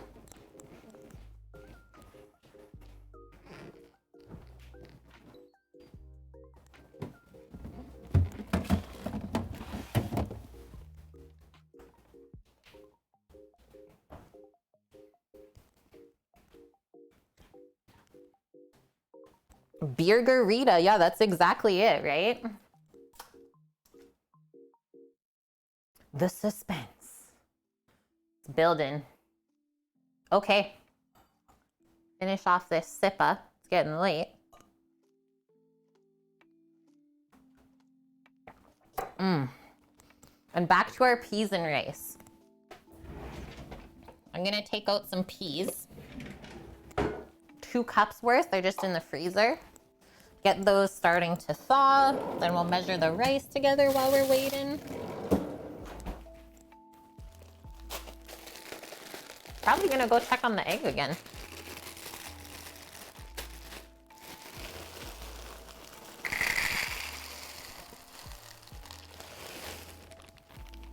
Peas. And then our beans are still just draining here in the sink. Oh, Eric, you've never made a jerk sauce or marinade before and you love spicy things? You need this in your life. It's a must.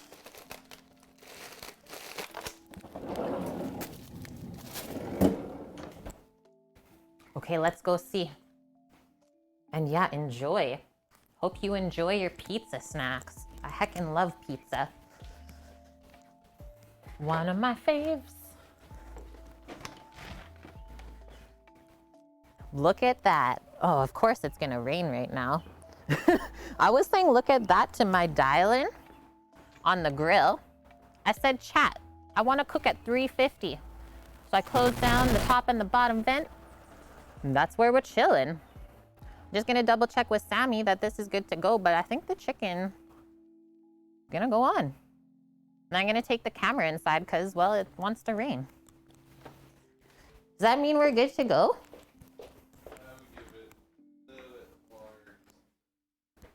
Like get the smoke happy? Okay. Sammy says a little bit longer.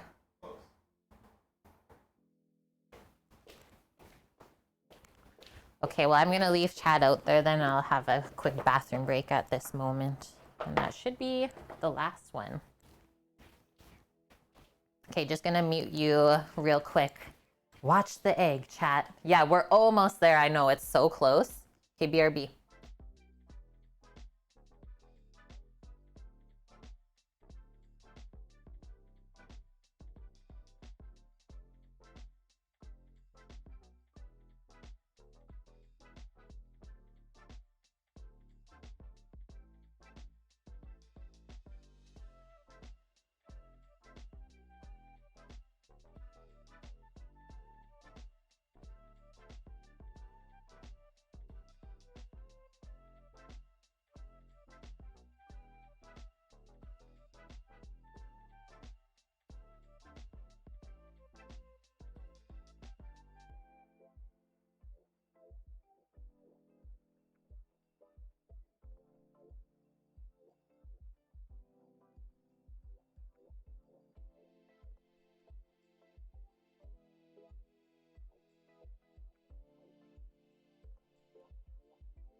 Okay, I'm back, peoples.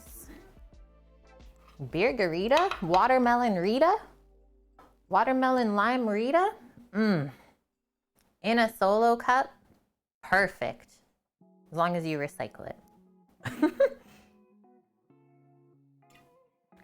Having a sip of water in here.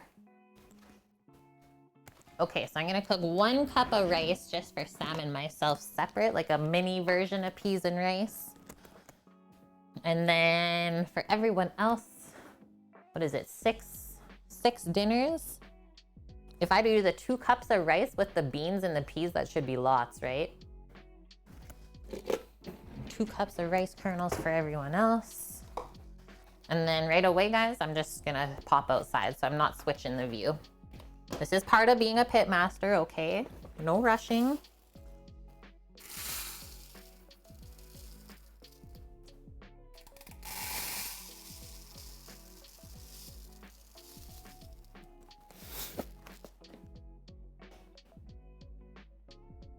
Your house is Concord grape and retro mint.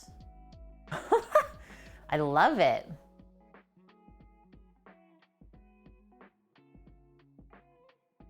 Yeah, the upside down beer bottles in the margarita. That's exactly it. I've had those. They're quite refreshing on a hot summer day. They're what? Bulldogs. Yeah, bulldog. Good one, Sammy. Okay, friends, see how the smoke is getting more and more clear looking? That's what we want. The food does not go on until that is nice and clear. Otherwise, you have the risk of it tasting a bit off.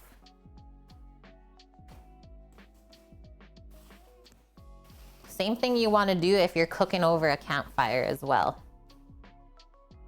If you've ever eaten food that was cooked over a campfire and it tastes kind of gassy, the person didn't really know what they were doing.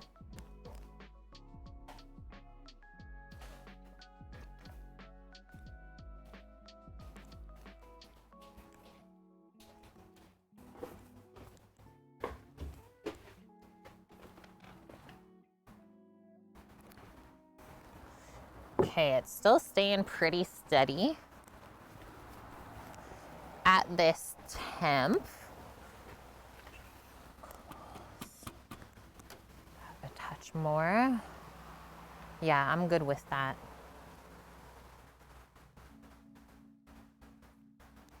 I'm just gonna grab Sam so we can get some eggy contents.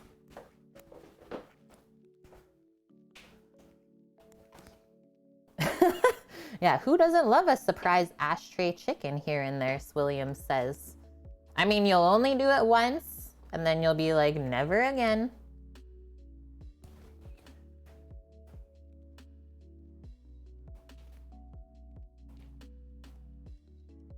Almost ready, Sama?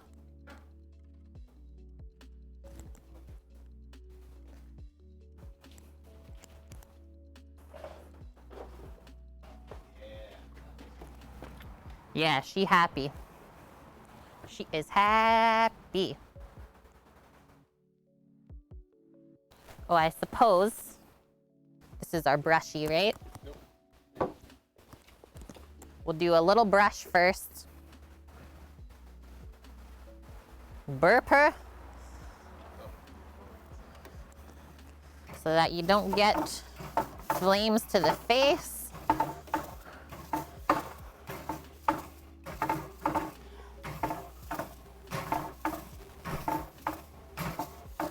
Beautiful.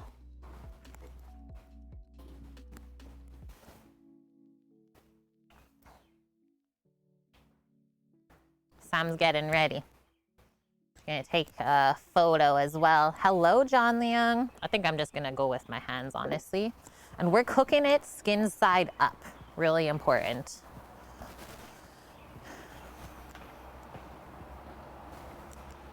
I'm just gonna start. You tell me when I'm good. Okay.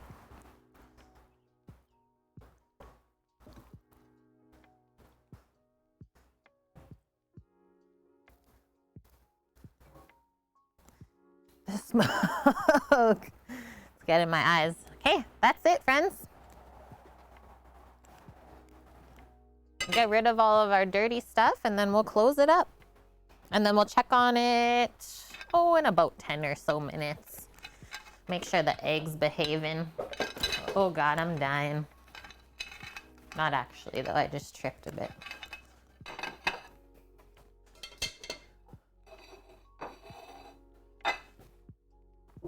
So that's why I butterflied the chicken today, Strophium, is I have found in the past that cooking the chicken this way on the grill, it actually cooks very evenly. So the breast and the leg cook at the same rate. Quite magical, just opening up the chicken like that and taking the backbone out. But I mean, I've always temped both pieces of meat. But yeah, compared to leaving the chicken whole in its whole form, this is a much better way to do it, I find. Okay, come back on in. So I will set, I think we'll go halfway. Why don't we do a 15-minute? Hey Siri. Actually, because she doesn't tell me anything, I'll go on the stove. Just so I hear it ring. It's called spatchcock or butterflied chicken.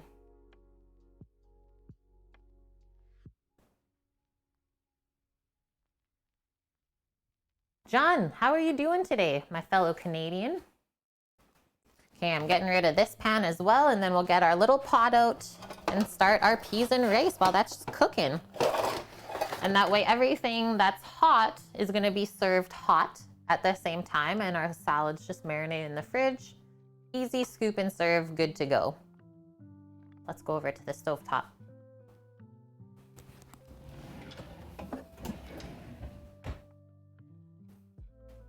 This is my baby rice pot, just for us. I'm gonna turn it on to medium high. And that's where, oh, wrong one. There we go.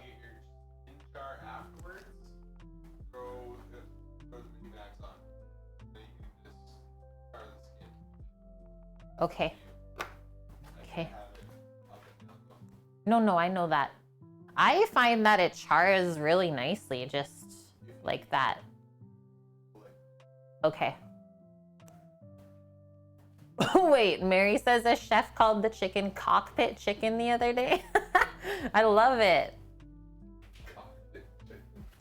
It's just fun to say, isn't it? Spatchcock chicken.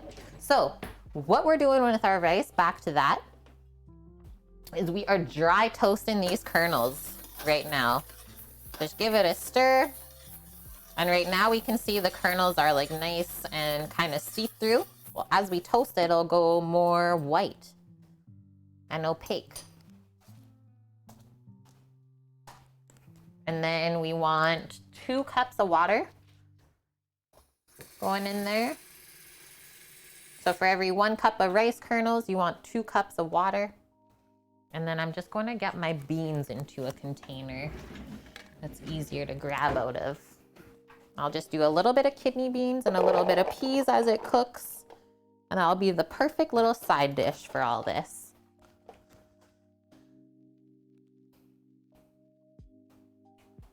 And we probably want just a pinch of salt in the rice as well. This is my favorite way of cooking rice. It's Indian style. I don't know if anyone ever goes out for Indian food, but they always have the fluffiest rice, so that's what I'm making today. They pretty much just boil it rather than simmer it. Keep that in your brain for the settings. That's where you want it to be for 350. Okay. Yeah. I did good. I built a good egg oven today. And it is Jamaican jerk. Just sadly, Twitch would not allow me to put Jamaican in front of jerk on my title this morning. Bunch of jerks. What a bunch of jerks. And hi, Annie. Welcome in. Happy Friday to you. Hope you had a good week so far. Students took the physics final this morning. Whew. Hopefully there was no tears. Does that mean you're going to be busy grading all weekend? Oh, still have 6 students who need to take it in the conflict slot. So what does that refer to? They couldn't take the final at the allotted time that everyone else did?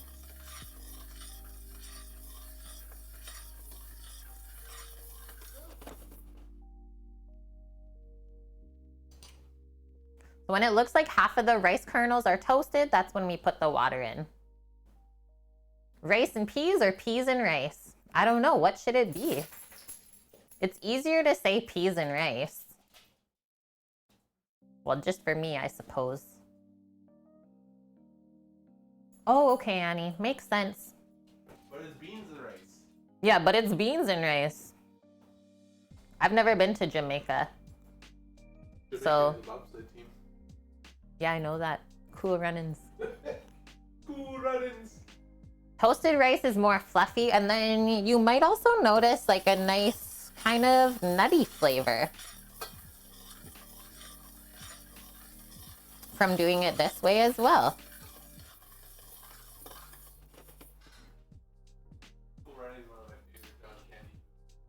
It's really good. I watched it so many times in school. Don't ask me what type of school I went to. Like in class? What? Now you understand, Sam. But it is beans. I know, Jay. I know. They call it peas. I love it. Peas, beans. They're both legumes. Same, but different. Okay, I think we're good. We should have a nice, pretty heavy sizzle when we pour in our first cup of water. It's exactly what we want. And my heat is on medium-high heat right now on the stove top. There's our other cup. I'm not gonna add the beans or peas just quite yet. Let's get our lid.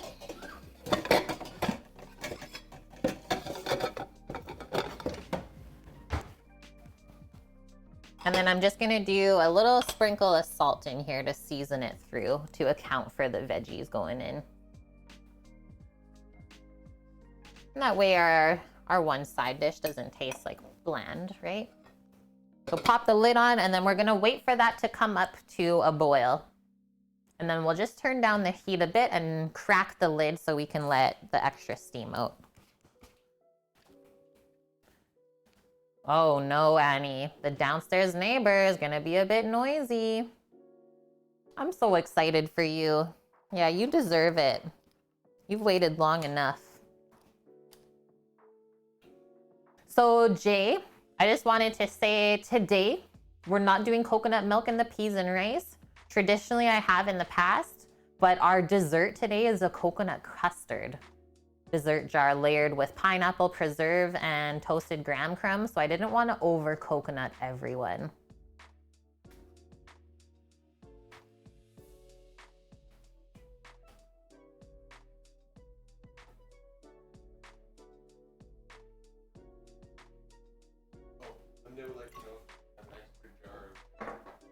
For sure.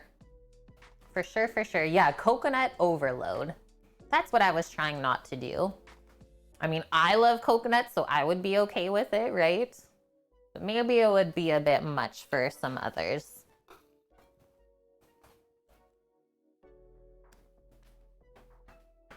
We have 7 minutes left on our chicken timer.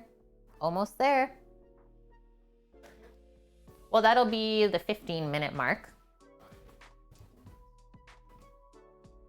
Hey, we're having a peek, Sam. Okay?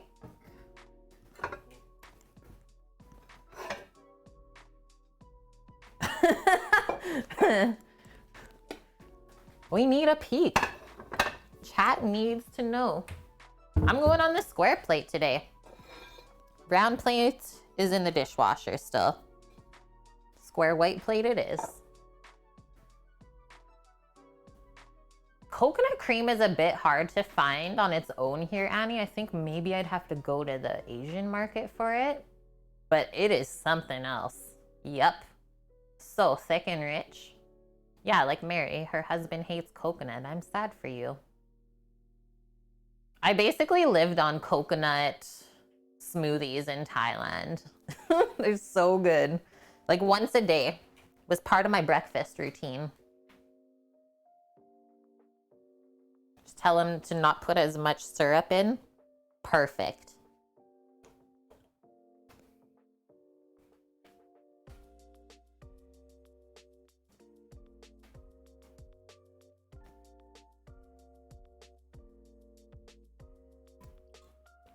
Yeah, it's good for you. I was having a bit of like belly issues when I first got there, and I found that the coconut smoothie would really help to like calm it down. And that as well, Annie. Yeah, drinking the fresh water and the coconut milk from the coconuts, also good. And then you scrape and eat out the meat. Okay, this is almost up. Not quite yet to pop the lid. It's gonna be really bubbling. Yeah, just pop a straw in, exactly. Yeah, it's nuts, Strophium. They do not mess around with the spiciness in their food, but it really helps to cool you off. So they're doing it for a good reason. Time to tell them about the exciting news? Yeah, I think we can. Sammy, for sure. Okay, I'll just pop the top on there right now then. Yeah, so I got a really cool email yesterday from, ready for this, a publishing company. Woo woo! So the publishing company is Insight Editions. You might have heard of them before. They work with movies, video games, stuff like that, and then they intertwine that with a cookbook. So super pumped with this. They're offering us 35% off to start for you guys if you want to pick up any books. Send in me 2 books, one to cook with on stream, one to give away on stream that day. I'm pumped. I think this is going to be amazing. So there's our in, I think. For sure, Annie. And yeah, that's what the person I'm in contact with, they're like, we also publish cookbooks for people. So nice to know, right? I'm so excited. So I'm just kind of finishing stuff up. I'll let you know when we have our link all set up and when we have the books come in. We also wanted to ask, so there's 3 books that they're letting us choose. Just watching my rice back there so it doesn't go over. You know how hard it is to clean the stovetop. And we want to do a poll. Are you able to? Okay, Sammy's got the poll set up for us. So answer the poll if you want to be engaged and involved.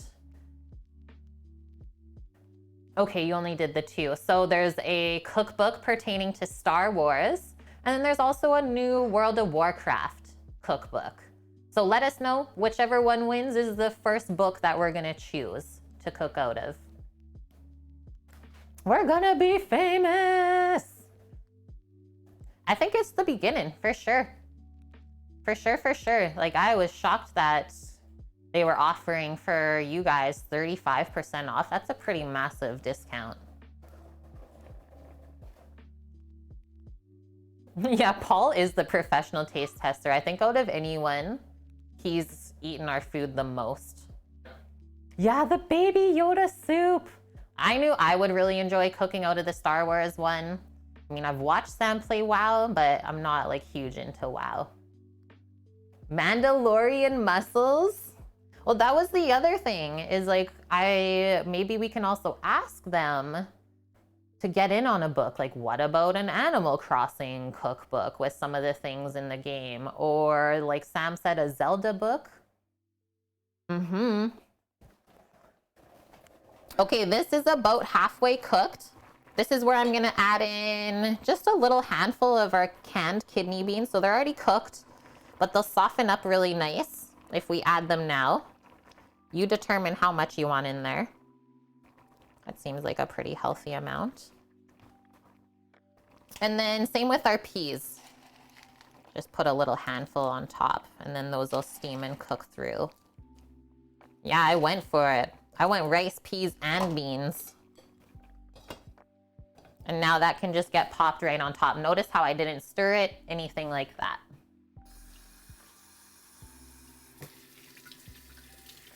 Hello, Edenam. Finally caught you while you're with your girlfriend. Yes.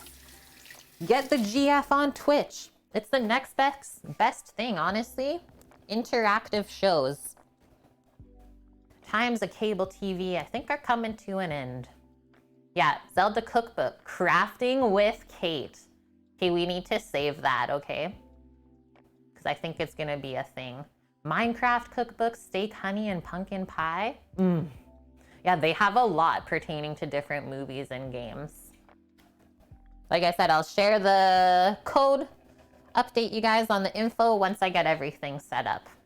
Yeah, I just talked to the person yesterday, so it's very new. New and exciting. Okay, 28 seconds until we go check our chicken. Imagine double tap a Valheim, Big Green Egg, or just Cooking with Fire book. Oh, Sammy will be the Viking. that'd be legit. Sammy's the Viking, yep. Okay, I'm hitting this. The rice will be okay while we go outside and check. He's all about it, hey? Let's go check on the chicken. Can we not with the rain today? Like, that'd be great. We're just peeking. We're not doing anything else.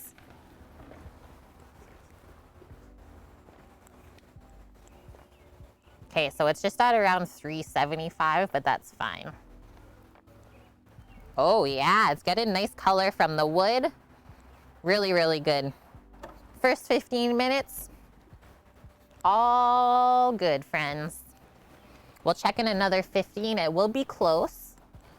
And Sam was saying maybe we'll light the Mini Max to be able to char up the skin. What do we feel?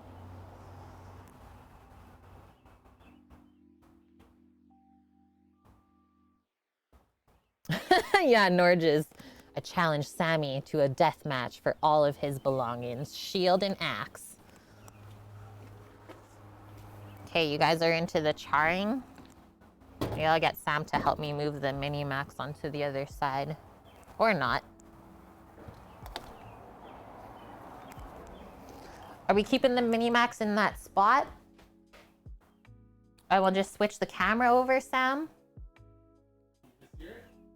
Yeah, I think we will.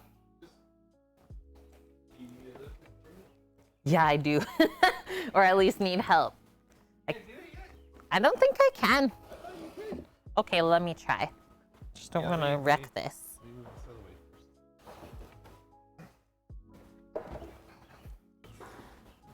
Oh, I can't. She is all that is woman. Come on, 1, 2, 3. 1, 2. Nope. What is that? The table's rolling. That's a booby trap. Now the hummingbird's like, what are you guys doing? Oh my God. You got it. No, you be good. Holy shit. Excuse me.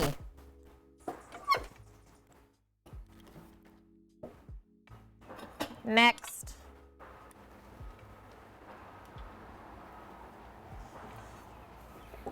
Just gonna go reset the timer and check the rice.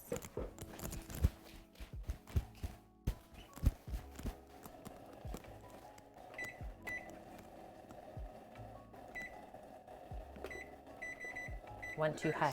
Shit going on right now back here. Okay, let's check this real quick. Peas are steaming. There's just a little bit of liquid we can see bubbling up through the bottom. A-okay. We're not gonna touch it yet. We know it's all cooked through when there's no liquid remaining in the bottom. I usually just take a spoon and scoop down, see if it's dry. Thank you, PK Uno, very much for those 500 biddies. That's going towards our food truck fund. Keep on cooking, love, this stuff. Yeah, Ghetto Beano. So you might have missed it earlier when I said that we are ambassadors for Big Green Egg Canada. We started with a large in our life, then we got the Mini Max, and then we got the XL. And they're all amazing, honestly, but the Mini Max, it heats up so quick, so it's really good for just cooking directly over the coal. Yeah, for sure, Norges, a Viking War on stream, great content. You two, I'm in. Okay. She is almost dry down there. We'll do like 30 more seconds and then we're popping the lid on, taking that off of the hot burner and letting it sit. Now steam up. Yeah, Eric, I will say like the Mini Max is so versatile. Great for a small family or just one person. It's my favorite one out of all the eggs still. And it's not as daunting as like lighting a massive fire that could consume you if it wanted to. Okay, heat off, lid on. finished steaming and fluffing. Good to go. And that's the thing, is it's great quality, and they do have a lifetime warranty, which some of the other Kamado cooker brands do not offer. And if you break a piece, you're heck out of luck. Holy, Sammy does not mess around.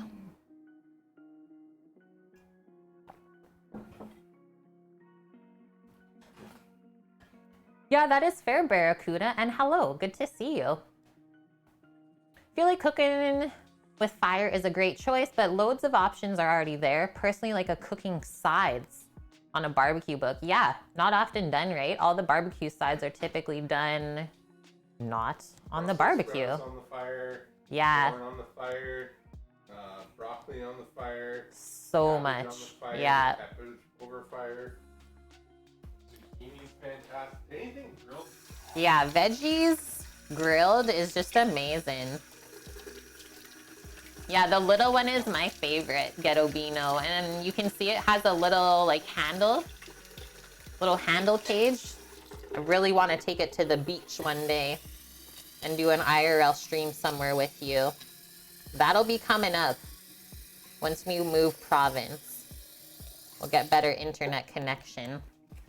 Island life is a bit tough. It's really cute, hey Mary? We're taking you guys shopping in Edmonton because we can. Yeah.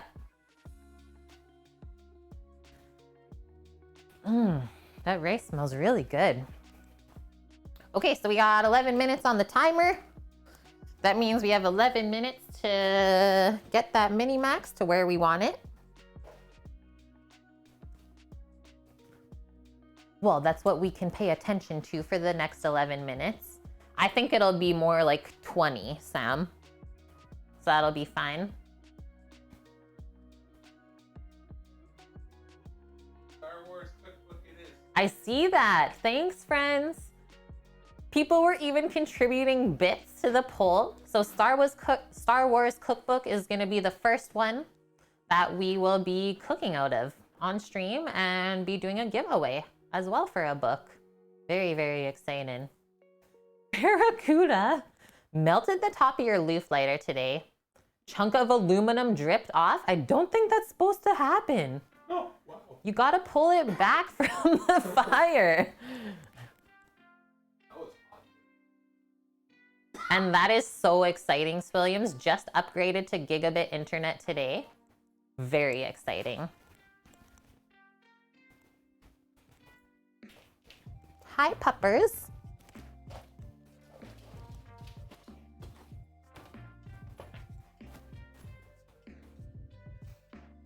Mesquite. We might do the other ones in that. That's fine. I think. Maybe not. We'll see how it browns off in the two, but I don't have both brothers. No? Because it'll just be a scoop and serve for me on the rice and the salad, and I can help you out here. It's whatever we feel comfortable with. Yeah, it's running it for 2 hours though. True. Yeah, that's true.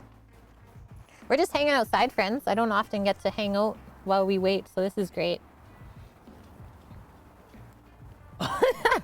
Hummingbirds are nuts. Couple of drinks, Barracuda, and you forgot you were talking to friends. I'm so sad for you then. And Canada has a couple different cell providers. So we use TELUS. I know there's Rogers, and then like a few other smaller off brands. Oh, and Shaw. I don't know why I always forget about Shaw. Yeah, there's like 5 exactly. And Bell, yes. Good one, Williams.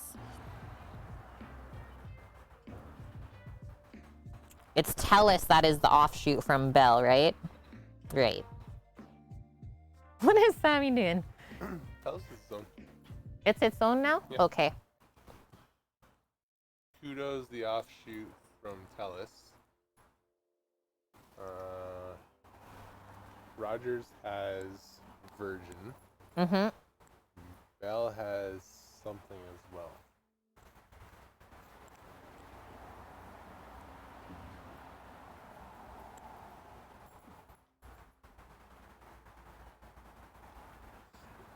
We got flying birds and cooking birds.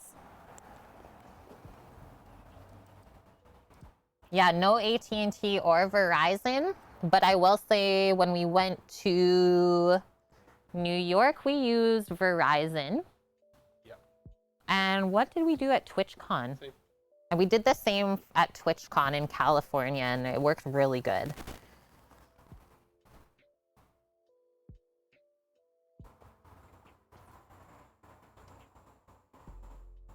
Pepperoni black olive pan pizza cooling in front of me now. Love it. Freak dog. I'm in. And pan pizza, that's where it's at, right? Okay, I'm gonna go check on our timer. 7 minutes on the Chimkins. That's all we're waiting for.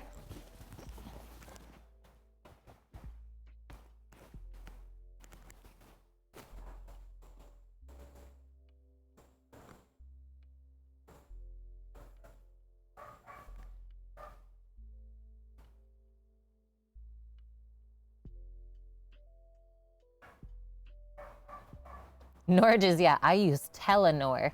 Is there only one for Norway? Telenor.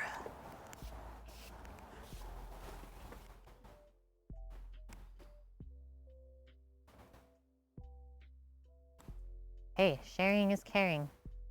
Sometimes the hummingbirds get mad at the bees too. It's so cute.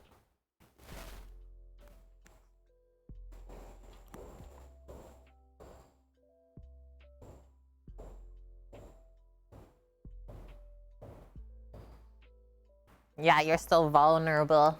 Don't burn your mouth on the pizza. That's the worst. Oh, okay, Telenor is the biggest in Norway. Cool. Yeah, it's never worth it to burn your mouth. Never. It's like, wow, I regret that.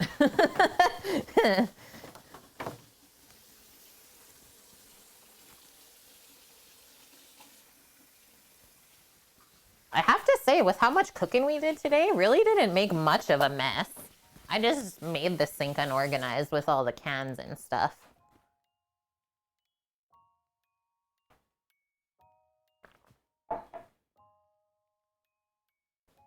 Oh, okay, for the seafarers, it's the best, Norges says. And yeah, these are our hummingbirds. We have one variety that usually sticks around, or two that stick around throughout the winter with us. Typically the Anna, and then we have some other types of hummingbirds that come up from the south where they like to hang out in the winter. And then they kind of crossbreed all summer, so you'll see like all sorts of different hummingbirds, different colors, personalities, calls. They're honestly our favorite.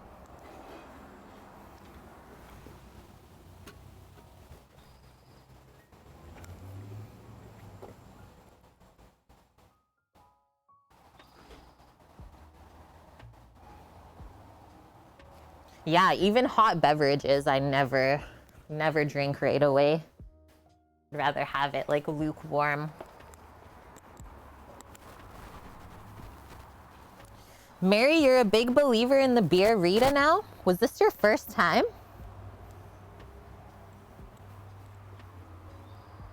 You know the chicken's almost done when it's starting to smell really good.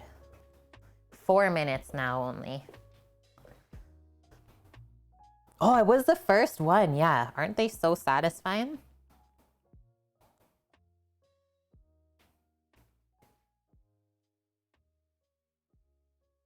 Did you just load the dishwasher with like 2 things? Yeah, I was like, why isn't this on? Because I wanted to fill it. You need 2 things. Yeah, they do, Sassy Q. We have another feeder on the other side of the house on the corner over here, and we can just stand under it and they're not afraid of us. And then another thing that happened this summer with them is they used to have a greenhouse little tent set up.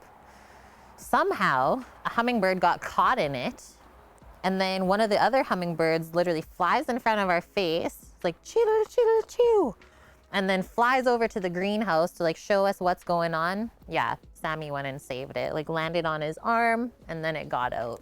So cute.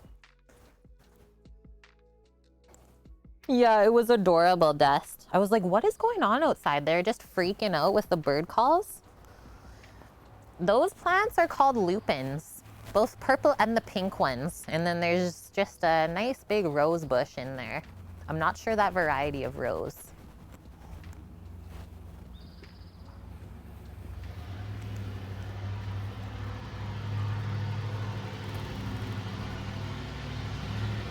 Yeah, that's what I'm making. Oh my God, this truck. I think you need to fix your stuff. So all of the recipes for the day are linked there for you if you want to save it. Okay, just gonna go stop the timer inside. I think we're gonna check again.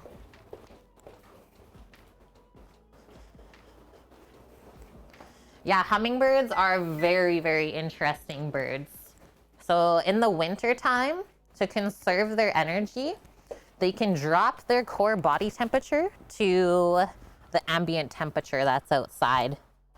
Otherwise, they would literally have to feed all night to just stay alive. That's how quickly they burn their calories.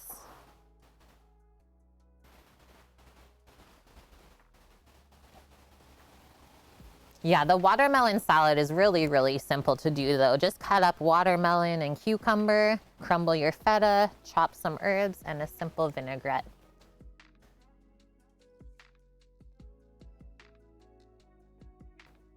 Lauren, you have to do an IRL hot tub stream in about an hour. I feel super uncomfortable, honestly. Okay, so I just want to say, don't do anything on the internet that you're uncomfortable doing, okay, Lauren? Like, you have to be true to yourself. It doesn't matter if you made a promise.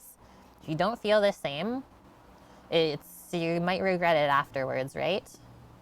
But we'll be there if you need any support and you go through with it.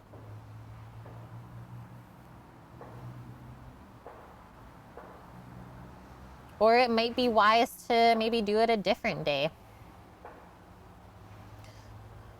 Zoe Vegana, thanks for the follow. So Mary, that's called a bulldog. At least that's what they're known as here. When you take a margarita and flip a beer bottle upside down into it. Yeah, I get told it all the time, Lauren. Stand up for yourself, Kate. It's your stream. Do what you want to do.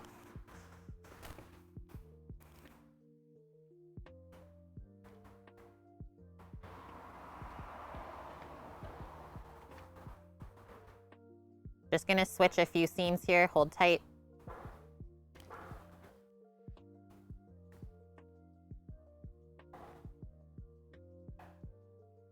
I think I like how that looks.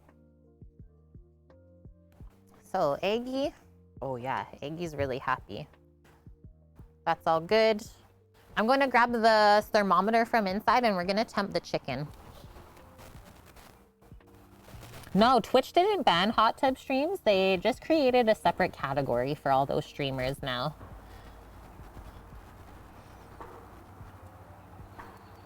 Norges is meaning serious business today. He's not often here, and I love it.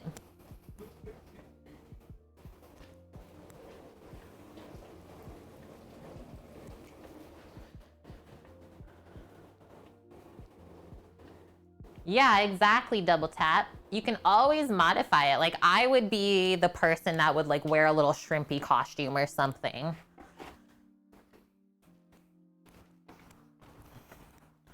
Just troll them. Yeah, jump in as just with a hoodie on. I would love that. Okay, let's come closer.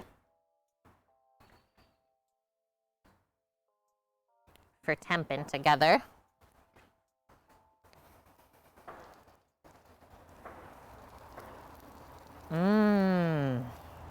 See the little juices dripping? So we'll check thickest part of the thigh here, right by the bone.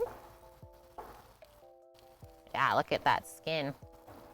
Just popping. 133.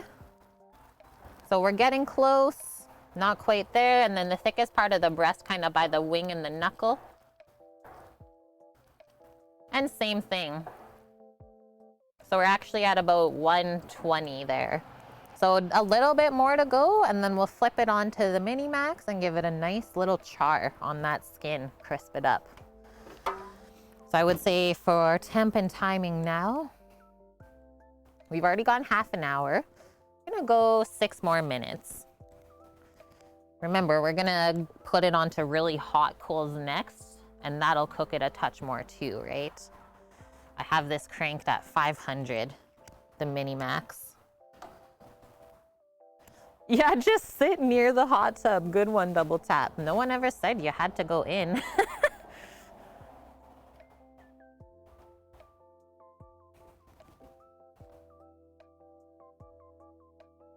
Yes, William, so we got our Mini Max set up here just because we want to keep the egg as an oven and not do 2 different temps. So the Mini Max is at 500, egg is at 350. And we're just gonna flip the chicken right over the hot coals on the Mini Max to get it crisped up.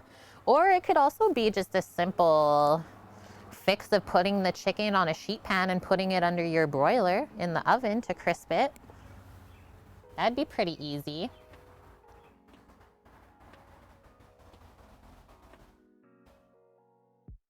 Yeah, Sammy has no choice. Isn't it the best, Eric? Yeah, it's so cute. Cutest little thing ever. And that is a fact too. Yeah, never walk away from a broil. Don't do it.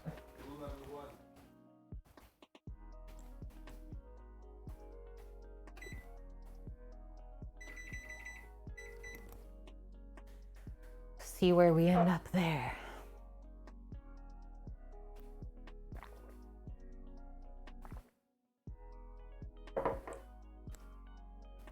Norges, just stream with some hot dogs floating around in it. Hot dog, hot tub. Oh no, that would have been the saddest day ever, Williams. I'm imagining it. I think I feel some of your pain even. Did that in the early days. Lost a pie that I thought just needed a second to crisp up. That would be so sad. Did you peel off the top crust though and eat the inside at least?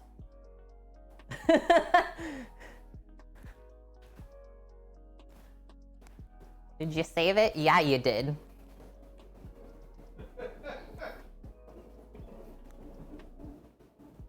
Oh my gosh, Lauren. Somebody you know actually made people soup last week? Yes, Williams, it was fine. As fine as it could be. Okay, this Mini Max is getting a little hot here. Close down that. That just a touch. It was gross. Yeah, I would assume. Hot tub stream put chicken bouillon in it and spun a wheel for. I think we opened up a whole nother route. I mean, I don't know if that should be on Twitch. Almost need their own little broadcasting site. So many hot tubs, we can't keep track. The heck is all this about? An anonymous gifter is gifting 10 subs to the community? Friends, thank you very, very much. Helping to build up our side of food and drink on Twitch. Spreading the deliciousness. Yes, someone found a button. Okay, who we got coming in here? Welcome in. Moggy640, Raziella666, Travel 99, 3 Cheese Burrito. I'm in. Hodja Plays, Kitchen Confidence. I know him. He's a streamer. Momo Whiskey, or Mom of Whiskey. Edenam, welcome in, Eden, Banny TV, and Katie. Welcome, welcome. Everyone new here, feel free to ask away any questions if you want to know what's going on. Wasn't you, Norges? Yeah, someone else is guilty. Somebody. Okay, now I'm gonna grab a clean pair of tongs. Let's get a sheet pan for chicken transferring purposes. Lauren, thank you as well. Gifting this sub to Shadow Whisper, Gebgaz, I Sleepy Panda, Sigma Lobo, and a lovely Ellen. Welcome, welcome, one and all. Possibly the tastiest stream on Twitch. Possibly. Okay, 2.5 minutes on the timer till we check on this baby again. And then finally, munchin' time. Smelling so good. So, so good. And we got another hype train. It's already at level 5. You guys are absolutely out of control today, and I love it. Thank you, Mary, for the 300 biddies. Choo choo. I got Birdie's choo choo in with me out here too. Thank you, Brown, for the 100.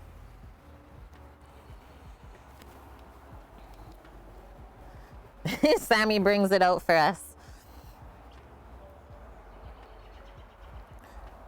Already at level 5. We just got destroyed. Watch out. All aboard? I am. I gotta come in. Norges, we love ya. And you know it. 50 tier 1 subs. Okay, Sam, you might have to check on the chicken. Let me read through. Can I do it in a minute? Welcome in 50 new people to the community. I am in shock right now. Welcome Enlightened by Bravery, Eggy Hamster, Zoe Vegana, Race Magician, Lekevbo, Icklehedgy. Oh, I scrolled up too fast. Yen York City, Outa 762, Laskers are the best, Charlie's uncle, Hellquin, Professor Mendel, I know them, Creative Artists, Untraceable, New York Supernova, Ruben Miss Ramos, Ad Hoc Food, Queen Fox, Powdered Toast Man, Sir G-Force, Crumb Cruncher, Mad Eye Mike, Gingy Man, Suzanne Likes Cake, Seapred Socks, Justin Ivans, Kathy 181818, Calico Cat, I had one of those, Sar Greatness, Azrael Eternity, Zigagi, Relaxaholic, a base 007, G Hewley 9. Shh. Quiet. Still going here. Tachil, Gary Bomb 80, Claire Coffee, I know her too, she's a streamer. Bald Cliff, Chalklad, Mike Sai, also a streamer. PH7, Pixel Cats, Chota Dude, DN Prouder, J Kiv, Squishy Cheeks 88, RJ NFC, Kitchens Open, Big Daddy O'Bear, and Jam Session 12211. Welcome in, friends. Thank you very much for crushing me today with all of the love. I appreciate it all. Yeah, char, char, char.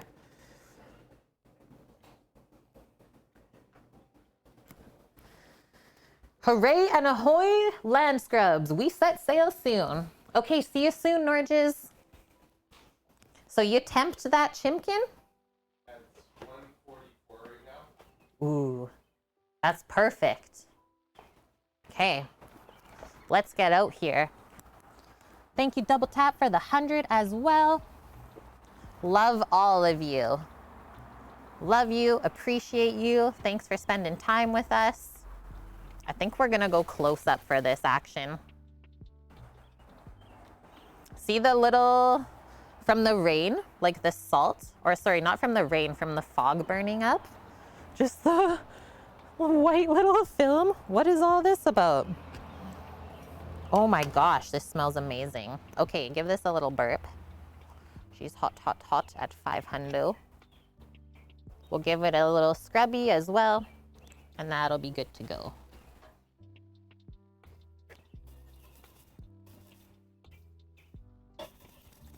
Doesn't take much with this thing. We'll let that burn off for just one more moment. Now I'm gonna open this up as well and get it going. Holy shnikey, Sammy's gifting out 25 subs to the community as well. Husband is out of control. Out of control. Okay, welcome in. Running back inside. Welcome to the kitchen crew. Charles Bronson, Booster Cold, Max Peck, Molecular Mustard, VV Star 99, Mall Dropper, White Spyros, Mithras Fog, Reno's Gaming, El Grande Plazo, Samuel, Eddie Glam 34, Damn It Randy, Viral, Papa San, Cloud Eris, Necrolite, Poor Roop, Nariva, Kaufmaniana, Tess Anna, FTF Chaos, Crumb to Mama, SE White Wolf, and Weed Passports. Welcome, welcome, friends. And we got a new level 5 emote again today. Share them in chat. Let's get ready to char the heck out of this chicken.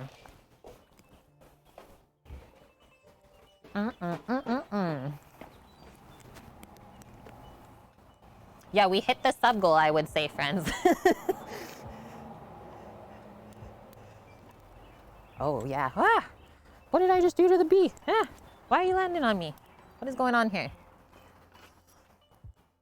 That was weird. Okay, so we're going skin side down. Hopefully this doesn't fall apart.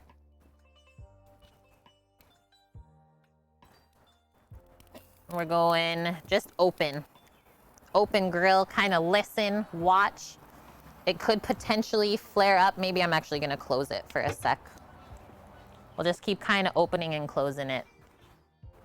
Listen for the pops and the sizzles, right? Because I brought that down to 400 now. Oh, man. Smoke is going out the top.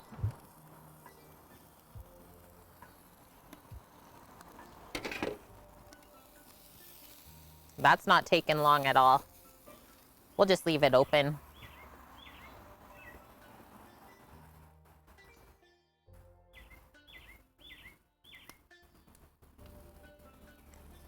Look at this.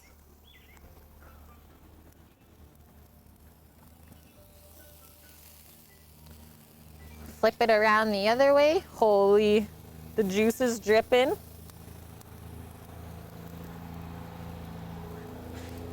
Sam, you should be taking photos.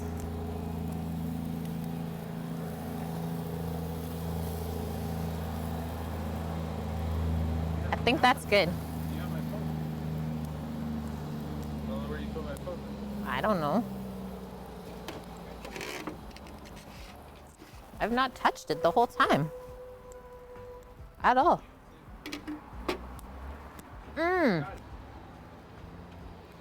Cockpit chicken. Okay, sounds good. Okay, guys, I'm good with how that browned up. I don't think we should do any more. Don't want to burn, just crisp it. Just like leave it. Leave it? Okay. We're going in.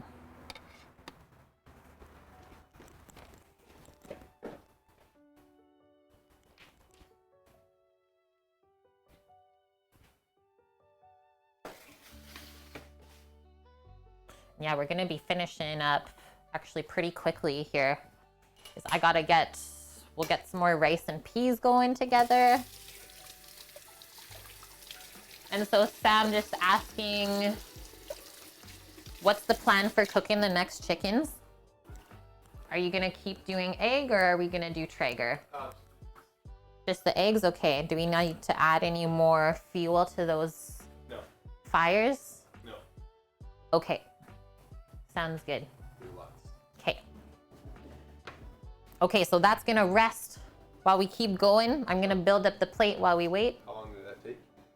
That took about 40 minutes So to get it all charred. done? Yes, that's why I'm talking to you about it right now.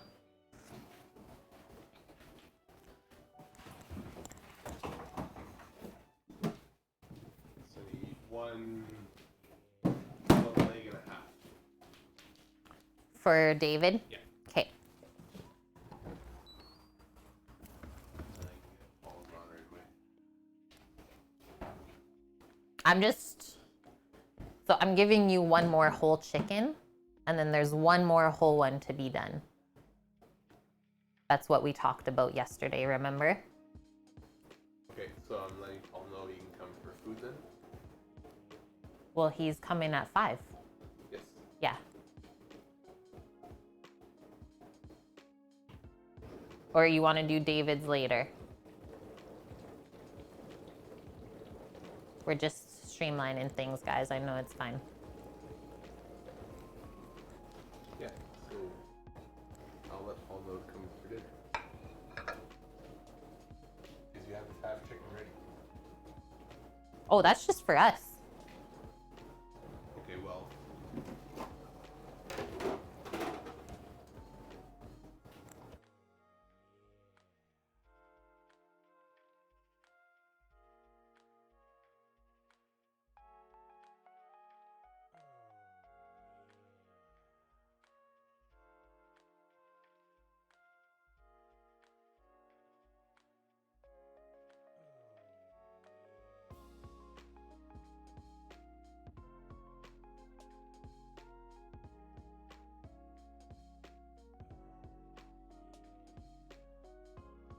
Then David, Yes. because they're getting 3 orders. But I need this one cut in half so I can do 1 and 1. Because half's going to Paul, half's going to your parents. This half's going to Linda, and I need a leg for David.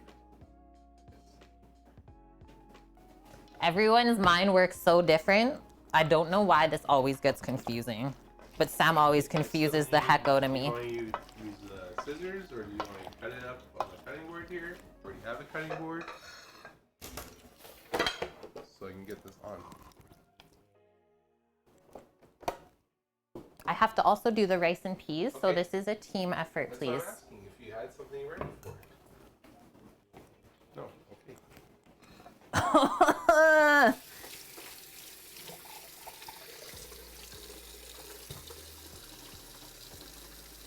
Just gamble it, freak dog.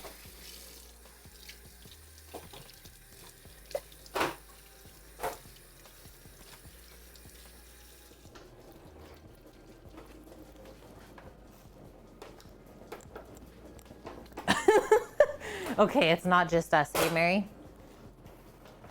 I don't know why our minds think so differently when it comes to this part of the day that it always is so confusing. It's like I've gone the whole day being fine. Okay, ready for this heckin' delicious watermelon salad. Up to you whether you want to put it right on the plate or if you want to kind of contain those juices and put it in a little bowl for yourself. Totally up to you. It might look good in a little bowl, like I said, to just contain the juices that are gonna maybe run from it. Is that gonna take up all the plate? We could also just serve it on the side.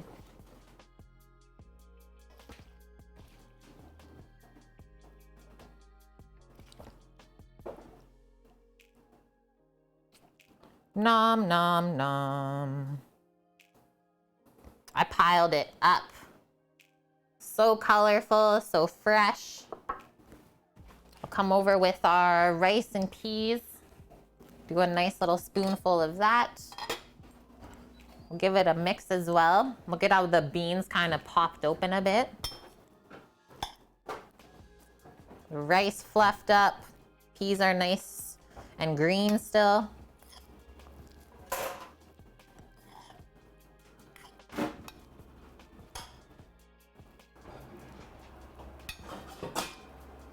This is supposed to be like your nice kind of plain side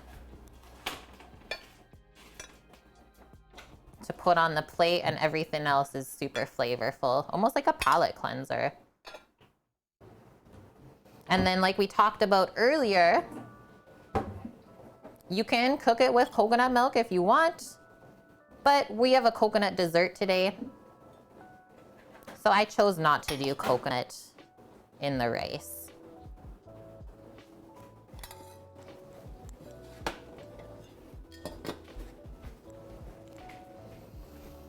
Nummies. Okay, I'm just gonna get a small cutting board for that.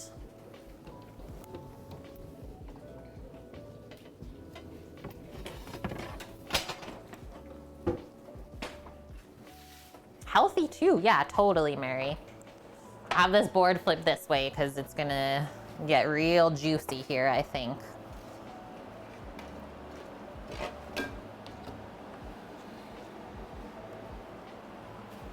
Save that tray for us later. Grab another boning knife.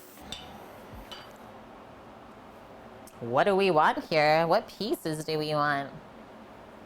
This is gonna be really easy to just separate the leg right now and have it kind of stay in its whole perfect form. Just gonna split it like that. Like if I show you guys, this is literally a juice pocket. I don't want to burst it open. I'd rather let that leg rest all together. I'm gonna try and get some wing and breast for us. Wait, pasta in chocolate milk? I'm scared. That's a bit far, Orca, but good for you for experimenting. So we already split the breastbone yesterday when we butchered the chicken, which made it really easy to butcher it today. This, don't worry about that. That's just from the breastbone that's here. If I show you, it's just cartilage and the connective tissue. And then the rest of this, we can try and work off of the rib cage if I flip this over. So now we gotta get off that part. Yeah, that's like some elf level pasta.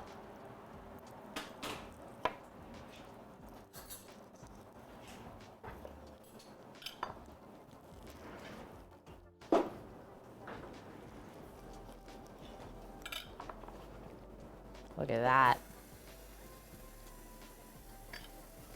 Should be able to just come down through there. And once again, that's just from the chicken not being bled properly at the processing plant, because otherwise our white meat is completely cooked through. I hate when that happens because it always makes people like question, is this cooked through? It's just a vein. Now I'm just gonna split it here because this is one of my favorite pieces, is the wing and breast. Look at that. Just a bit juicy, hey?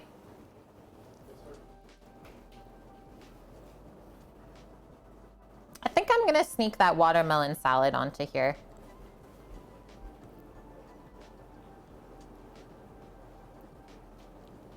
Nestle that there. Next time, get halal. I think that's what the business Costco in Edmonton, that's what they carry for their meats. I know for some beef they do. I would hope that it's for chicken as well, right? They probably butcher just a little bit nicer.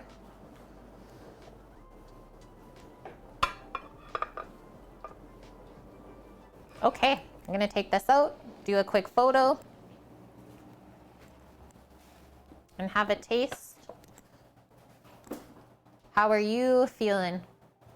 You're good? Yeah. Okay.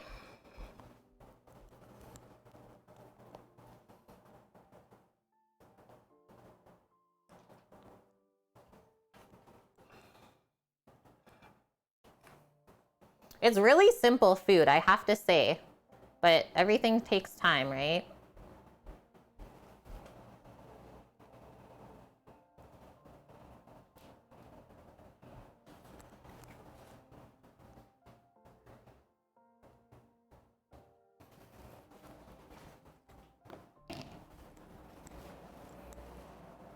Okay, see you, Dust. Hope you have a great night. Thanks for hanging out with us. Got gyros planned. We actually just did that recently, so it's not gonna be done for a good little bit, I would say, freak dog. Yeah, I made the homemade meat, the pitas, everything like that. Okay, just wanna try this kind of plain stuff. Happy I added the pinch of salt into there. And the peas add such a nice sweetness too. That's actually great. Considering how little effort that took.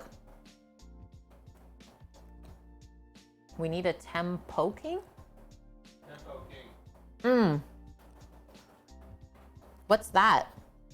It's the Oh, the Trompo. The Trompo?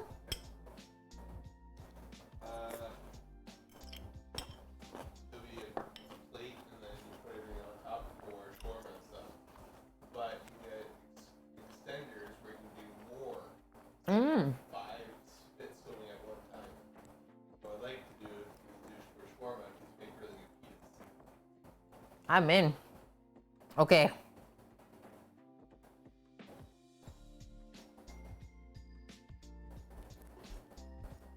That's also how you know you cook the chicken properly. You can just take it apart like that.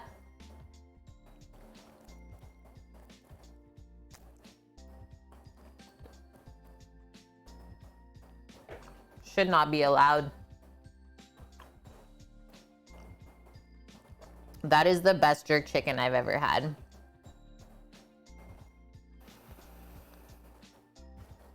Oh. Is that pot for me? I'll do it. I just need to know.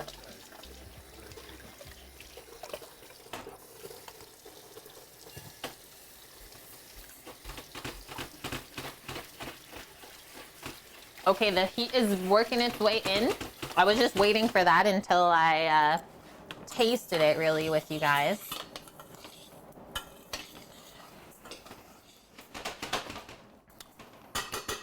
Not bad at all.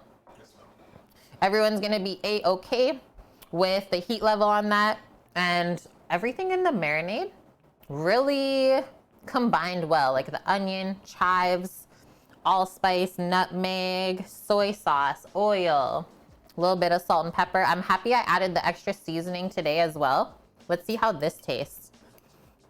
I mean, we could always add more feta, barracuda, but there is a part where we need this to taste balanced still.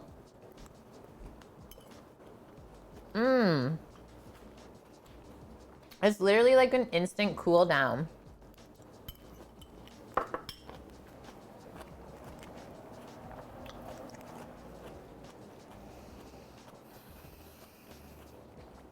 Okay, come over here. I'm just gonna switch the rice to the front here. It'll fit better. Those burners don't cook very evenly. We definitely need some liquid. So that's Sammy's style of rice. I've never done that before, but once again, everyone does things differently. Nothing wrong with it. Do what you are comfortable with. So he toasted with a bit of oil. And now we're gonna treat this the same way as the other pot. Just pop the lid on it. I do it with oil because I always had flavor in it before, so that prevented it from sticking. Sounds good. Okay, back to munching. I want a little bit of this breast as well, where it got nice and charred. It's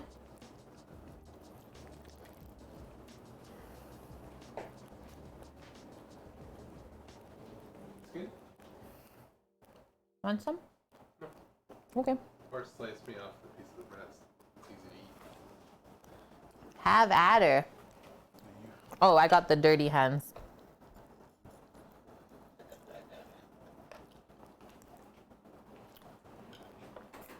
Spicy, try to use my fingers. Sammy doesn't want to spice his fingers up.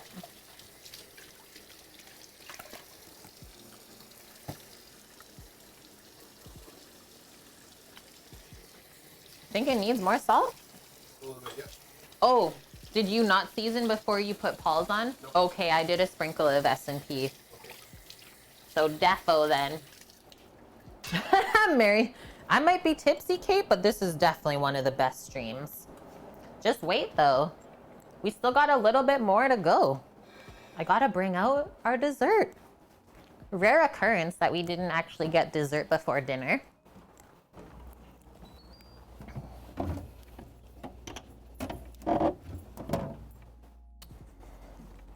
And that's why I always make extra desserts, because we already had a friend message and ask for an extra.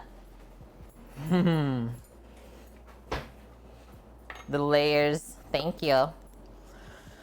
This should definitely cool off the palate nicely. The preserve, how it kind of thickened and hardened up. I always go right down to the bottom as well. One perfect messy bite.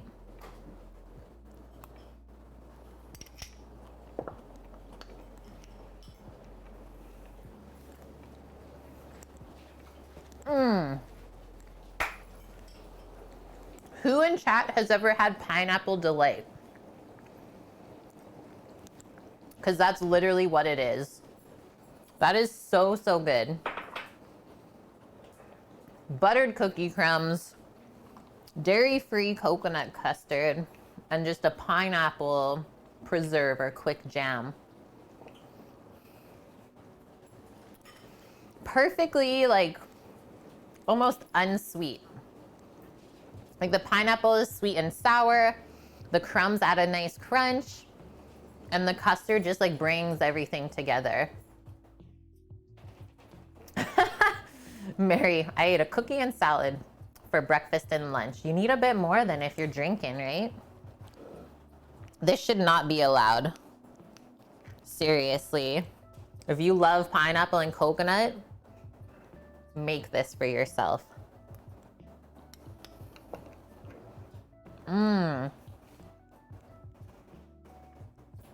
The custard is so creamy and smooth.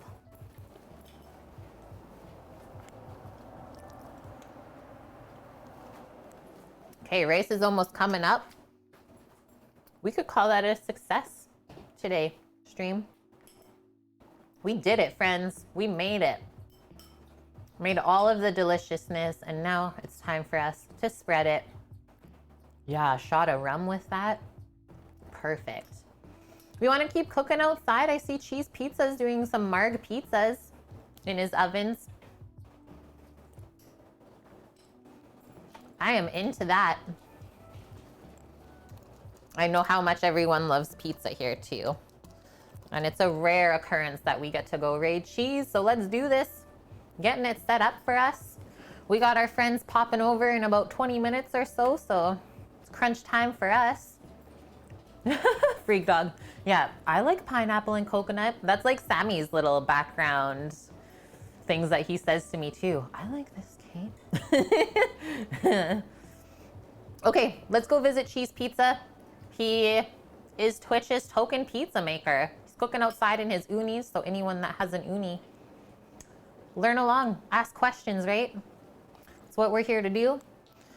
Other than that, guys, thanks for destroying my heart once again today with 2 of our crazy hype trains. So much love felt. I absolutely adore all of you. Whether you just pop by to watch, whether you contribute, it all means something. So just thank you, friends.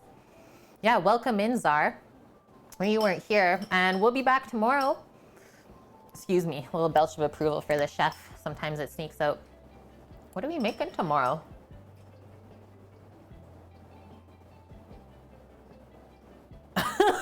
What are we making tomorrow? Pork chops. Oh, pork chops. So pork chops going down. Apple pie, individual mini apple crumble pies. You know you cook a lot when. Okay, I'm gonna hit that button, friends. Thanks for everything. Love you. Stay safe. See you tomorrow. Bye.